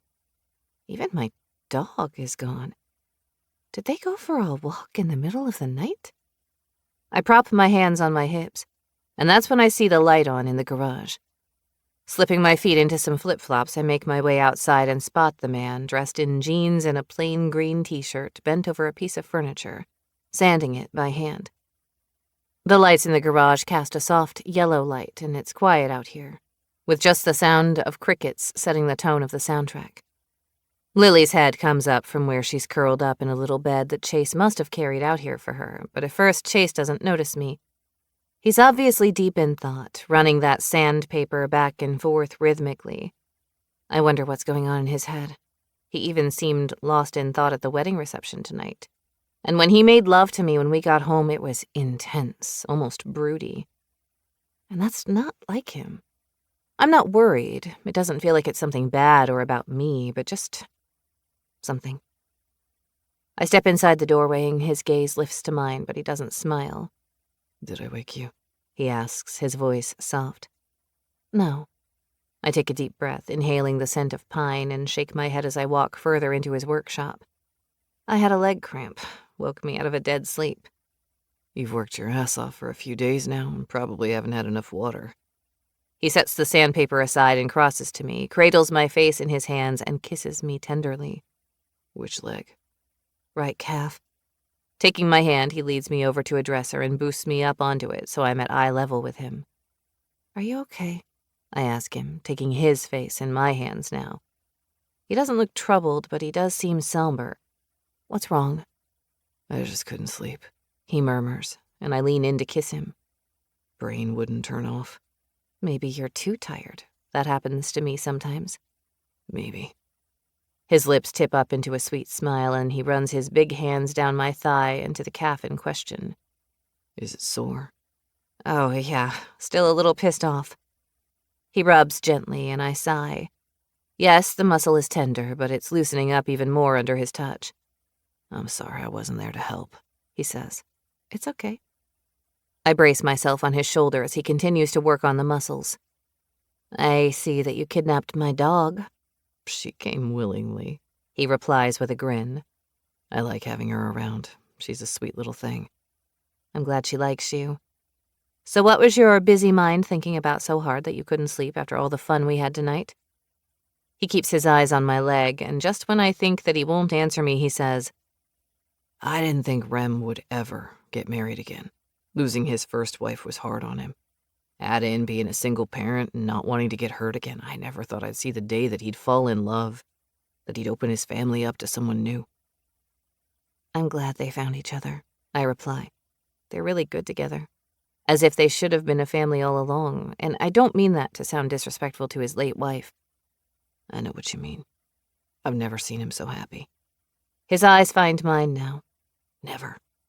And that makes me happy for him, too. Rem and those kids deserve to have someone amazing like Aaron in their lives. I agree. I sigh, feeling the loss of his touch as he lets my leg hang loose and wanders over to the table he was sanding. He leans on it, sighing. Why does it make you sad, Chase? I'm not sad. His voice is matter-of-fact, completely calm, as he shakes his head. That's not it at all. I guess I was just thinking about them and how well they fit together. How sometimes things just fit, like a puzzle, even when you didn't realize that a piece was missing. I tilt my head to the side, listening. I'd say that's how I feel about him. He's the missing piece in my life, and now that he's part of it, I can't imagine not having him in my world. The thought of going back to my life without him makes my heart ache. Sometimes the trick is to stop fighting with the piece, I whisper, and his gorgeous hazel eyes find mine again. There's that. He inhales, lets it out, and his eyes travel down my torso. What's under that shirt? With a grin tickling my lips, I let the fabric fall open, exposing about 3 inches of flesh down the middle. I'm completely naked beneath the cotton, and Chase's hands immediately fist when he realizes it. He doesn't rush to me. He stays planted where he is, under the soft glow of the lights, watching me with those sober eyes. Chase is usually so fun-loving, so full of humor, but tonight he's serious and wrapped up in his feelings, and it's a side to him that I haven't seen before. It's just as sexy as his fun-loving side. As he watches, I slowly spread my legs on the top of the dresser, and his jaw tightens. That sexy muscle on the side of his face twitches, and it fills me with feminine satisfaction. Chase, I whisper. And that's the invitation he seemed to be waiting for, because he pushes off the table and slowly walks over to me, his eyes pinned to mine. He stops about 3 feet away and lets those eyes travel down my body and back up again, and then he licks his lips. This, he says. Exactly this. How you look right now is my favorite. He brushes his thumb across my bottom lip, and I poke my tongue out so I can lick him. His eyes narrow on me as he pushes his thumb further into my mouth so I can lick and suck him. No, I haven't seen this side of Chase before. This broody, intense side. And I absolutely want him. Once again, he drags his now wet thumb over my lip, then down my chin and between my collarbones and cleavage. He still can't see my breasts because they're covered by the shirt, but my nipples are almost painfully hard from this intense, quiet foreplay. I glance down, but his hand is on my chin in the blink of an eye, forcing my gaze back to his. Eyes on me. The intensity makes me swallow hard and the ache between my legs pulses. Okay. It never fucking stops. His voice is rough but still calm as he holds my gaze and rubs his fingertips over my clit. This yearning for you, this absolute need for you, it never goes away. When I'm not with you, I'm thinking about you. If you're in the room, it's like you're a fucking magnet. I have to be with you. I'm right here. With my eyes still on his, I reach for the waistband of his jeans. His eyes narrow as I unfasten them, nudge them down over his hips, and feel him spring free. I take his thick, heavy cock into my hand and pump him twice before sweeping my thumb over the crown and feeling the wetness already there. I'm right here, Chase. I'm not going anywhere. He fists his hand in the nape of my hair and crushes his mouth to mine, kissing me almost desperately as I guide him to me. And he slips inside of me, one agonizingly amazing inch at a time, until he's seated fully, and we're both breathing hard, staring at each other. Mine, he growls. This is mine. Yours, I agree before he kisses me again and begins to move. The thrusts are slow but hard, as if he's hammering the point home that I belong to him, and just like always, he surprises me with not just how he can make my body feel, but the way he makes my heart feel. So full, so freaking happy that I'm surprised light doesn't shoot out of my pores. Even when he's buried so deep inside of me, I can't get close enough to him. He picks up the pace, and I lift my legs higher on his sides, feeling the orgasm moving through me. As I let go, he pumps into me twice more and follows me over the edge. He leans his forehead against mine as we both work to catch our breath, and then he kisses my forehead sweetly, tenderly, lovingly. Did I hurt you? He asks. Never. I shake my head, and with him still seated inside of me, I take his face in my hands and kiss him. You could never hurt me, Chase Wilde. I love you, he murmurs, those serious eyes so full of emotion. I've been gone over you for years, Summer. I'm really glad I stopped fighting it, I reply as love and joy fills me to almost bursting. Because I love you too. He sighs and closes his eyes, resting against me. I can see the lines of exhaustion on his face. Is this what he was out here agonizing over all night? We should go to bed. He nods and pulls out of me, then moves over to his wash basin and takes some paper towels from the roll, hurrying back over to clean me up before helping me onto my feet. So what's the story with this dresser? I ask him, gesturing to the one I just hopped off of. Did you make it? Yeah, for Bridger Blackwell. Brooks's brother? That's him. He's not getting it now, though. I frown up at him. Why not? Sentimental reasons. That one stays here. I'll build him another one. I laugh and then sigh a little when Chase lifts Lily into his arms to take her up to bed. I follow behind them, turning off the lights and locking the garage behind us, and then we're inside, walking up the stairs to the bedroom. Lily, with a big yawn, curls up in her bed and goes right back to sleep, and Chase snuggles up behind me in the bed. Were you out there worried about telling me you loved me all night? I ask him, and wiggle around in his arms so I can see his face. No. He kisses my hand and finally offers me a small smile. No, I really was thinking about Rem and the wedding and all of that stuff. I guess big life events will do that to a person. Telling you I love you isn't something I struggle with because, like I said, I've had strong feelings for you for a while. A long while. I grin and kiss his chin. I might have had a bad moment or two wondering if you felt the same. He sighs with the admission, and I can see the vulnerability in his eyes, and it makes me love him even more. I'm catching up, and I'm going to be frank here for a minute. We're in the dark, in the middle of the night. There's no better time to be perfectly honest. That makes me smile.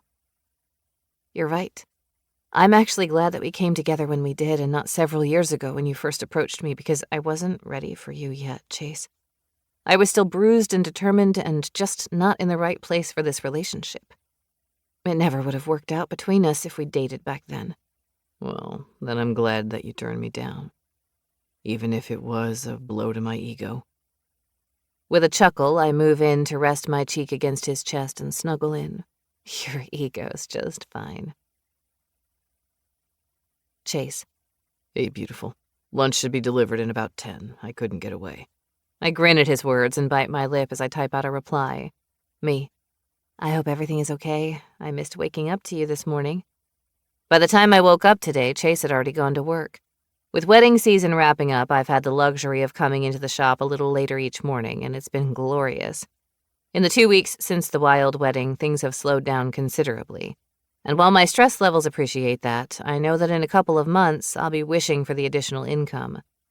But I've learned to make the busy months make up for the slow ones. I'm just placing the last sunflower into a bouquet when my phone pings with a reply. Chase. I got to see your gorgeous face this morning and kiss your lips before I left. Whose amazing life is this, anyway? I laugh and shake my head. He's just so damn sweet. Oh, Lord, she's sexting again, Charla says and makes a gagging noise from across the room. I am not. I can totally tell, she insists. You get this goofy grin on your face while you tap away at your phone. It used to be really sweet, but now it's just, ew.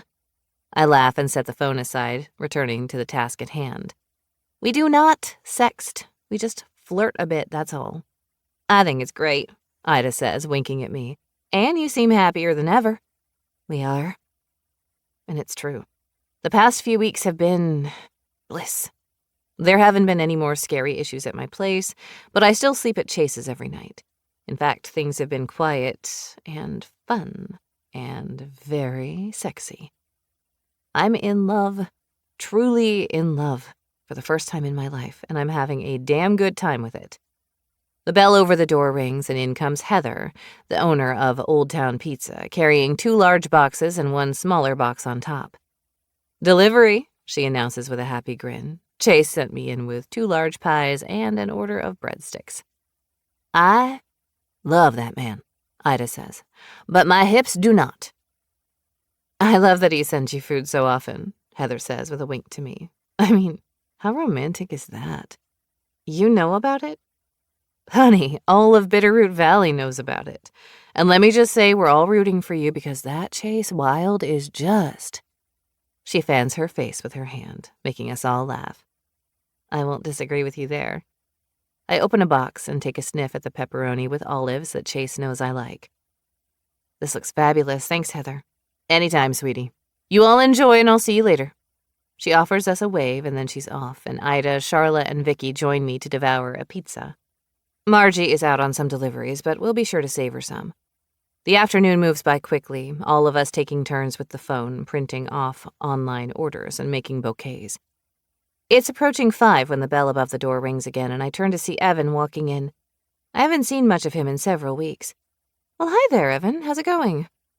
Just fine. It occurred to me that I haven't seen much of you recently, and I was walking by. Thought I'd stop in and see how you are. You know, I was just thinking the same. I'm doing well, thanks. What have you been up to? Oh, you know, slaving away in the office by day and soaking up the last bit of summer when I finally managed to escape. I grin and nod at him as I walk around the counter and set a plant that I just unboxed on a shelf for sale. I hear you. The days are getting shorter and shorter, and soon it'll be winter. Oh, don't say that word, he says with a frown. Don't tempt the snow gods. I chuckle and tuck my hair behind my ear. You're right. I won't say it again. So, business is good? Someone's always suing someone else, he says. And I saw your father not long ago. That has my back going straight, and I'm immediately reminded why I've always kept my distance from Evan. Oh? I was in Helena last week for a political party thing, and he was there. He said to tell you hello. Interesting. That's about all I have to say about that. Evan has political aspirations, and that's why he wanted to date me in the first place. It reeked of Dennis, and I wanted nothing at all to do with that. It was fun. You should go with me next time, see your folks, and spend some time with me. His hand snakes out to move down my hip. just as the bell sounds over the door and Chase walks in. He takes in the scene before me, narrows his eyes when they land on Evan's hand on my hip, and he snarls, "Don't make me draw my weapon." I laugh, but Chase doesn't move his gaze until Evan removes his hand. "Oh, hey, Chase." Evan's all smiles. "Summer and I were just talking about getting away to Helena together." Whoa. I hold up a hand as Chase's jaw tightens. We were absolutely not saying anything of the sort. I have no intention of going to Helena anytime soon, Evan. His eyes turn cold as he looks between me and Chase, and I reach for Chase's hand, linking our fingers. "I hadn't heard," Evan says stiffly. "I find that very hard to believe," is all Chase says before Evan turns and walks out the door. Man, Ida says, rolling her eyes. "He had his hands on you," Chase says. And in about 2 seconds, I was going to tell him to take his hand off me. What are you up to? "I'm here to collect my girl." I frown up at him. I'm sorry, I can't leave for a while yet. "Well, yes, you are my girl, but I didn't mean you. I thought I'd pop in and get Lily, take her home with me." And just like that, I get all gooey. That's really sweet. She'd like that. "I figured I'd fix her dinner, and she and I can stretch out on the couch together." I laugh as I hook Lily up to her leash, and when Chase takes it from me, he leans in to kiss me. I'll see you in a few hours. I grin up at him. "We'll be waiting." Chapter 14. Chase. "So you said you wouldn't camp," I say as I shift the truck into park and grin over at Summer. "But that you would hike." Sure, I'll hike. She frowns out the window. Where are we anyway? I know we're on the ranch property, but I don't think I've seen this spot. We're actually not too far from the lake, that way. I point to the right and get out of the truck, open the door behind the driver's side, and start gathering some gear. I want to show you some of the property on foot today. Okay. She grins and hops out, opens the door opposite of me, and starts changing her footwear, from flip-flops to the trail shoes she brought along. We drop Lily off at Paula's for the night, since it wouldn't be safe to take her with us today. Not only shouldn't she hike that far, given that she has a flat face and would overheat, but there's wildlife out here, and I don't want to take any chances with a little dog. I put on sunscreen before we left the house, Summer says as she sets a hat on her head. You told me to bring the trail shoes, so I figured we'd be outside. Good idea. With a backpack full of water and snacks, along with some emergency supplies on my back, I close the truck door and circle around to her. You ready? Ready. We set off on a path into the woods that my family has used so often over the years that it's become a bona fide hiking trail. This is a great 5-mile hike with some pretty views, and my mom uses the path to find huckleberries in the summer. In fact, I have a couple of empty containers in my bag to hold the sweet purple berries because when Summer sees the mother lode, she'll want to pick some. So will I. She looks amazing today. She chose wisely with long jeans. That way she won't get scraped up by the brush on the trail. And a t-shirt. Her hair is down under the Bitterroot Valley ball cap that she likely got from a gift shop in town. She may not typically spend a ton of time in the woods, but she's quick, her footsteps sure on the path, and she looks like a pro. Did you mention before that you don't hike often? I ask her. I don't love the great outdoors, she admits with a wince. I know I live in Montana and I should love it, but it's dirty out here and there are bugs and it's just not my favorite. The view, yes, that's my jam, but sometimes getting outside in nature is good for you. It feels good today, and I'm excited to see where this trail leads. You won't be disappointed, I assure her, thinking of the view that I'm leading her to. Holy shit, Chase, there are huckleberry bushes. I grin as she pauses on the trail and starts picking berries. Too many for us to eat. I wish I had containers, she says with a frown, and then smiles in delight when I produce 2 of them from my backpack. Well, aren't you handy to have around? Damn handy, I confirm, and we both get to work filling the containers. What about bears? She asks. What about them? They also like huckleberries. Should I be freaked out? You should never be freaked out, babe. I won't let anything hurt you. She smiles over at me. That's one of the things I love about you. But seriously, there have to be bears out here. There are some. The ranch hands try to keep an eye on them as much as possible, but animals wander on and off the ranch every day. To our knowledge, there haven't been any grizzlies on the property in a couple of weeks. That has her stopping with a berry halfway to her mouth. When her gaze whips over to mine, her baby blues wide. A couple of weeks? That we know of. I won't lie to you, there is wildlife out here. Bears, mountain lions, wolves, along with the usual deer and elk. Sometimes we get a moose, and all the smaller critters. And you want to live here? Absolutely. I laugh and snap the lid closed on my container. It's only half full, but picking these small berries takes time, and I'm done for now. I slip it into my bag and cross to her, wrapping my arms around her waist. The animals don't want to hurt us, Blondie. Are you going to tell me that they're more afraid of me than I am of them? It's a cliché, but it's true. I kiss her neck, and when she puts the lid on her container, I take it from her and slip it into my bag. We can come out here just to pick berries whenever you want. The season's almost over, she says wistfully. They'll be gone in another week. If you want to skip the hike, we can just do this and come back another time. No. She shakes her head and wipes her hands on her jeans. We've got quite a few. Enough for a pie, anyway. I want to see what you want to show me. But I don't want to run into a bear. We'll keep talking, I assure her and take her hand in mine. And I have bear spray if we need it. What about a gun? I have that too, but we won't need to shoot anyone. She nods and we keep going up the trail. It's an uphill climb on the way to our destination, but that means that it's downhill on the way back.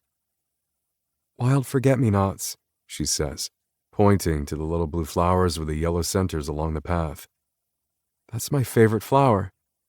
Why? Look how pretty and dainty they are, she says. They're a happy flower, and they come back every year. I didn't know that.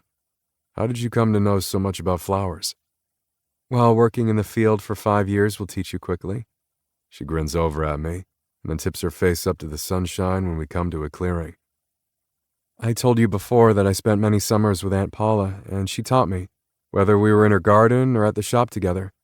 By the time I bought the business, I knew what was native to this area, when they grew, and I knew a lot about what and where to plant flowers, shrubs, trees, you name it. It's fun and makes people happy. My mom gardens, I say as I lift a branch out of her way. I know. She comes into the shop to ask questions a lot.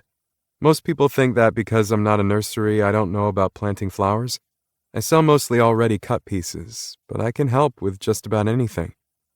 Have you thought about expanding to add a nursery side? I ask her. No. She shakes her head definitively. That's a lot of work and takes expertise I don't have. We already have a nursery in town, but I love it when your mom pops in to ask questions. She's a wonderful woman, you know. I know. I nod, thinking about my mom. She's proud of all of us, too. Now that Erin's taken over the bookkeeping for the ranch, Mom can finally retire, and she and my dad are planning some travel, but I think she'll want to stay close by most of the time. She's an important part of our community, Summer adds. She's so active with volunteering and with clubs and groups. I see her in town all the time. I can't imagine Joy being gone most of the time and missing out on all the things happening in Bitterroot Valley. I can't either, but she's earned a vacation somewhere tropical. Summer grins over at me, and soon we can hear the water. Is that a waterfall? I can't believe we've already made it this far on the trail, but I nod at Summer. Yep. Oh my God, I want to see it. She practically skips farther down the path and turns a corner, and there it is. The top of the falls is at least 30 feet in the air, and the water rushes down into the creek below. I didn't even see the creek, she says, as she sets her hands on her hips and watches the water. We were walking perpendicular to it. We'll walk along it on the way back. She turns to me and then rushes over and jumps up into my arms. My hands land on her ass as she loops her arms around my neck and kisses me, pressing herself against me as we listen to the water and the cool spray fills the air around us. I take it you like it, I murmur against her lips. Chase, it's gorgeous. And you're not even looking at it. She laughs, and I let her slide down my body, my hands still glued to her ass, and then she turns to take it all in again. I love water. She says, her eyes pinned to the rushing current before us. I always have. Lakes, rivers, waterfalls. I love visiting the ocean. It's the sound of it, you know? I slip my hand in hers, linking our fingers, and stay quiet as she goes on. It's as if the sound of the water drowns out all the noise in my head, and I can just be. I don't have to worry or overthink anything, because the water calms all those chaotic thoughts. She turns to me again. How did you know that I needed this today? I shrug a shoulder. The season's winding down, and I know that the summer was full of stress for you. Between the shop, the weddings, and the bullshit of someone trying to scare you, I figured it was time for a break, for some quiet, even if it's just for a day. She nods, slowly, turning her gaze to the waterfall once more. I guess it really has been a pretty crazy summer, huh? Pretty crazy, I agree. But I'm glad that it has been, because if those idiots, whoever they are, hadn't tried to scare you, we might not be here like this. Oh, I like to think that we would have found our way here eventually. She laughs and moves over to the small wooden bridge that my brothers and I made about 10 years ago, so we can keep moving on the path. I would have figured it out. Speaking of figuring stuff out, are there any new leads on my case? No. I refuse to sugarcoat it for her, and I hate that that one word has some of the light draining from her eyes. I'm sorry, Sugar. We're still investigating. It's not your fault. Feels like it is, I reply absently, but then she's in my arms once more, her hands framing my face. It's not your fault. You didn't do those things, Chase. Some asshole did. It's their fault. You're doing everything you can to keep me safe, to make me feel safe. And I appreciate it so much. She nuzzles my nose with hers. So stop feeling guilty, okay? Yeah, okay. She smacks a playful kiss on me, wiggles out of my arms, and leads me down the trail. Is it any wonder that I'm completely in love with her? Oh, look! Summer points down the trail. This path empties out down by the lake. Yes, it does. I grin, excited about what I have to show her next. I haven't brought her out here since before Rem's wedding, and there have been some changes. Actually, a lot of changes. That view is just so great, she says. She's panting a little from the exertion of the hike, but her eyes are bright with happiness, and being with her today has been amazing. Of course, every day with Summer is the best day of my life. We come out of the woods near my property, and Summer props her hands on her hips while she tries to catch her breath. We're going to have to check for ticks later, she informs me. I can't wait. I laugh and take her hand, leading her toward my piece of the lake. I have more to show you. Is that a foundation? I'm all smiles as I guide her to the concrete foundation, and we stop looking it over. This will be the shop, I inform her. I'm hoping to have it framed in before the snow flies.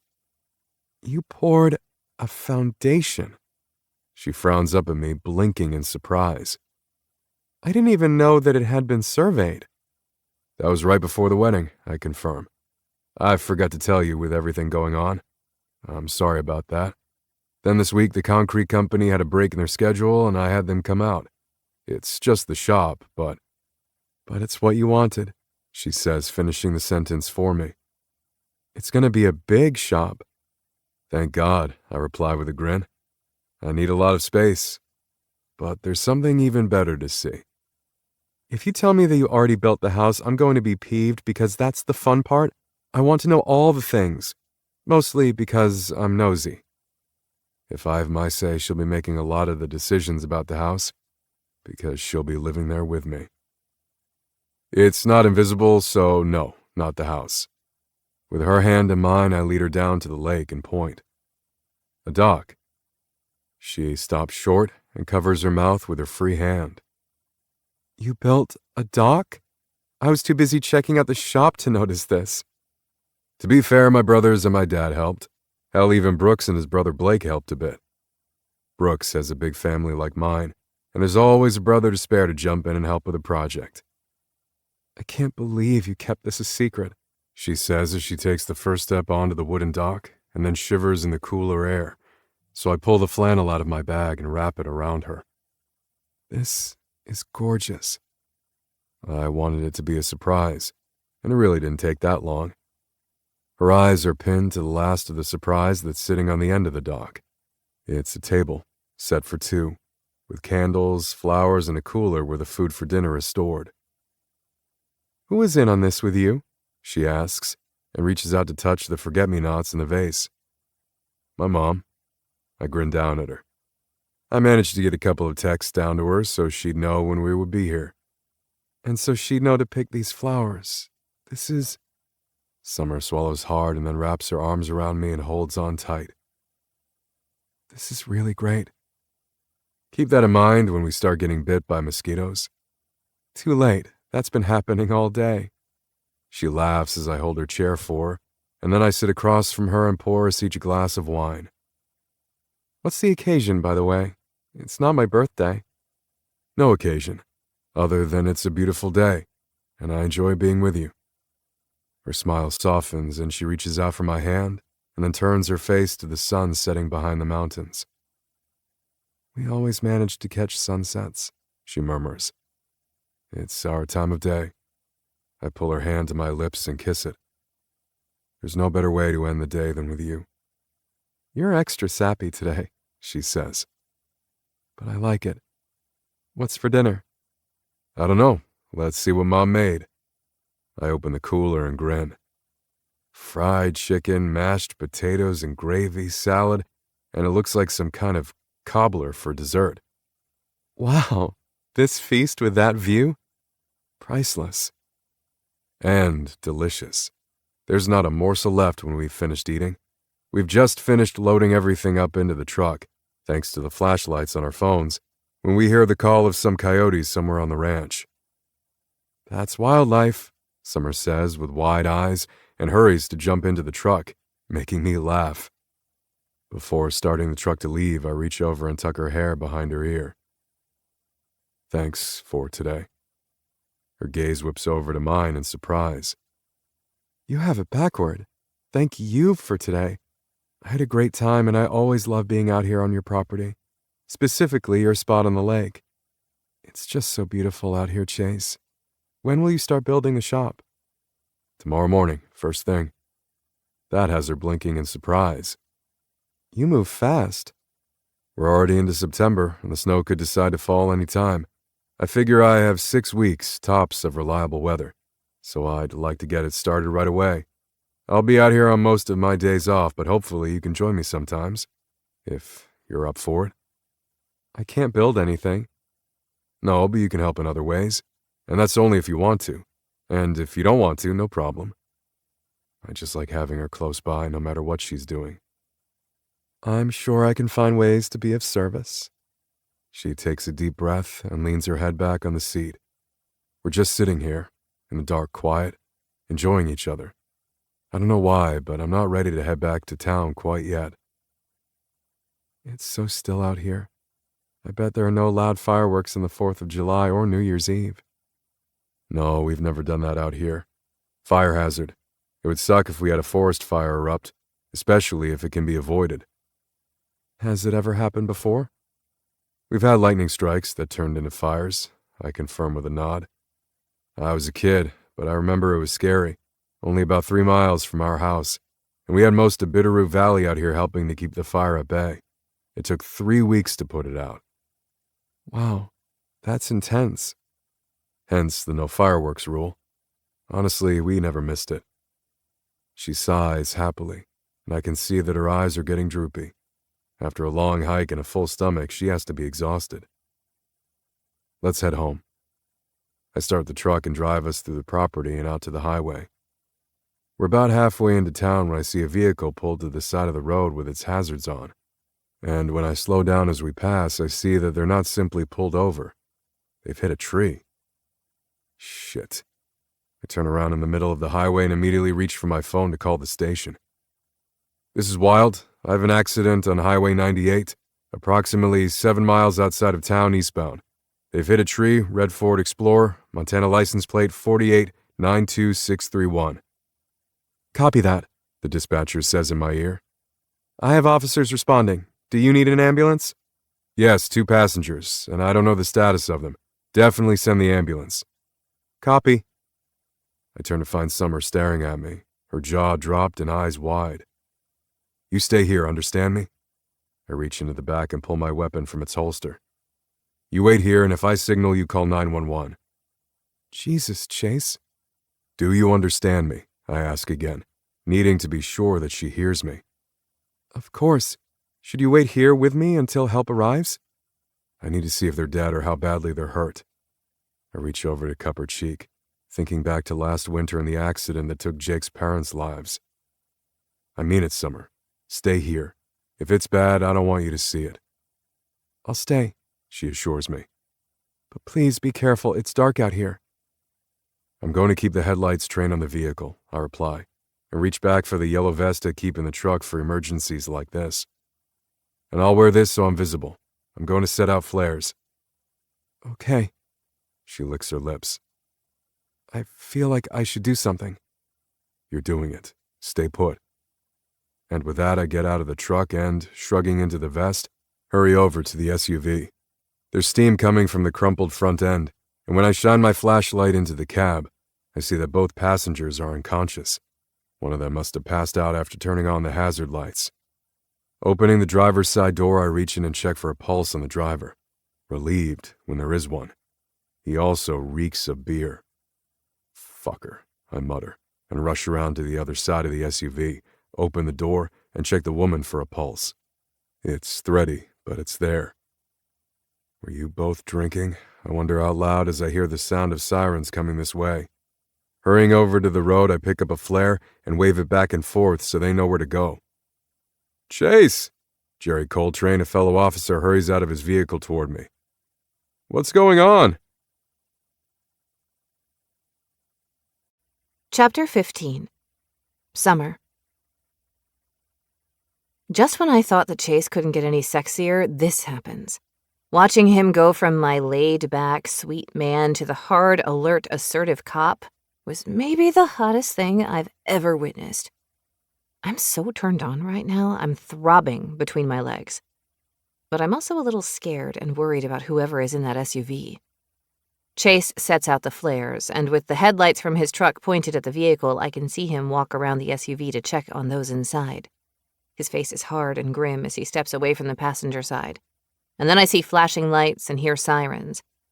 Chase rushes to the side of the highway, where he waves a flare in the air to flag the responders down. From the darkness of the truck, I watch as Chase talks with an officer, gesturing to the SUV and then back to me. I can't tell what he's saying, but every line in his impressive body is on full alert. It reminds me that when he's with me, Chase is pretty calm and patient. But at the core of it all, he's a cop. He's in control and he's protective. And it just makes me want to jump him. After about 15 more minutes of waiting as Chase speaks with the officers and other first responders, he returns to the truck and climbs in. What's happening? I ask immediately as he fastens his seatbelt and starts the engine. Well, it's their scene now, so we can go. He puts the truck in gear, checks his mirrors, and gives a two-fingered wave at the first officer as he pulls out and drives around them. Both passengers are unconscious and smell like a brewery. Oh, shit. Yeah. They were still alive when the EMTs took over. I don't know what sent them into that tree, since there's no weather to speak of. Could have been an animal. Or alcohol, I mutter. I guess it's a good thing they didn't hurt anyone else. That's the silver lining. He says with a sigh and glances my way. Are you okay? I'm totally fine. I'm turned on, that's what I am. I want to get my hands on him. I want to make him crazy to feel the same things I feel. How long until we're home? Maybe 15 minutes. Do you need a bathroom or something? Shit, I'm sorry, babe. It didn't occur to me. I'm fine, I repeat and reach over to rest my hand on his hard thigh. I want to get you home. For stuff. For Stuff.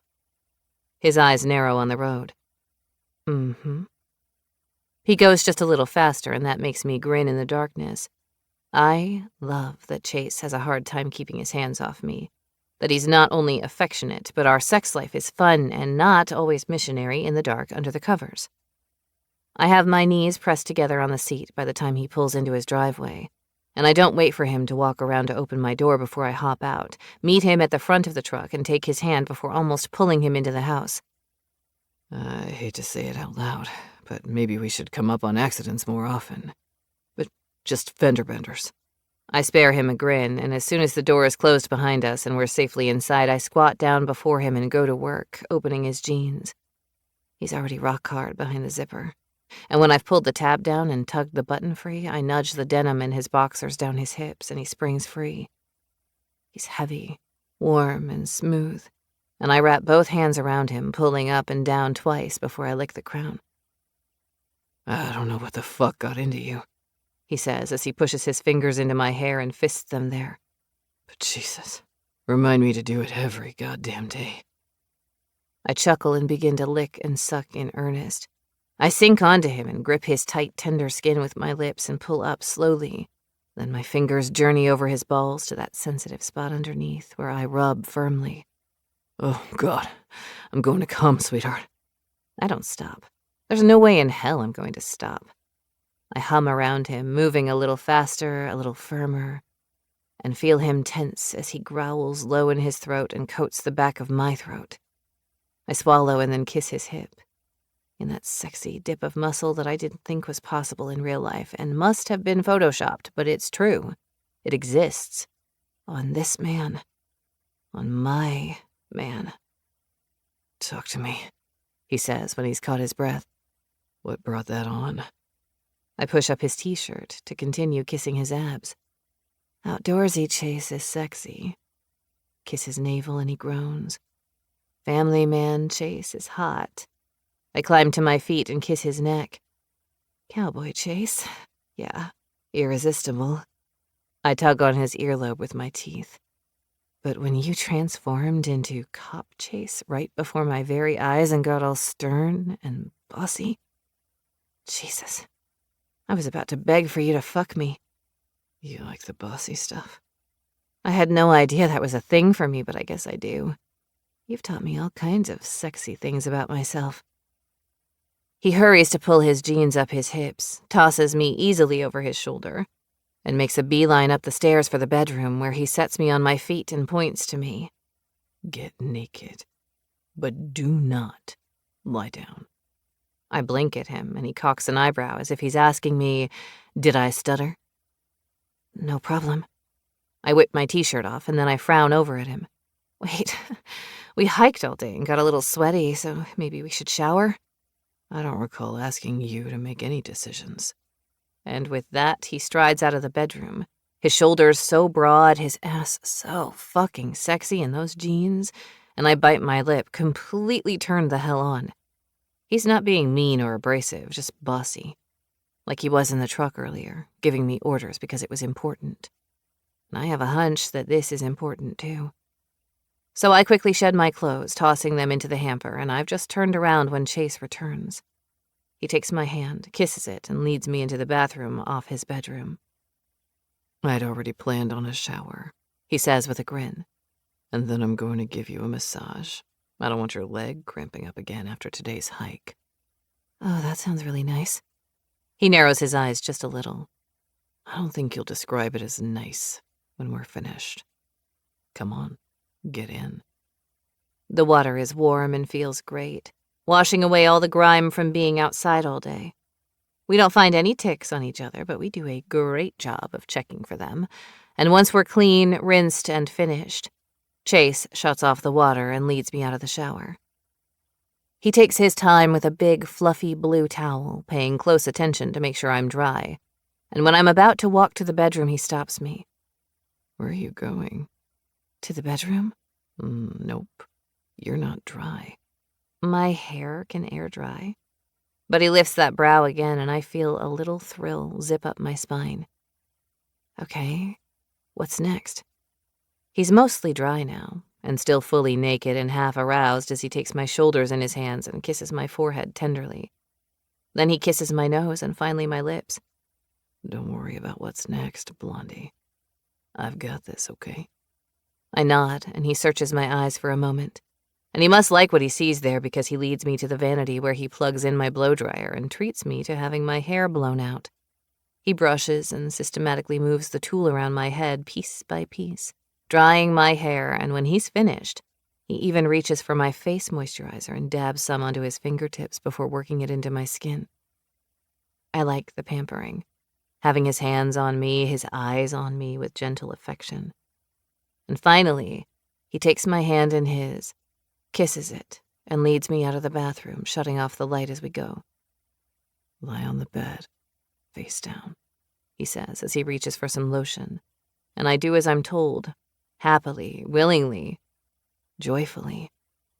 And I sigh in delight when those big, strong hands of his start at my shoulders and he begins kneading my muscles. You have the best hands, I say with a sigh, just the best. I'm glad you think so, because I like having them on you. I lose track of time, and, likely, my own name, as he works his way down my body, rubbing my muscles. When he gets to my leg, I let out a little moan. Does it still hurt? He asks, pausing on my calf. A little, actually. And that was a long time ago, but I have had a few cramps since then. You didn't mention that to me. I shrug and turn my head so I can see him. They weren't as bad as that first time, and I can usually walk it out. I pissed off that muscle at some point. Oh, yeah, that feels good. He finishes both legs and my feet, and then he sets the lotion aside and leans over to kiss my cheek. Roll onto your back, sweetheart. Not feeling shy or hesitant in the least, I do as he requests, and I bite the tip of my finger as his gaze drifts up and down my body. You have a mark right here. His finger drifts over a scar on my upper thigh. What happened? I walked into the corner of a desk when I was 17 because I was reading a book and not watching where I was going. Jesus, you must have hit it hard for it to scar. I was in a hurry to answer the door. I sigh when his fingers brush over the inside of my thighs. Why does it turn you on when I get stern? I think that over, frowning.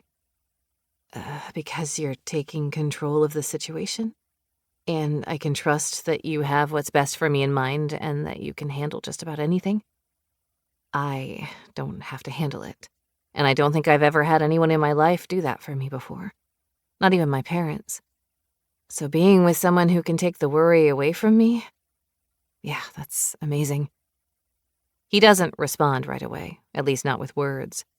He covers me, kissing my shoulders and neck, and he takes my hands in his and presses them over my head on the mattress as he nestles between my legs and gently pushes inside of me. I'll never let anything happen to you, he whispers against my lips. We both sigh when he's seated fully, and then he starts to move. Slowly at first, building us both up to a fervor that always seems to happen when we're together. I'm happy to take care of you, especially like this. I grin, but then my jaw drops open when he slips one hand between us and presses his thumb against my clit. I didn't know I could feel like this, I admitted with a whisper. God damn, baby. He tips his forehead to mine, and we fall over the edge together. It's raining harder than I've seen in years. I'm standing at the counter in the flower shop, watching through the window as it comes down in sheets, as if the gods are standing on the clouds dumping buckets of water. It's angry out there, Ida says, but it's supposed to be done by this afternoon and become sunny again. That doesn't seem possible, I murmur, shaking my head. And we need the rain. It was a dry summer. The bell over the door dings as Holden Lexington pushes inside, dripping wet. You don't own an umbrella? Ida asks him. Hell no.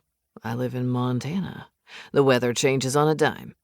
He strolls inside to the counter and grins at me. I need a bouquet of flowers, please. Sure. Do you have anything specific in mind? I ask him. Sunflowers with red roses mixed in. My eyebrows shoot up in surprise. That's pretty specific. They're her favorite, he says with a shrug. Do I need to come back for them? I can deliver. Holden's already shaking his head before I can finish the sentence. Okay, no delivery. Give me 5 and I'll have them ready for you. Excellent, thanks. He chats with the other ladies as I pull the bouquet together, and I have to admit the bright yellow and deep red are stunning together. She has good taste. I pass him the wrapped bouquet with a smile. I'm the one with good taste, he says with a wink. Thanks, ladies. Have a good day. Just after Holden leaves, we see 3 people come running down the sidewalk, huddled under umbrellas. They rush into the shop, bringing the rain with them, and when they lower the umbrellas, I realize that it's my parents. Mom? I frown over at them, a little miffed that they're soaking my hardwood floor. Dad? What are you doing here? Surprise! Evan, the third of their little trio, offers me a big smile as he spreads his arms out wide. As if he just jumped out of a cake or stuck a landing at the Olympics. Hello, doll, Dad says as they all walk over to me, and Dad leans in to bust my cheek. We haven't seen you in a while, and Evan thought it would be fun for us to come for a visit since you don't seem to make the time to come home. I am home, I say sweetly. My mom's looking around the shop with a wrinkled nose. She never could understand why I would lower myself to retail. How are you guys? Oh, we're just fine, Dad says. The whole time, Evan just stands there, preening as if he found the Holy Grail. Let's head out and get some lunch. I'm sorry I can't go. I'm working. Surely you can trust your employees to take over for the day, Mom says. We're here to see you. I notice that Ida doesn't jump in to shoo me out the door the way she would if Chase was doing the asking. I honestly can't, Mom. I'm sorry. We have a wedding tomorrow that we're getting ready for.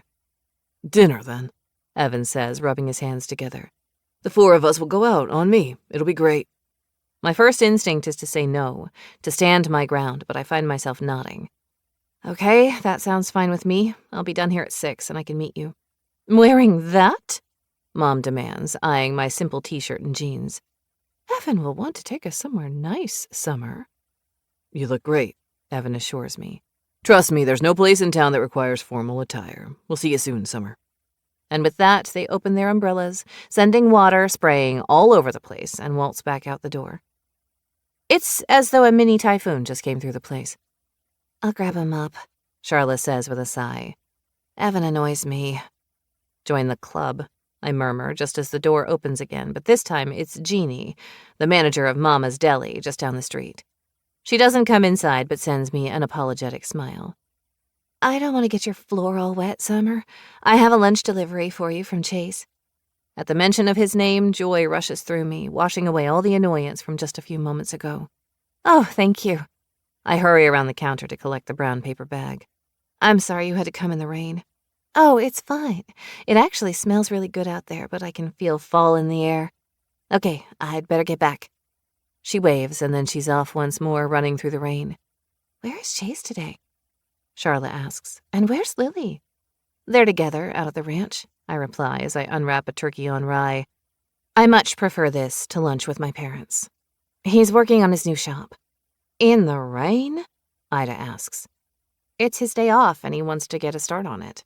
I shrug and take a bite. He said he'd keep Lily in the truck as long as it rained so she didn't get cold. I offered to bring her here, but he wanted to hang out with her today. Am I the only one who thinks it's the sweetest thing that he's kind of adopted you and your dog? Charla asks with a sigh. It's super adorable. I agree. And Lily loves him. Half the time she'd rather be with him anyway. You can trust a man who's good with animals, Ida says with a wise nod. Animals know who the assholes are. Now, speaking of assholes, why are you going to dinner with Evan? Because I'm going to shut this down once and for all. Evan claims to understand that we're just friends, and then he pulls this? No. And my parents can't just show up here, act like complete snobs, and disrupt my life like that. It's rude and it's disrespectful. So you're going to put them all in their place, Ida says with a proud grin. Good girl. I wish I could be a fly on the wall for that. Surprisingly, the thought of the confrontation doesn't make me nervous at all. If anything, I'm anxious to get this over with. Hey there, beautiful, Chase says in my ear. I just closed up the shop, and now I'm headed over to Chow on foot because it really did turn into a nice day after the monsoon earlier. Hi. How's it going out there today? It was wet for a while, but the sun came out, and now we're plugging along. I'll head home if you're done. Actually, my parents surprised me today at the shop, and I agreed to meet them for dinner. I hope you don't mind. Course not. They didn't tell you they were coming. No, I had no idea. I'm kind of pissed off at them, actually. They were rude when they stopped by, so I'm going to have a very frank conversation with them. Do you want me to meet you for moral support? God, I love him. I don't want to subject you to that. You do your thing, kiss Lily for me, and I'll let you know when we're done. Sounds good. I'll leave here before dark and head home. If you need a ride, just call me. I won't be drinking, but thanks. Oh, and we're going to Chow, and that doesn't make me happy because you and I haven't had a chance to go there yet. It's just a restaurant, Blondie. It's fine. We'll go another time. Okay. Well, I'm here, so I'll let you go. See you later. I hang up, pop my phone into my bag, and walk into the restaurant. How can I help you? The hostess asks. I'm meeting 3 others here. The reservation was probably under Evan. Oh, yes, they're here. I'll show you. She smiles and gestures for me to follow her through the restaurant. It's cozy in here with white tablecloths that have parchment paper over them, and it looks like people are drawing on them with crayons. Then I notice the artwork on the walls. Some are obviously by kids, but others are beautiful works of art done by adults. That's kind of fun. Here you go, she says, after leading me out to the patio seating, and I nod my thanks and then take my seat next to Evan. You're finally here, he says, and leans over to kiss my cheek as if he's my boyfriend. My parents smile at us, and I can just hear their internal dialogue. At last she's met a nice boy who has political aspirations.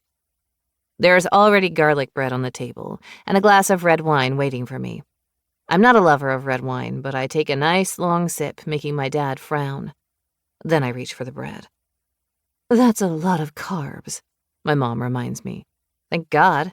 I eat half the piece in one bite, and my mom firms her jaw.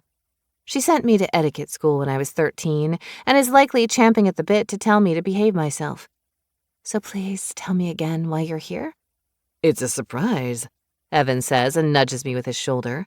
I thought it would be fun, and when your dad told me that they hadn't been to Bitterroot Valley in so many years, I thought they'd like to see the life their daughter has made for herself here. And upon seeing it, Mom says, I'm glad we came so we can talk you into moving back to Helena where you belong. I frown over at her. My father sighs, but he doesn't disagree with her. And Evan just continues to smile as if he's won the lottery. I love living here, I inform her. I have a business. That you'll sell, of course, she says. Certainly once you and Evan are married, you won't continue to make flower bouquets. Wait. I hold up a hand and whip my gaze over to Evan, who's now squirming in his seat, but he flashes me that charming smile. Marry you? Not right away, he says, clearly grasping for words. Try not ever.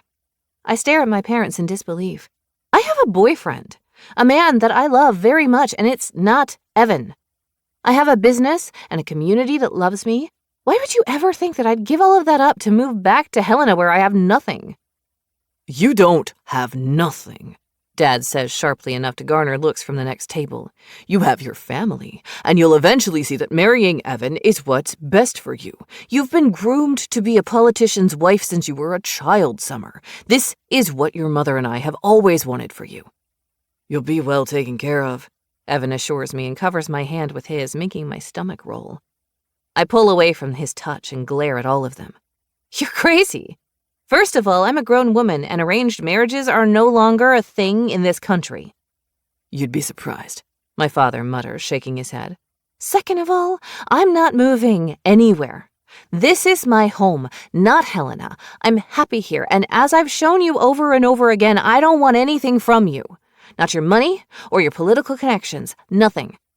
Keep going, and nothing is exactly what you'll get, Mom says, her voice as cold as the Arctic. Fine by me. I don't need or want anything from you. I turn to Evan now and see that he's frowning. His hands are in angry fists. And you were supposed to be my friend. That's all you were. I never played games with you. I never lied to you. I don't have romantic feelings for you, Evan, and I don't want any kind of a life with you. You know that I'm in a committed relationship. This whole trip was a waste of time, Dad says, and I nod in agreement. It absolutely was. We'll go back to exchanging polite Christmas cards, and that's about it. And as for you, I turn back to Evan. I want nothing more to do with you. I slap my napkin onto the table and storm out of the restaurant.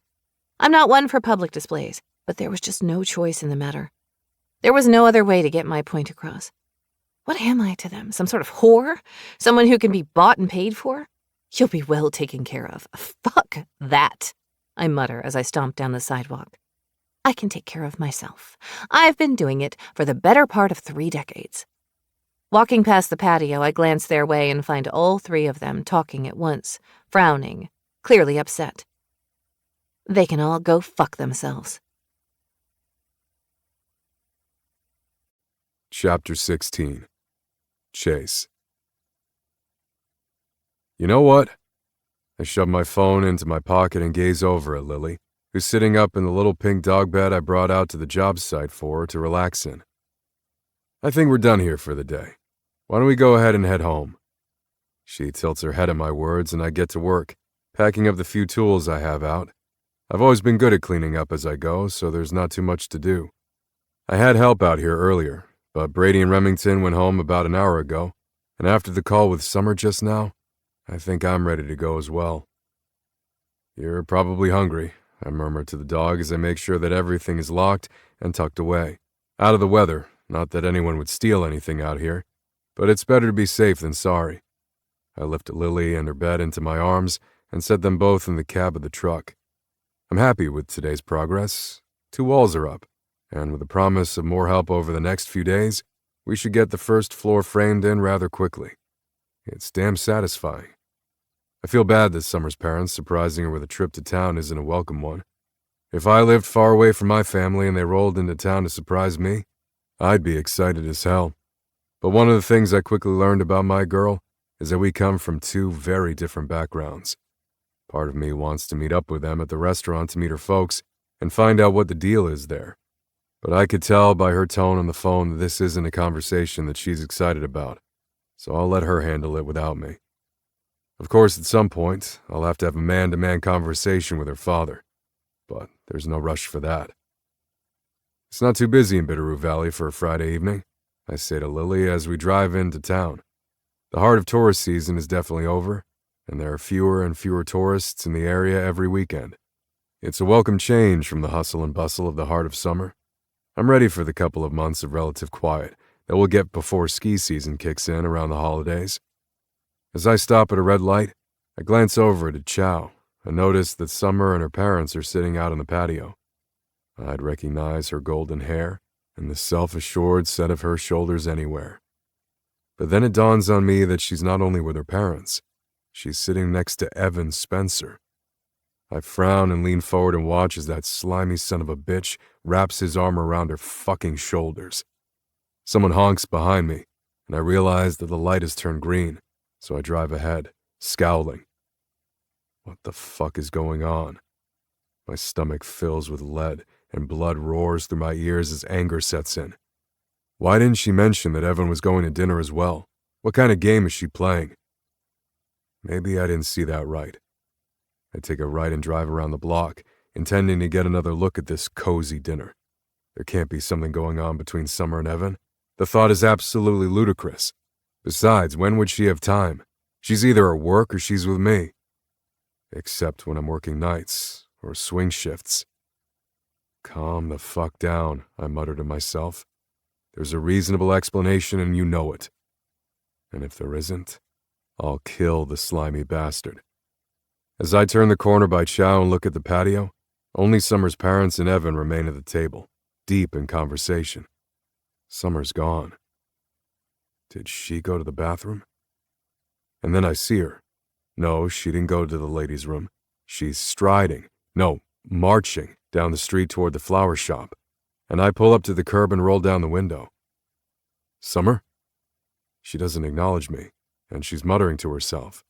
She looks pissed as hell. Summer! She jumps and looks my way and then walks to the door and sighs, pushing her hand through her hair. Lily jumps up to kiss Summer through the open window. Hey, sorry. I was going to get my car and then go to my place to get some things. She scratches Lily's head absently. Hop in. My car will be there in the morning.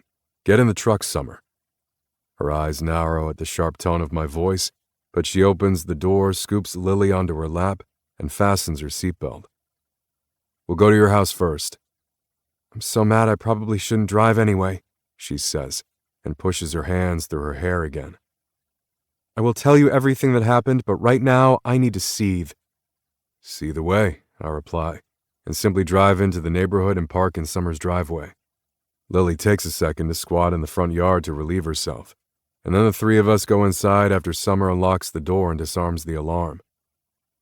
Get what you need to get. I move to walk back to the kitchen for some water, but Summer rounds on me. Why am I getting attitude from you? I stop and, standing across from her, fold my arms over my chest, watching as she frowns at me. I just rolled by Chow on my way home and saw you on the patio with your parents and Evan, and the motherfucker had his hand on you again. I'm doing my best to stay relatively calm and hear you out when you're ready to talk about it, Summer. This isn't attitude. This is barely restrained patience. I didn't do anything wrong. She points her thumb at her chest and I nod. Okay. But you don't believe me. I didn't say that. I don't have any reason not to believe you, but I know what I saw and I have questions. She closes her eyes and turns her back to me, pulling her hand down her face. I'm sorry. I'm so mad and you're a handy target right now. You didn't deserve that. Apology accepted. So want to tell me what's going on so I don't go out, find Evan, and dispose of the goddamn body? She turns back to me and grins. You do that for me? No, sugar, I'd do that for me. What happened tonight? Lily kicks at her food container, indicating that she's hungry, so Summer scoops some food into the dog's bowl, and then takes my hand and leads me into the living room where she sits on the couch. I don't want to sit, I tell her, and then she stands and paces to the window. Me neither, actually. I told you that they came to my shop, my parents. Well, Evan was with them. Evan is the reason they came to town in the first place. He said it was a surprise for me. Her laugh holds no humor as she turns my way and shakes her head. They wanted me to leave work right then to join them for lunch, but I said no. I didn't want to go to dinner tonight either, but I decided to so I could shut them all down and remind them that I'm a freaking adult, and I'm not moving back to Helena, and I'm absolutely unequivocally not marrying Evan for fuck's sake. Whoa. I hold up a hand and she stops talking. He proposed to you? No. She shakes her head and waves me off. No, at dinner my parents told me that I would sell the business and move back home. What a joke. And that once I married Evan, I wouldn't want to make flower arrangements anymore anyway. My eyes narrow. My blood runs hot. The thought of Summer moving away is unimaginable, but marrying another man, marrying fucking Evan Spencer, not if I have anything to say about it. And then I made it very clear that I have no intentions of doing any of that.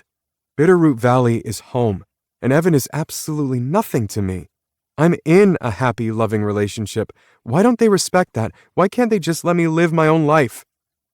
I cross to her and pull her against me, frame her face, and close my lips over hers, kissing her until neither of us can breathe, and I have to back away to take in air.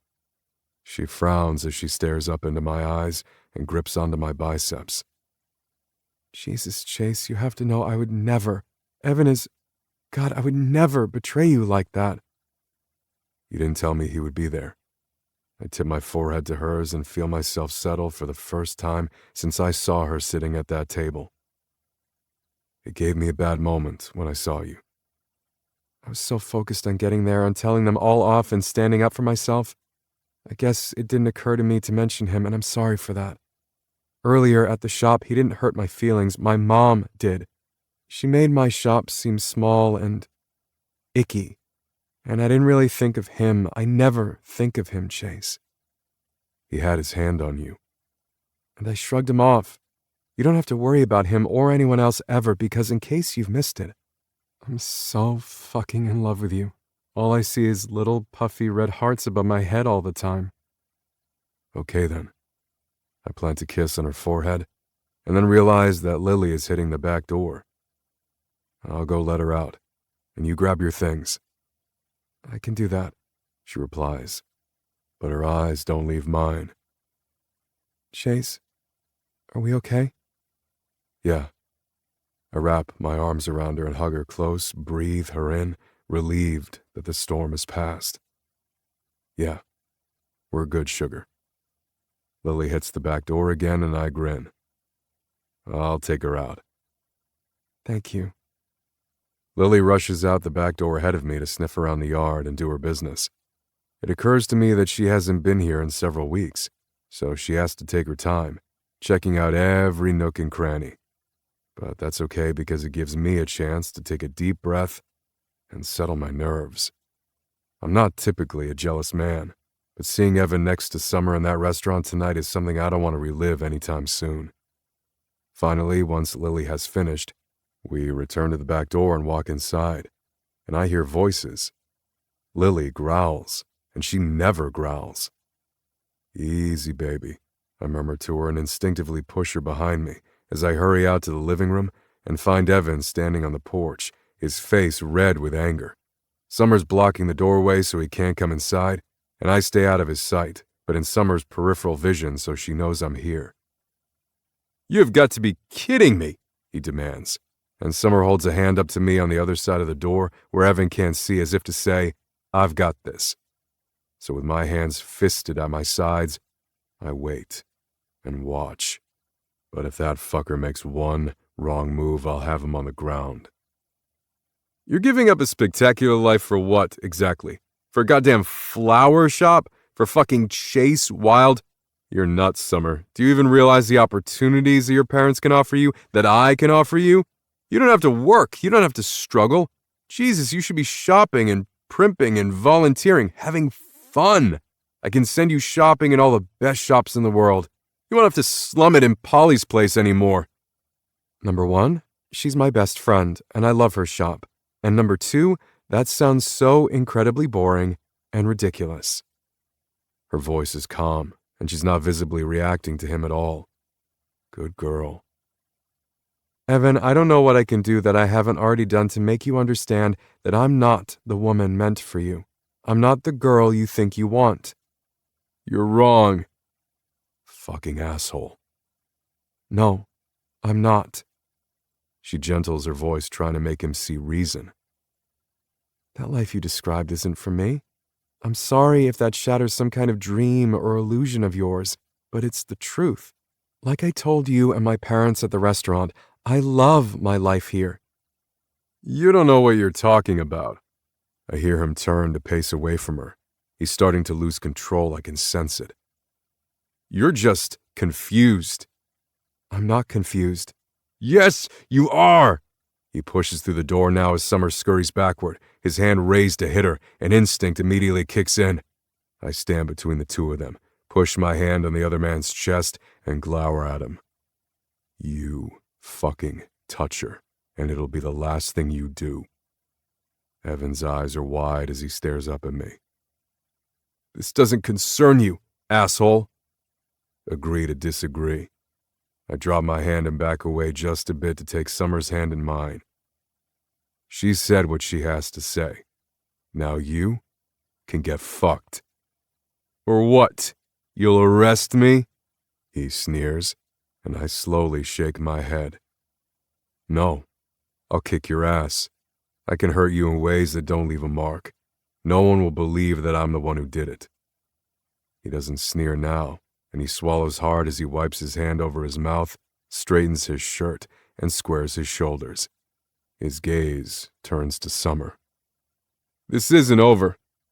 That's exactly what this is, she replies, her voice leaving no room for argument. It's over, Evan. If it makes you feel better, you can keep my parents. I think you're all well suited for each other. Evan snarls as he turns and rushes out of the house, slamming the door behind him, and Summer steps into my arms and holds on tight. He was going to hit me. He was going to try, I reply, and kiss the top of her head. I have a feeling you would have fought back and beat the shit out of him. Oh, I would have fought back, she confirms. Come on, let's get out of here, okay? Fine by me. With Summer tucked safely away at work, and Lily at Paula's for the rest of the weekend, I get into my truck and head over to the station. I have the next 3 days off, but I want to check in with my boss and fill him in on what went down at Summer's last night. An hour later, with the knowledge that Evan was seen driving out of town this morning, following Summer's parents toward Helena, I get back into the truck. Despite Evan being gone right now, Summer will have extra patrols driving past her house and her business for the time being. Technically, Evan didn't break any laws last night, but we all agree that it's a good idea to keep an eye on things for a while. I'm ready to take some of my pent-up aggression out of my hammer, but first I need to swing by Ryan's place to check in and see how things are going with Jake. Jake's two idiot friends, the ones he was with when they were caught shoplifting at Polly's place, were arrested again last night for minors in possession of alcohol. Little idiots. Ryan told me via text that he and the kid were down at the stables, so I drive straight there. Ryan's property is fucking gorgeous. He bought some acreage that had the stables and a house on it a few years ago. The old house was torn down, and he built himself a fucking mansion in its place. Of course, my big brother can afford it. The amazing thing is, although the house is big, way too big for just one person, in my opinion, and extra fancy with all the high-tech gadgets and doodads a man could want, it also fits into the landscape nicely. There's a lot of glass for looking out at the mountains, several outdoor living spaces that make me shake my head because, for at least 6 months out of the year, they're useless, and a pool. My brother, one of the smartest men I know, put in a goddamn pool in Montana. Takes all kinds, I guess.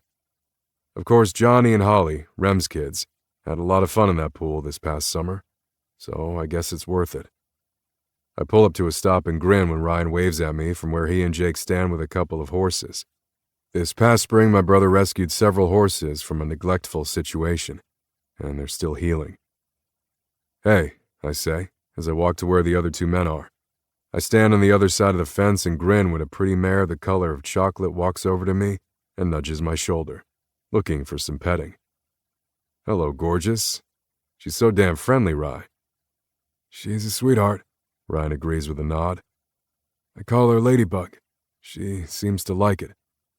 I pet the mare's nose and glance over at Jake, who's bridling a white mare. How's it going, Jake? Fine. Ryan rolls his eyes. He's a kid of few words. I am doing fine, Jake says with a shrug.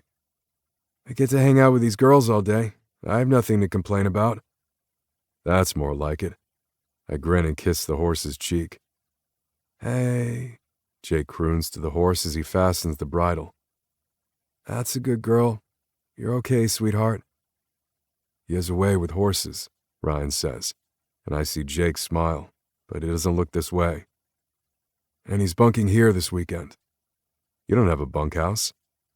No, Ryan sent me up inside, Jake says, volunteering the information. Janice and Wally took the kids to the hot springs this weekend. Why didn't they take you? I ask him. Because I'm not their kid, no matter what the state says. They're just in it for the check every month anyway. He shakes his head and turns to get the blanket that goes on the horse's back under the saddle, and then the saddle itself. It's fine by me. I'm definitely not their kid, and I don't want to hang out with them any more than I have to. I narrow my eyes at the boy. Is everything okay in that house, Jake? Fine. With the horse saddled, he hops up into the seat and looks down at Ryan. I'll be back in a few. Ryan nods, and as Jake rides away, we share a look. Something isn't right there, Ryan says. He swears that they're not mean to him or anything, but they do shit like this all the damn time. Go do fun things with their real family and leave Jake behind. Sure, he's old enough to be home alone, but I don't like it either. I sigh, watching Jake ride the horse gently in the field, speaking softly to her. I'll make some calls and see what I can find out. I glance back at my brother and I can see the wheels turning in his head as he watches Jake. What are you thinking? I ask him. I have a hunch, that's all. And if I'm right, I'm already fucking pissed. I nod, understanding perfectly. I'll keep you posted. Chapter 17. Summer. I'm so excited. I practically bounce on my feet as Polly and I walk in the sunshine toward Bitterroot Valley Coffee Company. I can't believe she actually did it. I can, Polly counters. Millie's a smart girl, and this new business venture is going to be amazing for her. Today is Millie's first official day as the owner of the coffee shop, and we're meeting over there with Erin, Abby, and Millie herself so we can celebrate a bit and talk about our new Women in Business group. I've been looking forward to it all week. You've been extra smiley the past month or so, I say to her. In fact, since the wild wedding, now that I think about it. Anything you'd like to share with the class? Polly bites her lower lip, and I stop cold, staring at her. Spill it, Polly Ann, right now. I slept with Ryan, she hisses, looking around to see if anyone is in earshot as I goggle at her. What? I'm not repeating that in public, she says with a short laugh. It was just the one time. Well, about 6 times, but just the one night. 6 times? I demand. Jesus, good for you. There's just something about those wild men, she says, shaking her head. It's like they're witches or something, putting a girl under a spell. The orgasm summer. Jesus fucking Christ, I had no idea. There's some serious talent there. I smile and waggle my eyebrows. I get that, my friend. I totally get that. Are you still seeing him? No. She shakes her head definitively, and I frown at her. One night thing, remember? Why, though? If it was that hot and you like him, why just one night? Hi, guys. Erin and Abby pull up in Erin's big white SUV, and Polly and I hurry over to meet them, putting an end to our sexy conversation, but I mentally bookmark the topic and plan to revisit it later. I have the flowers, I inform the others as I hold up the bouquet I'm carrying. I brought brownie cheesecake, Polly adds, and we all make noises. I don't even want to think about how many calories are in that, Abby says, eyeing the covered plate that Polly holds. But I'm going to eat the hell out of it. I have balloons, Erin announces. This is the best party ever. Before we can get inside the coffee shop, I frown at Erin. Is the rest of the family peeved that they don't get to be here to celebrate Millie's new business? Nah, we're having family dinner on Sunday to celebrate. Erin assures me as she opens the door and we all walk in, bright smiles on our faces. Millie plans to close the coffee shop early today so we can have our party privately, and when we walk in, it's just Millie and Holden Lexington. And sitting on the counter, in a vase, are sunflowers with red roses. I think my heart just melted a bit. Ladies, Holden says with that charming grin of his, I'd love to stay to help you celebrate Millie's new venture, but I've been told that men aren't allowed. Assholes aren't allowed, Millie mutters as she wipes the countertops. Holden just grins at her. The way she fawns over me is so embarrassing. Millie rolls her eyes, and the 4 of us snicker as Holden turns his attention back to Millie. Have a great day, Mill. You're going to kill it. He nods at us, and then he's off, and I turn to stare at Polly in surprise. She shrugs, Erin clears her throat, and Abby pretends to be really interested in the menu. Millie frowns and fiddles with the petals of one of the roses in the bouquet that Holden brought her, and then she bursts into tears. Oh, shit, I mutter as I set the flowers that I brought, and apparently didn't need, on the table. Everyone sets down their wares, and we hurry over to our friend. What's wrong, honey? Was Holden mean to you? Polly demands, 'cause I'll kick his ass into next week. She may be small, Abby says, but she's mighty. No, he just came in to bring me these flowers and say congratulations. That's not it. It's mine. She gives us a watery laugh and wipes the tears from her cheeks. It's just hitting me, you know? Over the past couple of months, it was just an idea, something to think about, but now it's real. This is all mine. Well, Ryan's, technically, but I'll pay him back. She sniffs and accepts a napkin from Erin, dabbing at her eyes. Sorry, guys. I'm so happy. It's just all caught up to me. Well, of course it did, Abby says. Owning your own business is a big deal, but this is going to be amazing for you. I have so many plans, Millie continues. I can't wait to tell you guys everything that I want to do, the things I want to change and add. We want to hear everything, I tell her. Let's eat and talk about all the things. We also have to discuss the iconic women's collective, Erin reminds us, and arrange our first iconic meeting. Millie grins. Anyone want some coffee? Me, we all yell in unison and then laugh as we grab a seat. How's married life? I ask Erin as I slice the cheesecake. Is it boring yet? I don't know if you saw the man I'm married to, Aaron says with a smug grin, but he's hot as fuck, and I can guarantee you that life with him is never going to be boring. She's so fucking smug, Abby says, shaking her head. If I wasn't so happy for her, I'd be disgusted. Holly has asked for a baby sister, Aaron continues. Are you? No, Aaron says in response to my almost question. Not yet. I want a little time with the family I already have before I start adding to it. Now what about you, Summer? How are things with Chase? I grin and take a bite of my cheesecake, making everyone laugh.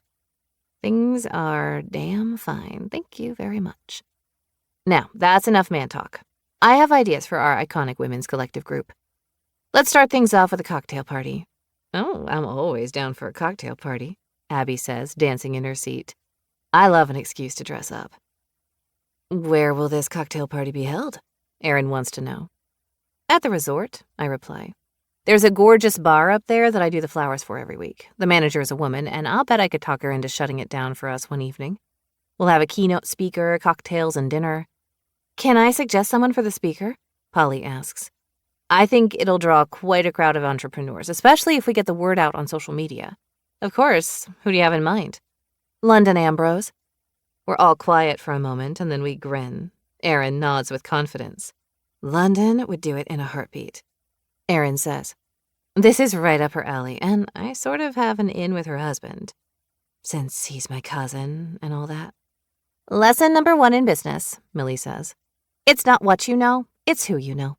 You've got that right. I clink my cup of coffee against hers. This is going to be the shit. We're looking at next Friday night. I sip my water and then pop a potato chip into my mouth. Chase and I are sitting on the park bench near my shop, sharing lunch, and I'm filling him in on the meeting with the girls earlier. And it's for women only. Yep. And, of course, a woman doesn't have to own her own business already.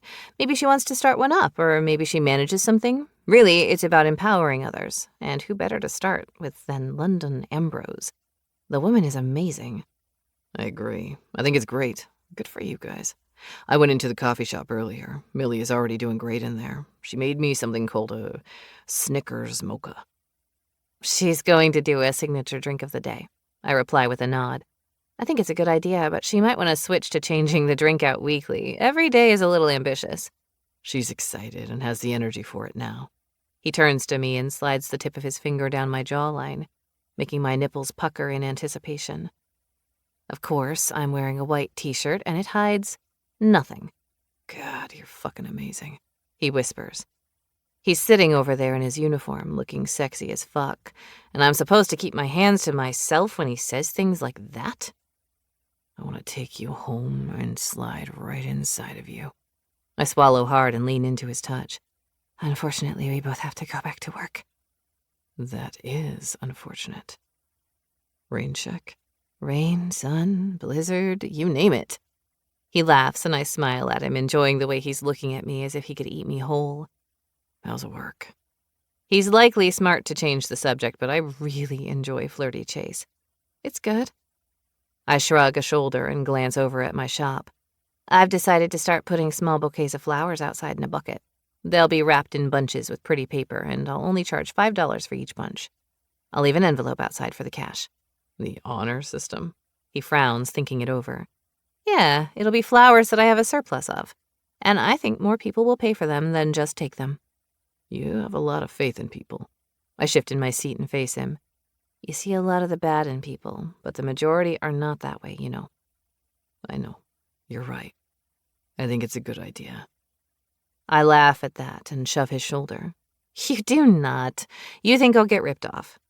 I think the theory behind the idea is great, he clarifies. And yeah, you're gonna get ripped off. I'm going to have to stand outside in my uniform and give people the goddamn stink eye so they don't steal from you. You'd make a handsome flower guard, I say as I contemplate another chip. I might hire you for it. He smirks and tucks my hair behind my ear. I'd like to stick around and discuss this further, but I have to get back to work, Blondie. Me too. I sigh and look up at the sky. I think it's going to rain later. Fall is definitely here. I'm ready for it, he says as we stand. I think you're right about the rain. Let me know if you need anything. I'm fine. I'll see you tonight. He pulls me close and kisses the breath right out of me before letting go so I can walk back to work. As always, I feel his eyes on my back and I turn to blow him a kiss. Love you, babe. That devastating grin spreads over his face. Love you back. Just as I reach the door to Paula's posies, Evan walks out of his office and stops short when he sees me. In the past, he'd smile and maybe follow me inside to chat, but today his jaw firms, he nods once, and then he marches away angrily. At least he doesn't yell at me or try to talk me into going to Helena. Since that night last week at the restaurant and then at my house, I haven't heard a thing from Evan or my parents, and that suits me just fine. I glance over my shoulder and see that Chase hasn't moved. His arms are crossed over his chest and his gaze is pinned to Evan as the man walks down the street. I don't think that Evan will try to do anything to me, but I love knowing that Chase is nearby to have my back. What was for lunch? Ida asks when I walk inside. Sandwiches. I reach for my apron and tie it on. Girl, you waste your lunch break with eating? Charla says, shaking her head. You need to take him home and give him a lunch break to remember. I blink in surprise, but when I think about it, it's not a bad idea. Not bad at all. Maybe I'll suggest we have lunch at home tomorrow and I'll surprise him. I don't even have a chance to check my list for what's next when my phone makes the noise it makes when my house alarm goes off. Scowling, I pull the phone out of my pocket and stare at the screen.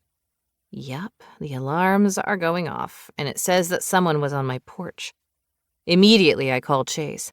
Hey, sugar, he says in my ear. What's that noise? My phone. My house alarm is going off, Chase, and the app says someone was at my door. I'm headed there now. I hear him flip on the siren. You stay at work, Summer. Like hell, something's happening at my house. Please, stay where you are. His voice has that edge now, just like that night when we came upon the accident. I'll call you as soon as I know anything. He hangs up and I blow out a breath. I do not want to stay here. It's your house, Charlotte points out and shrugs a shoulder. You have the right to go. But you might be in Chase's way, especially if something nefarious is going on. Ida adds, shaking her head. Nefarious? I laugh, shaking my head. I doubt it. I'm going to go check it out. I never agreed to stay here. He's going to be mad, Ida whispers, but I grab my keys and bag and head out to the car. There are 3 squad cars in front of my house when I pull up, and Chase's eyes find mine when I jump out of my vehicle. I told you. It's my house, I remind him, and I'm not in danger because you're here. What's going on? His mouth flattens in temper, and he looks away from me, shakes his head, and then props his hands on his hips. Chase, what the hell is going on? Someone threw a rock through your living room window, he says. It shattered the glass. What? I move to walk to the house, but he stops me. Chase, this is bullshit. Let me in there. It's a crime scene, he says, holding me where I am on the sidewalk. You can't go in there, Summer. Not until we investigate what happened. Chase. I stare up at him, feeling completely helpless as my hands start to shake. Someone shattered my window, on purpose. It's definitely on purpose. I search his hazel eyes. What aren't you telling me? There was a note attached to the rock. He rubs his hand over his mouth. Summer, I don't think... What did it say? Summer. What did the fucking note say? He swears under his breath and shuffles his feet. It just called you a fucking whore. I take a step backward and feel like someone kicked me in the stomach. Like the spray paint on the house. What the hell did I do to someone to deserve this? You didn't do anything. He rushes to assure me, but I shake my head. Obviously I did. If someone is doing all of this, I must have hurt them in some way, or I did something. This isn't your fault, he assures me, taking my shoulders in his hands. You didn't ask for this, babe. Let me take care of this. I'll handle it. If you don't want to go back to work, grab Lily and go to my place, and I'll meet you there later. I nod and take a long, shaky breath. You go back to work. I think I will go back to the shop and keep my mind busy for a while. I'm sorry, Summer. Yeah, me too. When I get back to my store, I fill the others in on what's going on, and we spend at least an hour speculating on who could be behind this. It's not random kids, Ida says, shaking her head. I don't know anyone who has any kind of a grudge against me, I tell them, worrying my lower lip between my teeth. Except Evan, Charlotte reminds me. I had to tell them all what happened last week because they asked what happened at dinner. He was mad, and maybe he's the one doing it. I ran into him literally minutes before my phone went off, I remind her. He can't be in two places at once. Besides, he was headed in the opposite direction toward the courthouse. Yeah, and he's not the type to throw rocks through windows, Charlotte concedes. You're right. I don't know, but it's scary. I'm glad you're not staying there right now. Me too. I don't know what I'd do without Chase.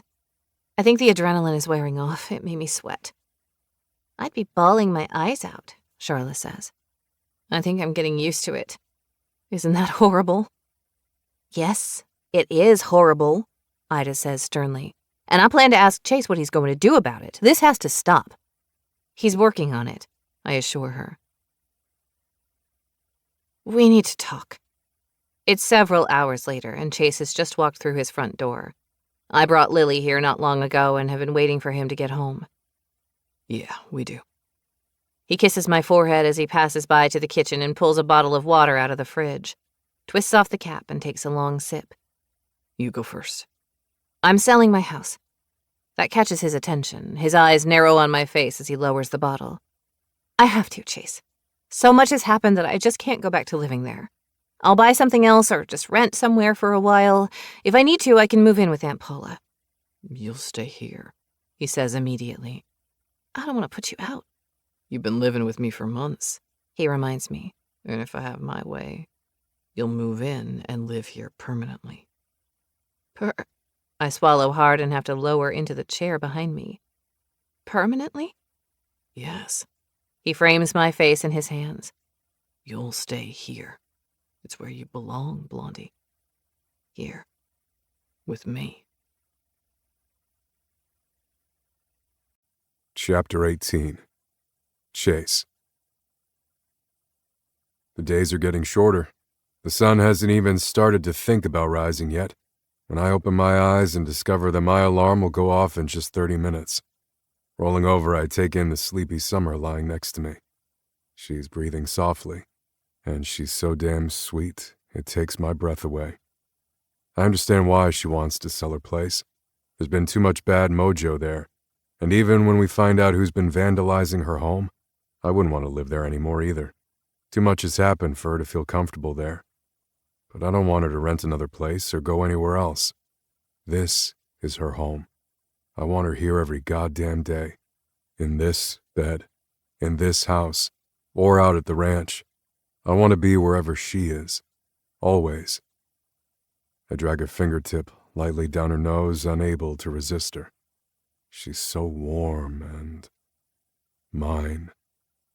I take a journey over her skin with just my fingertips, across her belly, and down over one hip, then back again, barely scraping my nails over her flesh. She turns into me and slides her leg against mine, and then up onto my hip, opening herself to me. Good morning. Morning. My lips claim hers gently, lazily, as we wake up with the world around us. With my hand wrapped around her throat and jaw, I explore her mouth and groan when she grips onto my already hard dick. Jesus, her touch always sends my whole system into hyperdrive. But I want this morning to be slow, easy. I'm making love to my girl here in the early morning quiet, and nothing has ever felt so fucking right. She guides me to her, and I easily slip inside of her, and we both sigh with pure, unadulterated pleasure. Never. My voice is hoarse, cutting through the quiet. It's never been like this before, baby. She moans as I start to move in long, slow strokes as the room shifts from dark to gray in the early morning light. She arches against me, clinging to my shoulder, as I feel her start to convulse around my cock. That's it, sweetheart. I kiss her cheek, and then her nose. Go over, baby. That's all I have to say to have her calling out my name and coming hard around me. She's fucking spectacular. You too, she whispers, and digs her teeth into my shoulder, and I let go. I'd like to stay here inside of her all damn day. But I can't. I have to get ready for work. Stay where you are. I kiss her once more and then roll away from her and head for the bathroom to clean myself up. And just when I grab a washcloth to wet for her, she appears in the mirror behind me. You didn't stay. I have to use the facilities, she says with a grin as she wraps her arms around me from behind and presses a kiss to my back. Sorry I had to disobey. It's okay. I turn and catch her face in my hands. I'll spank you later. Oh no. Her eyes shine with humor as she does her best to sound disappointed. Whatever shall I do? I laugh and kiss her hard. Clean up, smartass. I'll be back in a minute with your coffee. Now that I won't complain about. Leaving her in the bathroom, I make my way downstairs, and Lily is right on my heels. I let her outside to do her business while I get the coffee going, and by the time both mugs are full and ready, Lily's scratching at the door to come back in. We have the morning routine down to a science. Summer's yawning as she wraps herself in a robe and reaches for the coffee. Yes, please. She holds it in both of her hands and takes a sip, sighing with happiness. So good. In fact, this whole morning is so good. It could be every morning, I remind her, and brush her hair out of her eyes. Just like this. Sex and coffee. That's definitely something to consider. She smiles and offers her lips for another kiss. Thanks for the coffee and everything. You're welcome. I take a sip and head for the shower. I'd better get a move on or I'll be late. That sex was totally worth it. I grin back at her. Abso-fucking-lutely. It's been a goddamn week since some fucker threw a rock through Summer's window, and you're telling me that no one knows anything? I scowl at my commanding officer, feeling so fucking helpless. No one heard or saw a damn thing on that whole block? This is a small town, people pay attention to shit. Maybe they weren't home, he suggests and leans back in his chair. It was during the workday, and people have jobs, Wild. If they were being strategic, they chose the right time of day for that shit. It's infuriating. I pace his office and rub my hand over my mouth. I need to figure this out, because she doesn't deserve to live her life constantly looking over her shoulder. From what I hear, she has you to protect her most of the time. She shouldn't have to have that either. It's been months of harassment, and I'm pissed that we still don't have any leads. I don't like it any more than you do, he says with a sigh. Go back to the house, sweep for more prints, talk to more neighbors. The entire house has been swept, and I've spoken to every single person who lives on that street personally. But I'll ask around again. Thanks for listening. That's what I'm here for. I leave his office and stride out to my car, climb inside, and head out on patrol. It's been a fucking week, and still we have nothing. Either this bastard is smart, or he's damn lucky. Maybe both.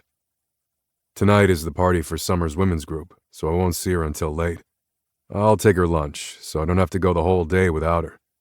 And isn't that just ridiculous? I can't go one whole day without seeing her, without feeling like I'm going insane. I sigh and push my hand through my hair. I'm so in love with her that I irritate myself. I let out a humorless laugh and turn right, just in time to see my brother Ryan walk out of an attorney's office. I park at the curb and climb out of the car, approaching him. What are you up to? I ask him. Oh, hey, I had a meeting. I eye the door of the office and then turn back to him. With an attorney? Ryan nods and shoves his hands into his pockets. You know, I do have a lot of attorneys. Not ones in Bitterroot Valley. What's up? My brother frowns, looks down the street, and then back at me. Keep this between us for now, okay? Are you in trouble, Ryan? No. He shakes his head. It's nothing like that. I was speaking with a family law attorney. I'd like Jake to be placed with me, permanently. That word seems to be going around a lot lately. Wow. My brow lifts in surprise. It's going that well. It really is, and I'm as surprised as anyone. But he's so great with my animals, and he just seems to fit in there, you know? His attitude is mellowing out with time and patience. He's been staying with me on the weekends because the assholes who have custody right now don't give a shit about him. And I like having him there. He's not a little ass with me, he's respectful. And he's just a good kid. And you want to adopt him? Yeah. Ryan raises his chin almost defiantly. I do. He deserves a hell of a lot better than what he's gotten in the past year. And I can give him a damn good home. You can give him a life that most people only dream of, I reply. Let's not sugarcoat it. I haven't talked to Jake about it yet. I wanted to talk it over with the attorney and stuff before I talk to the kid and see if it's what he wants. If the attorney told me that it couldn't happen, I didn't want to get his hopes up and then stomp all over them. I can't imagine the state not giving you custody, Rye. That's what I was told today. Looks like I should get immediate custodial custody while we wait for the adoption stuff to go through. He won't have to stay in that shithole anymore. I'd say that's damn good news. I pat my brother on the shoulder, so fucking proud of him. Is he coming to your place after school for the weekend? Yeah, he started keeping some things in my house. He's claimed a bedroom, for fuck's sake. He grins like a loon. That way he doesn't have to go to the foster home for anything after school. I've done some digging since that day at your place, I say, and nod at Jeannie as she hustles past with a delivery from her deli. There have been a few reports from previous placements of bad conditions in that house, but nothing could be proven. It's pretty obvious to everyone that Wally and his wife only take on the fosters for the money from the state every month. But there's such a shortage of foster homes in Montana that nothing has been done about it. Fuck, Ryan mutters. What assholes. You're right on the mark there, so I'm glad that you're getting him out of that house. Only to free up a bedroom for the next victim. Ryan's face is grim as he stares at me, and the radio on my belt sounds. Wild, you're needed at 983 O'Brien Avenue. Domestic dispute. Minor involved. Ryan and I scowl at each other as I speak into a radio on my shoulder. Isn't that the Wally Beck residence? Confirmed. Fuck, Ryan says again. On my way. ETA 5 minutes. I'm coming with you. Ryan, I can come with you or follow you there. Either way, I'm fucking coming. I don't argue when he climbs into the passenger side of my car, and I hit the siren and lights as I speed through town and come to a screaming stop outside of the residence. It's a small white house with peeling blue trim. The yard is overgrown and nothing about this place has been maintained at all. This is where he's been living? Ryan demands. You didn't know? Fuck no, I didn't know. Jesus, I should have checked it out. You stay out here. I point a finger at his chest. I mean it. You stay here. I don't know if anyone is armed inside. The neighbor comes running out, her face ashen. I'm so glad you're here. It's been going on for at least an hour, and I just know that someone's hurt in there. Stay back, I tell her, and move for the door. I can hear the yelling and swearing, the crash as things are thrown, and I pull my weapon and approach the door just as backup arrives behind me. Knocking on the door, I try to look through the window. This is Officer Wilde of the BVPD. I need you to open the door, please. Everything inside the house goes silent, and I narrow my eyes as the door is flung open and a woman, eyes wild and full of fear, stares up at me. There's nothing wrong, she says, but she's breathing hard and she's holding her shirt closed in front of her where it's been torn. Janice, I heard the yelling and crashing from out there. I need to come in and make sure everyone is okay. No! She steps in front of me, her eyes even more wild now. No, please, everything is fine in here. I can hear grunting behind her, and then the sound of flesh hitting flesh, and she winces. Back up, I tell her, and push past her, to find Wally beating the hell out of Jake. Back away from the boy. Fuck you, he growls, his fist cocked back to strike again, and my blood runs cold. Jake's face is swollen, blood running down his right cheek. He's missing a tooth, and his left arm hangs loosely to the side as if the shoulder's dislocated. Immediately I lunge for Wally and knock him to the ground. Call for an ambulance, I manage to call out to back up as I punch Wally in the face, knock him around, and get his arms behind his back and cuffed, then pull him up off of the floor. You're under arrest, you worthless sack of shit. I read him his rights, then turn to Janice. How badly are you hurt? Oh, How bad? tried to rape her, Jake says, his voice coming in a whisper. Hold him off. Jesus, Ryan says, as he rushes inside and hurries over to Jake. My God, buddy. He wouldn't stop.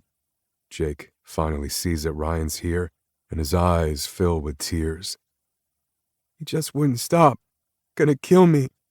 No, Ryan says, gently brushing his hand over Jake's hair. He won't. You're safe, and we're getting you to the hospital. My kids, Janice whimpers. They're hiding in their rooms.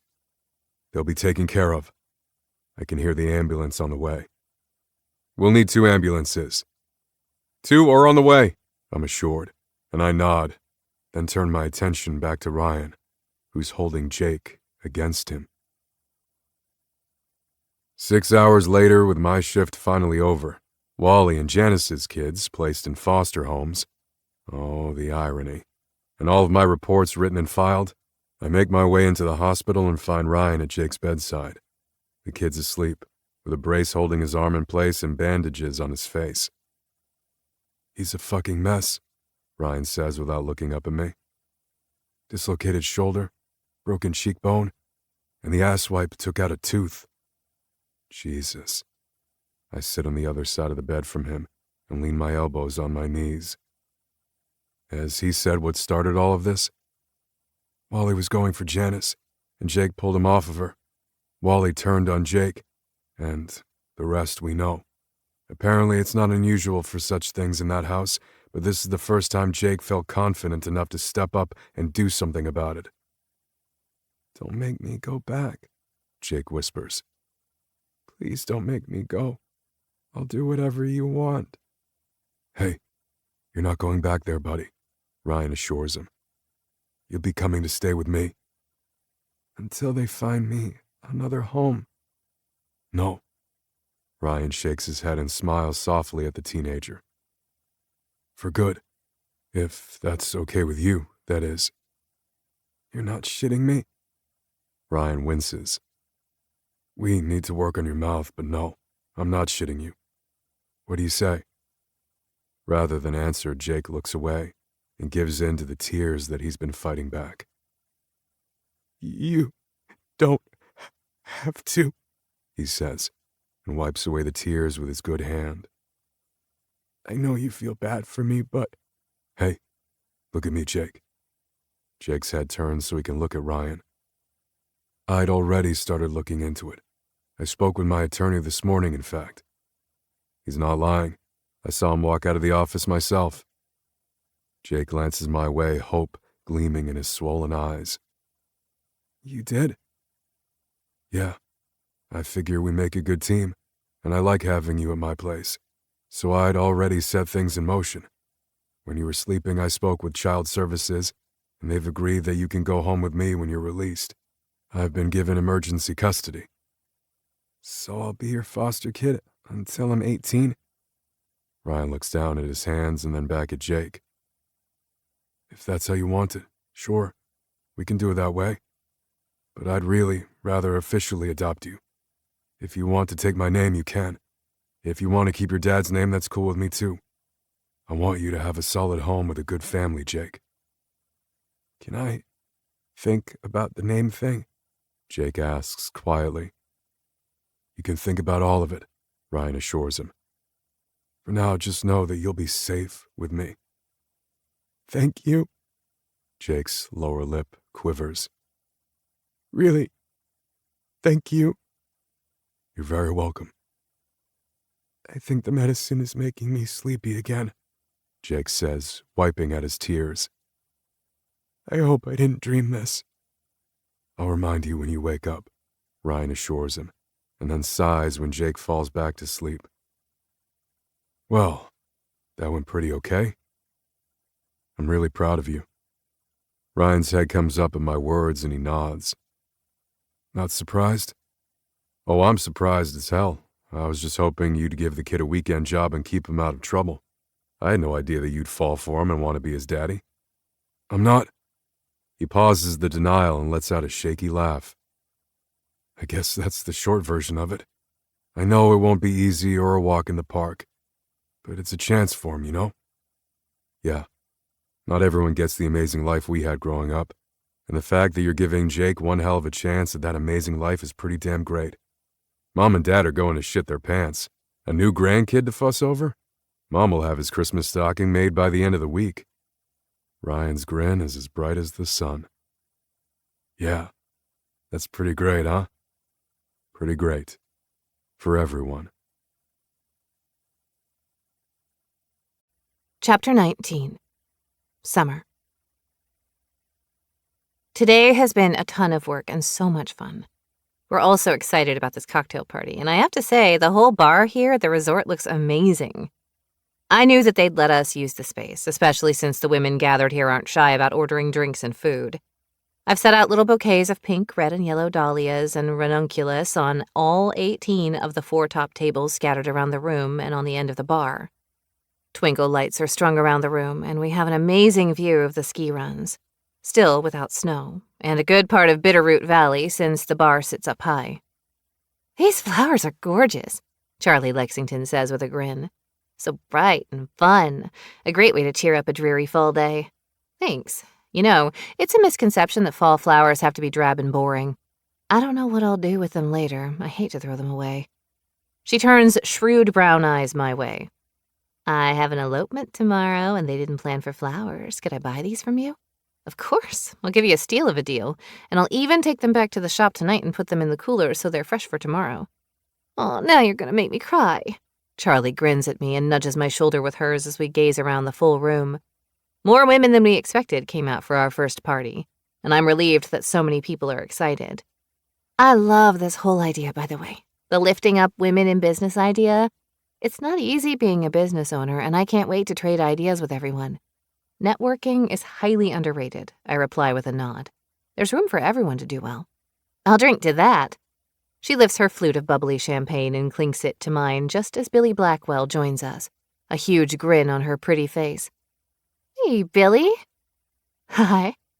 Billy shuffles self-consciously as Millie also walks over to join us. "I appreciate you including me tonight. I don't own my own business yet." "Are you thinking of starting one?" Millie asks. "Well, yeah. I was telling Brooks about it the other day, and he suggested I come to this tonight. I hadn't even heard about it because I hate social media, and I'm so glad my brother mentioned it because you have London Ambrose speaking." "I can't wait to hear her," Millie agrees. "What kind of business are you planning to start?" I ask Billy. "Oh, a bookstore." She smiles and shrugs a shoulder. "I'll call it Billy's Books, I think. Maybe Blackwell Books?" "You could go for Double B Books after your family's ranch," Millie suggests, but then shakes her head. "No, call it Billy's Books. Make it about you. It's your vision." "I agree," I add. "Also, I'll be your first customer." "You know," Millie says, tapping her chin in thought, "I have it on good authority that the business next to the coffee shop might be going out of business soon. What's more perfect than a coffee shop and a bookstore right next to each other?" Billy's eyes light up in excitement, and I see Erin gesturing for me to join her from across the room. "Excuse me, ladies. You keep talking about this because it's brilliant. I have to run over this way." I cross to where Erin's standing with London. "Hey, London, thank you for coming." "Oh, it's completely my pleasure. Thanks for inviting me. I didn't really prepare a speech because I thought I would just give a little background on myself and then take questions. Is that okay?" "Works great for me," I assure her as Polly rushes over to join us. "We're ready when you are," Polly announces. "I'm ready," London says and straightens her gray Chanel jacket. "Let's inspire some women, friends." "May I have your attention?" Polly calls out, and the room immediately quiets. "Please take your seats, and we will get started." There's shuffling and some chatter as the women grab their seats. I see that Marion, the former owner of the coffee shop, is here. We have massage therapists and real estate agents and attorneys in attendance. Abby is almost vibrating with excitement as we join Polly. "Thank you all for coming to our first iconic women's collective event," Polly says, and we all smile as everyone erupts in applause. "I'm Polly Allen, the owner of Pocketful of Polly, and I'm one of the 5 creators of this amazing collective. I'm Summer Quinn," I continue. "I own Paula's Posies." "You may not have heard," Millie picks up the introduction torch, "but I recently bought Bitterroot Valley Coffee Company from Marion. Oh, and I'm Millie Wild. Hi, everyone, Abby says with a wave. I'm Abby Castella. I own Bitterroot Valley Housekeeping Services. And she's an angel, Charlie calls out. My house has never been cleaner. I need your number, someone else calls, making Abby grin. I happen to have business cards with me, she says. Hit me up later. You should, Erin says with a nod. And last but not least, I'm Erin Wild. I'm a bookkeeper, and I'm in the process of getting our event space up and running out at Wild River Ranch.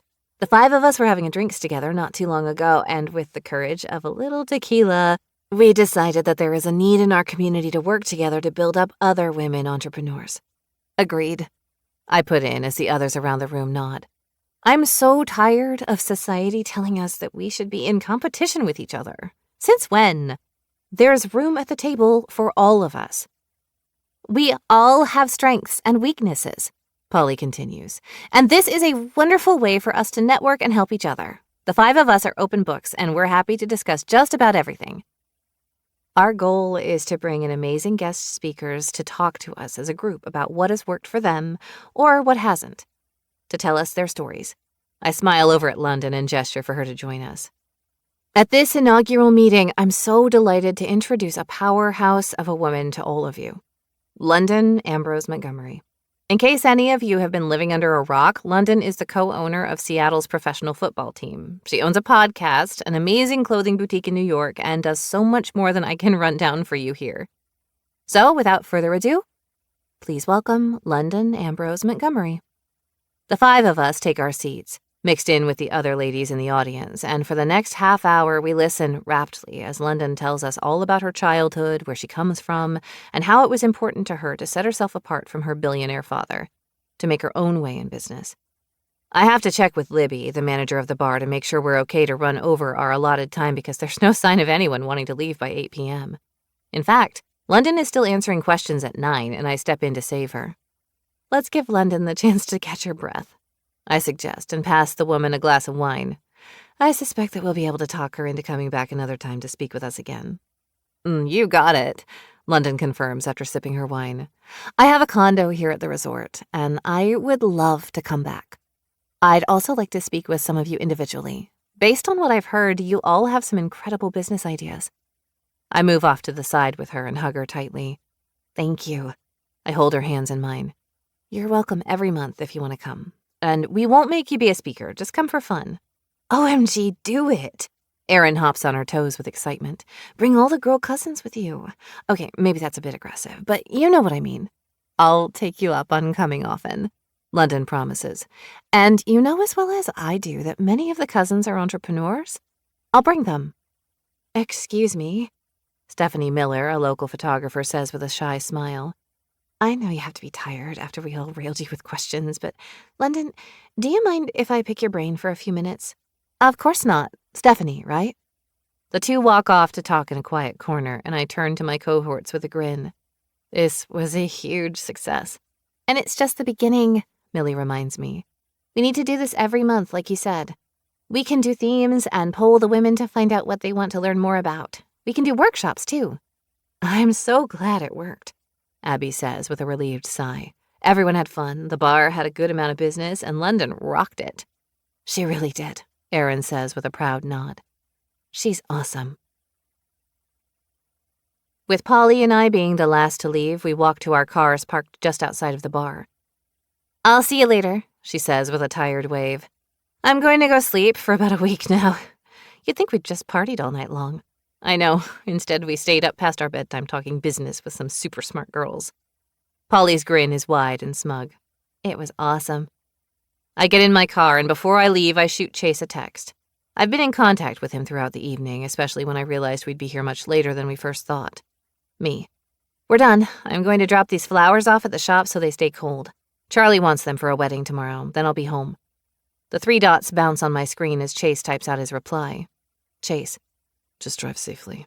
Need anything? I grin at the question. That's Chase, always ready to make sure I'm taken care of. Me. No, I'm good. I had food. I can't wait to tell you all about it. Chase hearts my message, and I start the car and head back into the heart of downtown, which isn't very far. I would usually park in the alley behind the shop to unload my car, but it's dark. and I don't like being back there by myself after dark, even in Bitterroot Valley. So I pull up to a stop at the curb out front and unlock the door first, move to disable the alarm, and then realize that it's not set. With a frown, I stare at the keypad. I could have sworn I set it when I left earlier. Shrugging, I return to the car and grab 4 bouquets at a time, transferring them from my vehicle and into the walk-in cooler of my floral shop. When I've moved the last few bouquets, I pause and sniff the air. Something smells. Hot. Smoke. I mutter with a scowl as I round the glass counter toward the back room, and then I see the haze of smoke in the air. Oh shit, there's a fire! I run back to the sink and fill up a pitcher, but when I round the corner again, I see flames reaching up to the ceiling, and I know my little pitcher of water isn't going to do the trick. Oh shit, oh Jesus! I take a deep breath, trying to calm down, but all that does is make me cough as I pull my phone out of my pocket and call 911. 911, what is your emergency? Fire! I cry out. My shop is on fire, Paula's posies. Are you inside, ma'am? Yes. Panic fills my chest as I watch the flames grow. Oh God, it's spreading. I need you to get out of that building. We have trucks on the way along with law enforcement, but you have to get out right now. Can you do that? Yes. I hurry away back to the front of the shop, but I don't want to leave. Isn't there something I can do? This is my aunt's legacy. It's all I have. You can get out of the building, ma'am.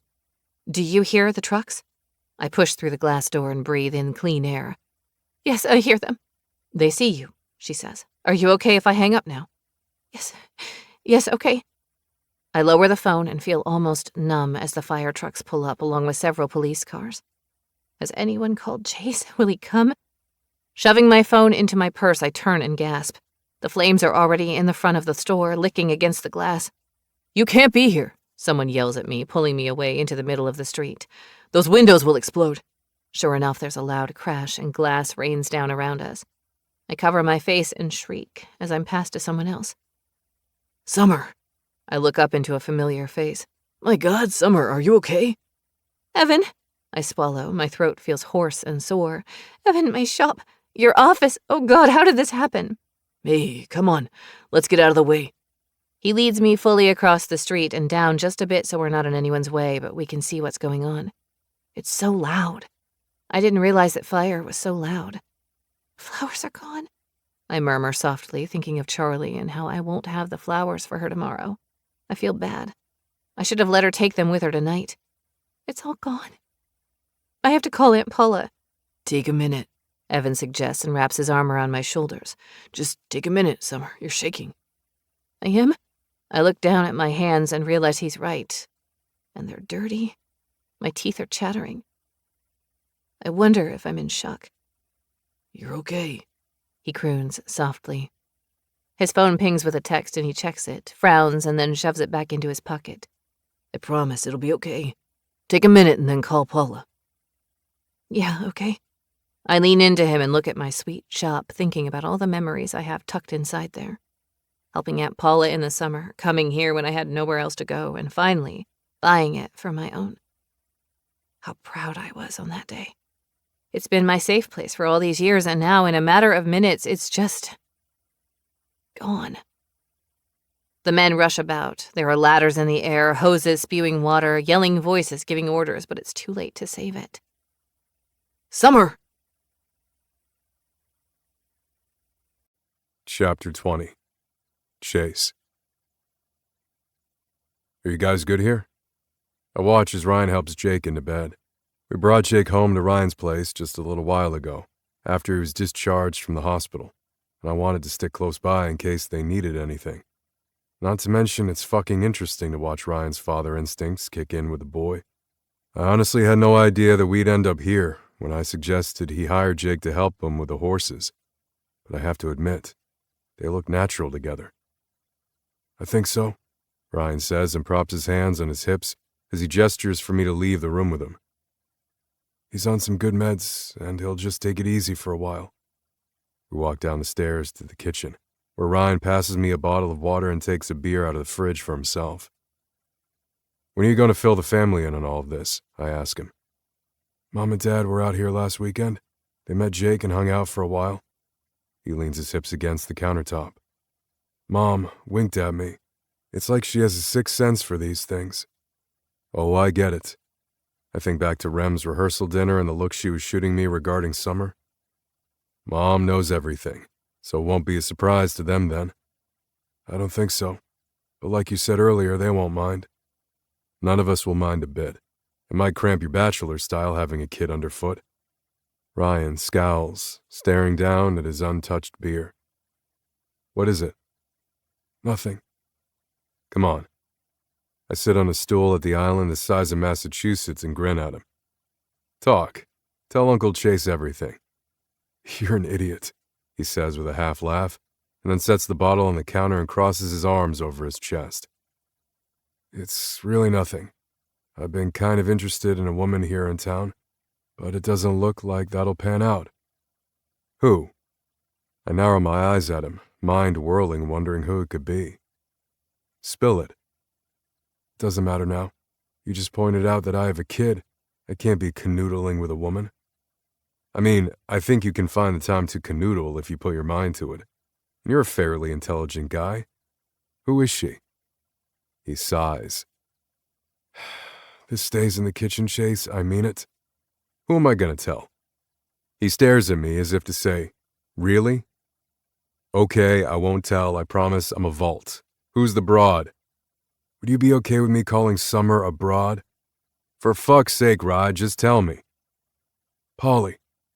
He swallows hard, shakes his head, and reaches for the bottle again, and I stare at him in shock. Of all the women in town, she might be the last person I would have guessed. Not because she isn't pretty, or smart, or even successful, but she's not the type that's usually photographed on Ryan's arm.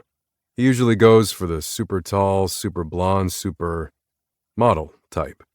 Polly can't be 5'2" in her sneakers, and she's got curves for days, not to mention her fiery red hair. She's just the opposite of what Ryan's known to date. I hear what you're thinking, you know. I didn't say a word. You don't have to. He takes a pull of the bottle and sets it aside. She's smart and funny, and well, it doesn't matter. I have other things on my mind. Let the dust settle, I suggest. But then the hair on the back of my neck stands up. Whoa. You already slept with her. His eyes whip up to mine, and he doesn't deny it. You did? We're both consenting adults, so I don't think we broke any laws or anything. At least, not in this state. His grin is smug and satisfied, and I can't help but laugh. Yeah, let the dust settle, then see what's what. Polly's great. My phone pings with a text, and I glance down to see Summer's name. Summer, we're done here. I'm going to drop these flowers off at the shop so they stay cold. Charlie wants them for a wedding tomorrow, then I'll be home. Looks like the girls are finished with their first meeting, I inform my brother as I type out my reply. Me. Just drive safely. Need anything? I hope it went well, Ryan says. London came to town to speak to them, which I think is pretty cool. I liked chatting with her at the wedding.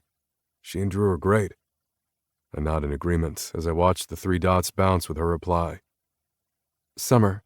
No, I'm good. I had food. Can't wait to tell you all about it. How are things with you and Rem?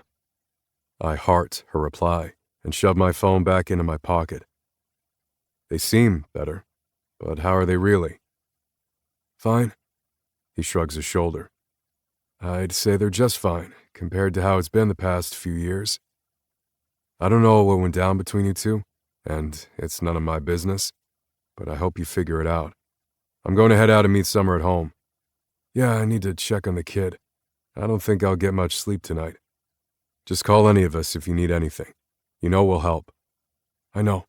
I'll probably call Mom after you leave to fill her in, but I don't think there's anything anyone can do, except give me 5 minutes alone with that asshole in his cell and turn off the fucking cameras. I blink at him. You know I can't do that. He lifts an eyebrow. I'm sure the department could use an anonymous $1 million donation. Fuck Rye. I push my hand through my hair. I want that as much as you do. No, he interrupts, his voice hard and cold. You don't. I want to fucking kill him. I want to take him apart slowly, painfully, but I'll settle for 5 minutes of beating his fucking face in. I lick my lips and shake my head. I understand the rage. That boy upstairs is in terrible shape, and it'll take him a while to heal from all the injuries. Wally deserves to have his ass kicked big time. This isn't the Wild West, I'll reply softly. I can't just hand him over to you so you can bloody him up. Think about it, he suggests. The donation stands. Man, if I could afford to give $1 million as a donation just to kick someone's ass, well, I don't know what I'd do. I'm telling you, he says as he follows me to the front door. Let me help with my investments. Yeah, I know. You can't do much with my measly police pension. Oh, you'd be surprised. He tugs me in for a manly hug, pats my back, and then I head down to my truck. Thank you for today. It's what I do, as a cop and as a brother. I wave and start the truck, then pull out of the driveway and onto the highway into town. Ryan isn't as far out as our family ranch, so it doesn't take quite as long to get back into Bitterroot Valley. I'm still 10 minutes out when I get a call. Wild, I say. Chase, you need to get downtown, Bridger Blackwell, the fire chief, says. Now, man. What's up? Summer's shop is on fire. I hang up and press my foot on the gas as my heart hammers with adrenaline. I just heard from her, and she was fine. But she took the flowers back to the shop. Jesus, is she inside? Is she hurt? The last few miles feel like they take forever, and when I reach downtown, I can't get near the shop because of the emergency vehicles. So I pull to a stop 2 blocks away and jump out of my truck, running as fast as I can. The smoke is intense, and there's still flames coming out of the roof of the flower shop as well as the office next door. I scan the area, looking for Summer, and then spot her across the street. And motherfucking Evan Spencer has his arms around her. Seeing red, I yell out, Summer! Her head whips up looking for me, and when she sees me, her eyes fill with tears. Chase. Evan's arms tighten around her and Summer scowls as she shrugs him off. When I reach her, I frame her face in my hands and take her in. Are you hurt? No. She shakes her head. No, not at all, Evan. I turn on the man and punch him square in the jaw. You're going to learn to keep your fucking hands to yourself. Hey! I get closer to him, intending to get right in the asshole's face, when I smell the gasoline on him. The fury that rolls through me is all-encompassing. You son of a bitch. I swing again, this time knocking him to the ground. Fisting my hand in his shirt, I pull him to his feet and hit him again and again. Chase! Summer yells behind me, but I don't stop. I can't stop. You need to stop this, Chase. I shake my head and hit him again, satisfied when blood spurts out of his broken nose. Wild! Someone grabs my arms from behind and I'm pulled off of Evan. Stop him, man. It's Bridger and Brooks, and I shake my head trying to shake the 2 brothers off. Let me fucking go. No, Brooks says. You can't kill him, man. He smells of gasoline, I inform them, and Bridger scowls down at Evan. I hear Summer gasp. I didn't smell it, she says. You were in the building, Bridger reminds her. You probably just smell smoke. You son of a bitch. Hey, Evan cries out, dabbing at his nose with his sleeve. You can't prove that. You idiot, I growl. You fucking reek of gas. You set this fire. Evan set the fire, Summer says as I turn to her. She's staring at the man in shock. Evan, you set the fire? You're a fucking whore. Evan erupts as rage takes over the pain he's in. You're a goddamn worthless piece of shit. I did everything right. You were supposed to come running to me for help, not this asshole. He gestures to me, and as more police join us, I let the man hang himself. You tried to break into my house, Summer says as realization dawns. You spray-painted it, broke my window. Why? I'm the one you're supposed to be with. He's breathing hard and blood continues to spill onto the sidewalk from his nose. We were going to live an amazing life in Helena. I'll be a senator. It's what I've always wanted. And if I just did a couple of small things to scare you a little, you'd come to me for help. It never would have escalated to this, but you just wouldn't follow the goddamn plan. So your mom and I came up with this. If there's no shop, you have nothing to stay here for. And now look what you've done. His phone rings and he answers it before I can wrestle it away from him. But then I hear a woman's voice say, Is it done? Summer takes the phone and puts it on speaker. Who is this? Summer? Mom? Summer's eyes fill with tears. Mom! You'll come home now. It's for the best, sweetheart. I'm pressing charges, Summer says as her mother starts to yell on the other end of the line. Have her arrested. Summer passes the phone to me. Then rage covers her face. She shoves forward and decks Evan right in the jaw. I can't hold back the proud grin that spreads over my face. You son of a bitch. You vandalized my home, you scared me to the point where I didn't feel safe in my own home, and you conspired with my mother. I would have protected you, Evan cries. Against you?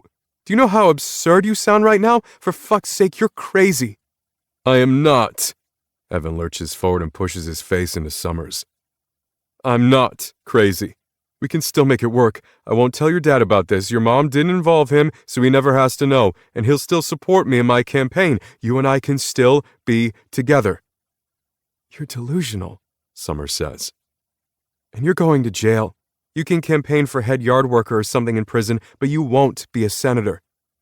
Evan howls with rage and reaches for Summer, his hands and claws, but I get to him first and push him against the wall. Say one more word, I murmur into his ear. Make one more move toward her, and I'll fucking kill you right here. Think I won't? I hold his eyes with mine and snarl. Try me, you bastard. I think he just peed his pants, Bridger says from behind me as Evan starts to cry. Take him in, I say, passing Evan off to the other officers, and Summer walks right into my arms, holding on tightly. Hey, it's okay, baby. It's okay. It was Evan, she says, shaking her head. This whole time I thought he was my friend, a nuisance but my friend, and he had this weird fantasy that he could make me want to be with him if he scared me. I can't even think about my mother. That's the Cliff Notes version, I agree, and kiss the top of her head. She smells like smoke and a little like gasoline after being near that asshole. When all of this is over, we really need to have a conversation about you letting other men put their hands on you. I was in shock, and he was there, she says with a frown. And I didn't question it because his office is right next door. It didn't feel out of place. God, I'm stupid. Hey, I tip her chin up with my fingers and shake my head. You're not stupid. I didn't suspect him either, and I can't stand the idiot. I should have. It's over now, babe. You don't have to be scared. Thank God. She sighs and then pulls her phone out of her pocket in a frenzy. I haven't called Aunt Paula. Summer? Summer, where's my girl, Summer? There she is, I tell Summer, pointing to our right. Aunt Paula. She runs to the older woman and is swept up in a fierce hug. Oh, my baby, Paula cries. Are you hurt? No, I'm not hurt. I'm so sorry, Aunt Paula. Your beautiful shop. Paula holds Summer by the shoulders. It's your shop, my love, and it will be rebuilt. You have insurance, but I can't replace you. So as long as you're okay, that's all that matters. I'm okay, Summer assures her. Is Lily at your house? Yes, darling. She's safe at my house. Don't worry about her. It's been a long fucking night. The first thing I did was contact Helena PD to have Summer's mom arrested. And as far as I know, she's in custody and denying everything. Summer refused to leave. She wanted to be here for her shop until it was done. Word spread through town almost as quickly as the fire did through that building. And my family, minus Ryan, who is home with Jake, came to support us. I couldn't believe it when Rem arrived, along with my parents and Brady. Erin stayed back with the kids, but she promised to come check on things today. Millie's here, and she opened her coffee shop early so everyone could have some caffeine and a little comfort that a warm drink provides. It's 6 a.m. when the last of the fire is out. The firemen did a great job of keeping the fire contained to just the flower shop and Evan's law office next door. None of the other businesses on the street were impacted at all. The fire's out, Bridger says as he approaches us. There's going to be smoke for a little while yet, but there are no more hot spots that could flare up. I'm sorry, Summer, but it's a total loss. Summer nods and bites her lip as tears fill her pretty blue eyes. I know. I'm just glad that no one else lost their businesses. Thank you, Bridger, for everything. Here's my card, the fire chief says, and passes a card to Summer. Call me anytime. I'll be happy to work with your insurance company as well. You're the best, Summer says with a smile. I really appreciate it. I think it's time to go home and get some rest, my dad says and pats Summer on the back. God, she looks tired. There's nothing more to do here, my dear, but there will be plenty that need your attention later. Go home. Summer nods and then smiles at everyone. Thank you all for coming. You didn't have to stay all night. That's what family does, Brady says with a wink. Everyone takes turns hugging us both, and then they start to disperse, walking several blocks away to find their vehicles to head home. I'll come by later, Polly promises as she pulls Summer in for a hug. I'll bring liquor and food because I'm your person and that's what I do. Thank you, Summer says, holding on just a minute more. I'll take it, but go catch some sleep first, and then we'll wallow in food and liquor. Sounds like a plan, Polly says before walking away. Everyone came, Summer murmurs as I take her hand in mine and lead her to where I abandoned my truck last night.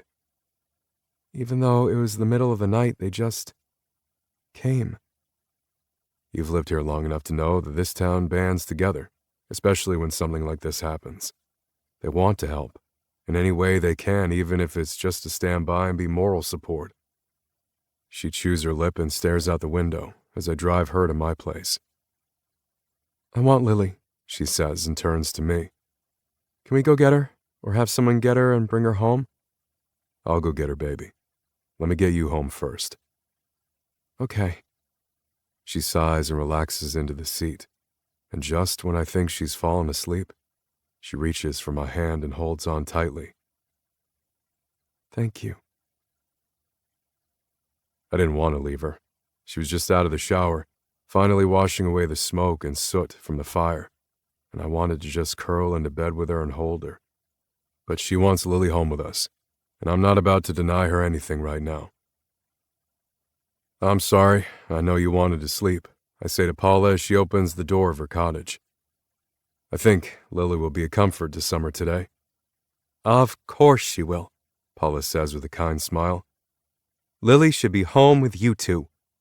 I squat down and pick up the dog, and when I stand, Paula is still grinning at me. You're going to marry her. It isn't a question, and I grin back at her. How do you know that? Are you a fortune teller?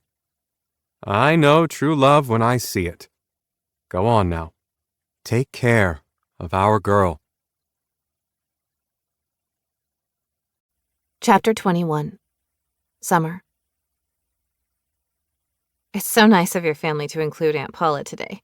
I grin over at Chase, who's driving Lily and me out to the ranch for Thanksgiving dinner at Remington and Aaron's house. That way, I didn't have to try to choose between the two or spend half the day at one place and then race over to the other. We all love Paula, he says and reaches for my hand, lifting it to his lips. Always have. And we all love you, so it makes sense that we would all spend the holiday together. You're sweet. He brushes his thumb over the back of my fingers, pausing over my ring finger, and lets go so he can pull off of the highway and onto the ranch road. He keys us through the gate, but rather than turning toward the farmhouse, he takes a right at the fork in the road and drives us around the lake, on the fresh dirt road that was recently made, to where his house will be. The shop is done now, thanks to the help of so many of Chase's friends. They put in time on their days off to help him get it done before any snow fell for the season. The past 2 months have gone by quickly. The insurance company finally paid me to rebuild the flower shop, and I'm in talks with an architect on the design. Hopefully, it'll be finished before wedding season next year. My house sold, and Lily and I officially moved in with Chase less than a week after the fire. And Evan is in jail, about to go on trial for a whole list of charges, including attempted murder because I was in the building when he set the fire. He's in a lot of trouble. And my mom? Well, my dad got her off, which didn't surprise me at all, but I'll never speak to either of them ever again. What are we doing out here? I ask with a frown. Do you need to get something? Something, he says with a wink and pushes out of the truck. Lily wiggles on the seat next to me. She loves being out on the ranch. Chase walks around to open my door, and when I'm out, he lifts Lily out and sets her on the ground, taking her leash. She's never off of her leash when we're out here, even though she's a good girl and comes when called. There's too much wildlife, and I don't know what I would do without this little dog. Isn't your family expecting us? Chase smiles down at me as he leads me toward the dock. They'll wait. Brady can hold off on eating all the goddamn turkey for 20 minutes. I don't know. Brady can put the food away. Chase chuckles, and when we reach the end of the dock, he turns to me and pulls me into his arms for a long, tight hug. There is nothing in this world as fabulous as this, as being in Chase's arms in the place that means so much to both of us. I love it out here. I hope one day Chase might ask me to live here with him. I love it out here, I murmur as I gaze out over the lake into the mountains beyond. The tops of those mountains are covered with snow now, and it won't be long before we'll have snow that sticks in the valley as well. It just feels so good. Does it feel like home? He asks and pulls away to watch me with serious hazel eyes. I look back to the lake, to the trees and mountains, and nod. Yeah, it does. I think it has since that first day you brought me out here and showed it to me. Are you going to ask me to live here with you when the house is done? He grins and tucks my hair behind my ear. Well, that's part of it, absolutely. But I want more than that. He looks around us at the property behind us and gestures. I turn to look where he's pointing and gasp. Oh, an eagle.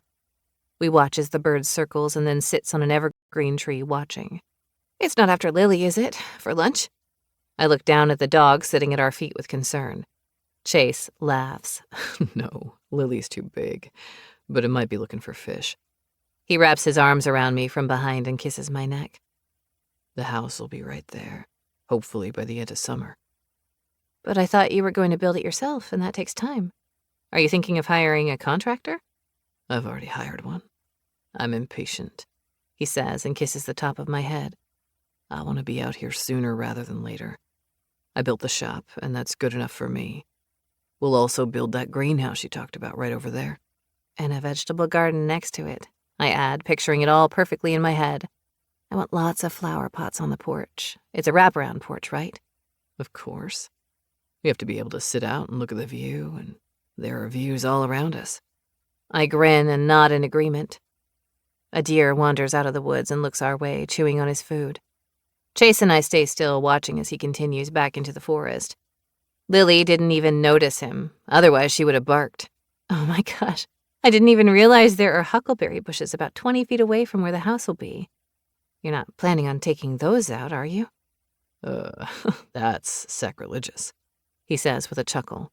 No, I plan to put a grassy yard in on the other side for Lily to run around and do her business. And kids, of course. I'll put in swings. Maybe a trampoline.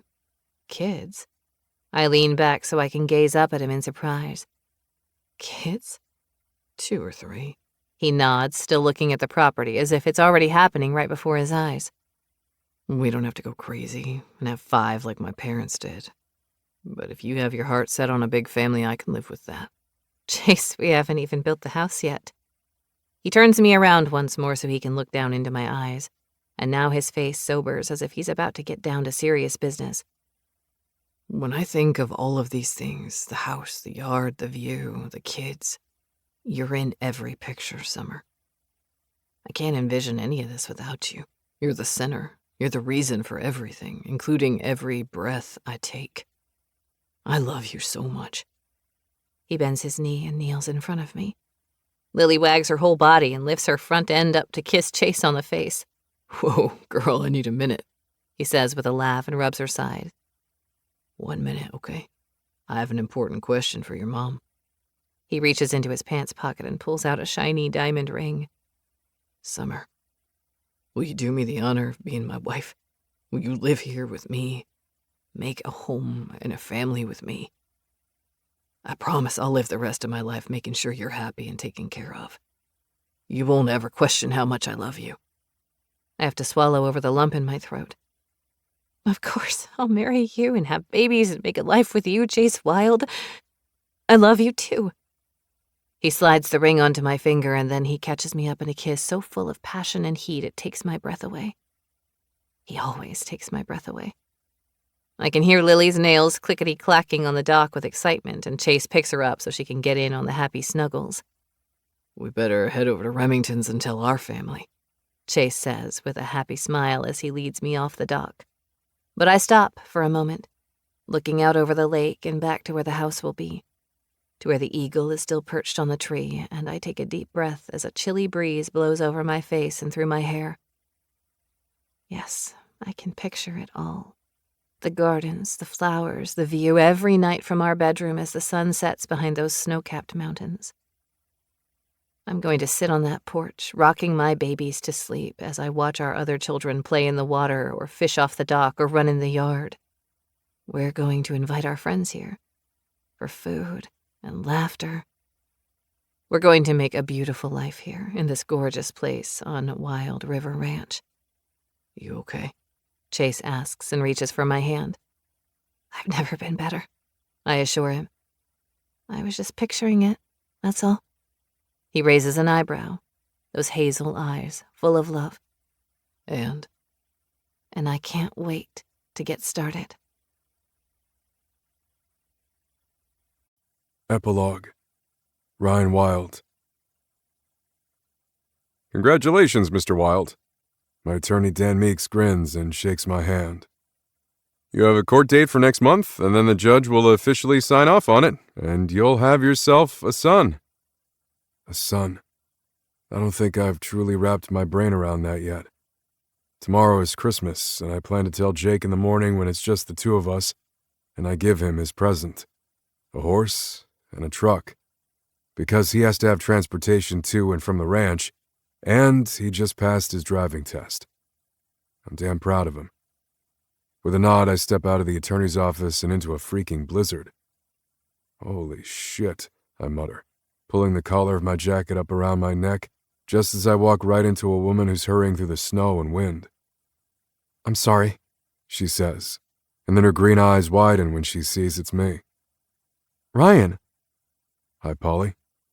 Wanting to chat with her, I glance around, take her hand, and pull her into the doorway of a business so we're out of the worst of the weather. How are you? Busy, she says with a happy little laugh that makes my dick sit up and take notice. And I hate that answer, but tomorrow's Christmas, so the shop is bustling and full of gift-buying people, and that makes me happy. How are you? I love her smile. That whole night with her, she grinned at me. When I was inside of her, when I was touching her, telling her exactly what I wanted to do to her. Ryan? I'm good. I swallow hard and nod. Yeah, I'm really good, thanks. You look fantastic. Why don't you have any gloves? She frowns down at her bare hands. Oh, I must have left them somewhere. I'm always doing that. She pushes her hand through her snow-covered hair self-consciously. I'm a little frazzled today. No, you look beautiful. I stand at least a foot taller than her, and everything in me wants to kiss her. But I don't. I pull my own gloves off and pass them to her. Put these on. It's too cold to be without them. But what about you? I'll be fine, I insist, and smile with satisfaction when she tugs the gloves on. They're way too big for her, but she'll be warm. I'll get them back to you. I laugh and shake my head. Don't worry about it, really. I won't keep you out in this cold. She looks like she wants to say something, but then she shakes her head and offers me another big smile. I hope you have an excellent Christmas, Ryan. You too, Polly. She hurries off and I watch her go, hunched against the wind of the storm, and feel my gut clench. I want her. I've wanted her for a long time, and I had her for one incredible night that has seemingly ruined me for all other women. Chase told me to let the dust settle, and with Jake's adoption almost finished, I think it's time to give some energy to the gorgeous redhead. I've just slipped inside my new truck and started the engine when a call comes in from my security team at my property. This is Wilde, I answer. Sir, it's Adams. We have a situation. I scowl out of the windshield as I put the truck in gear and ease out onto the roadway. What kind of situation? You need to get home, sir. We need eyes on you. I'm on my way. Want more small-town romance by Kristen Proby? Listen to Aaron Mallon and Sebastian York perform Lighthouse Way, Book 1 in the Huckleberry Bay series about three best friends, a local legend, and finding love on the stunning Oregon coast. This has been Chasing Wild, The Wilds of Montana, Book 2. Written by Kristen Proby. Narrated by Stella Hunter and Connor Crace. Copyright 2024 by Kristen Proby. Production copyright 2024 by Kristen Proby. Production coordination by Lyric Audiobooks. Producer Katie Robinson. Post-production by Anansi Audio. To keep up with new releases, visit KristenProbyAuthor.com.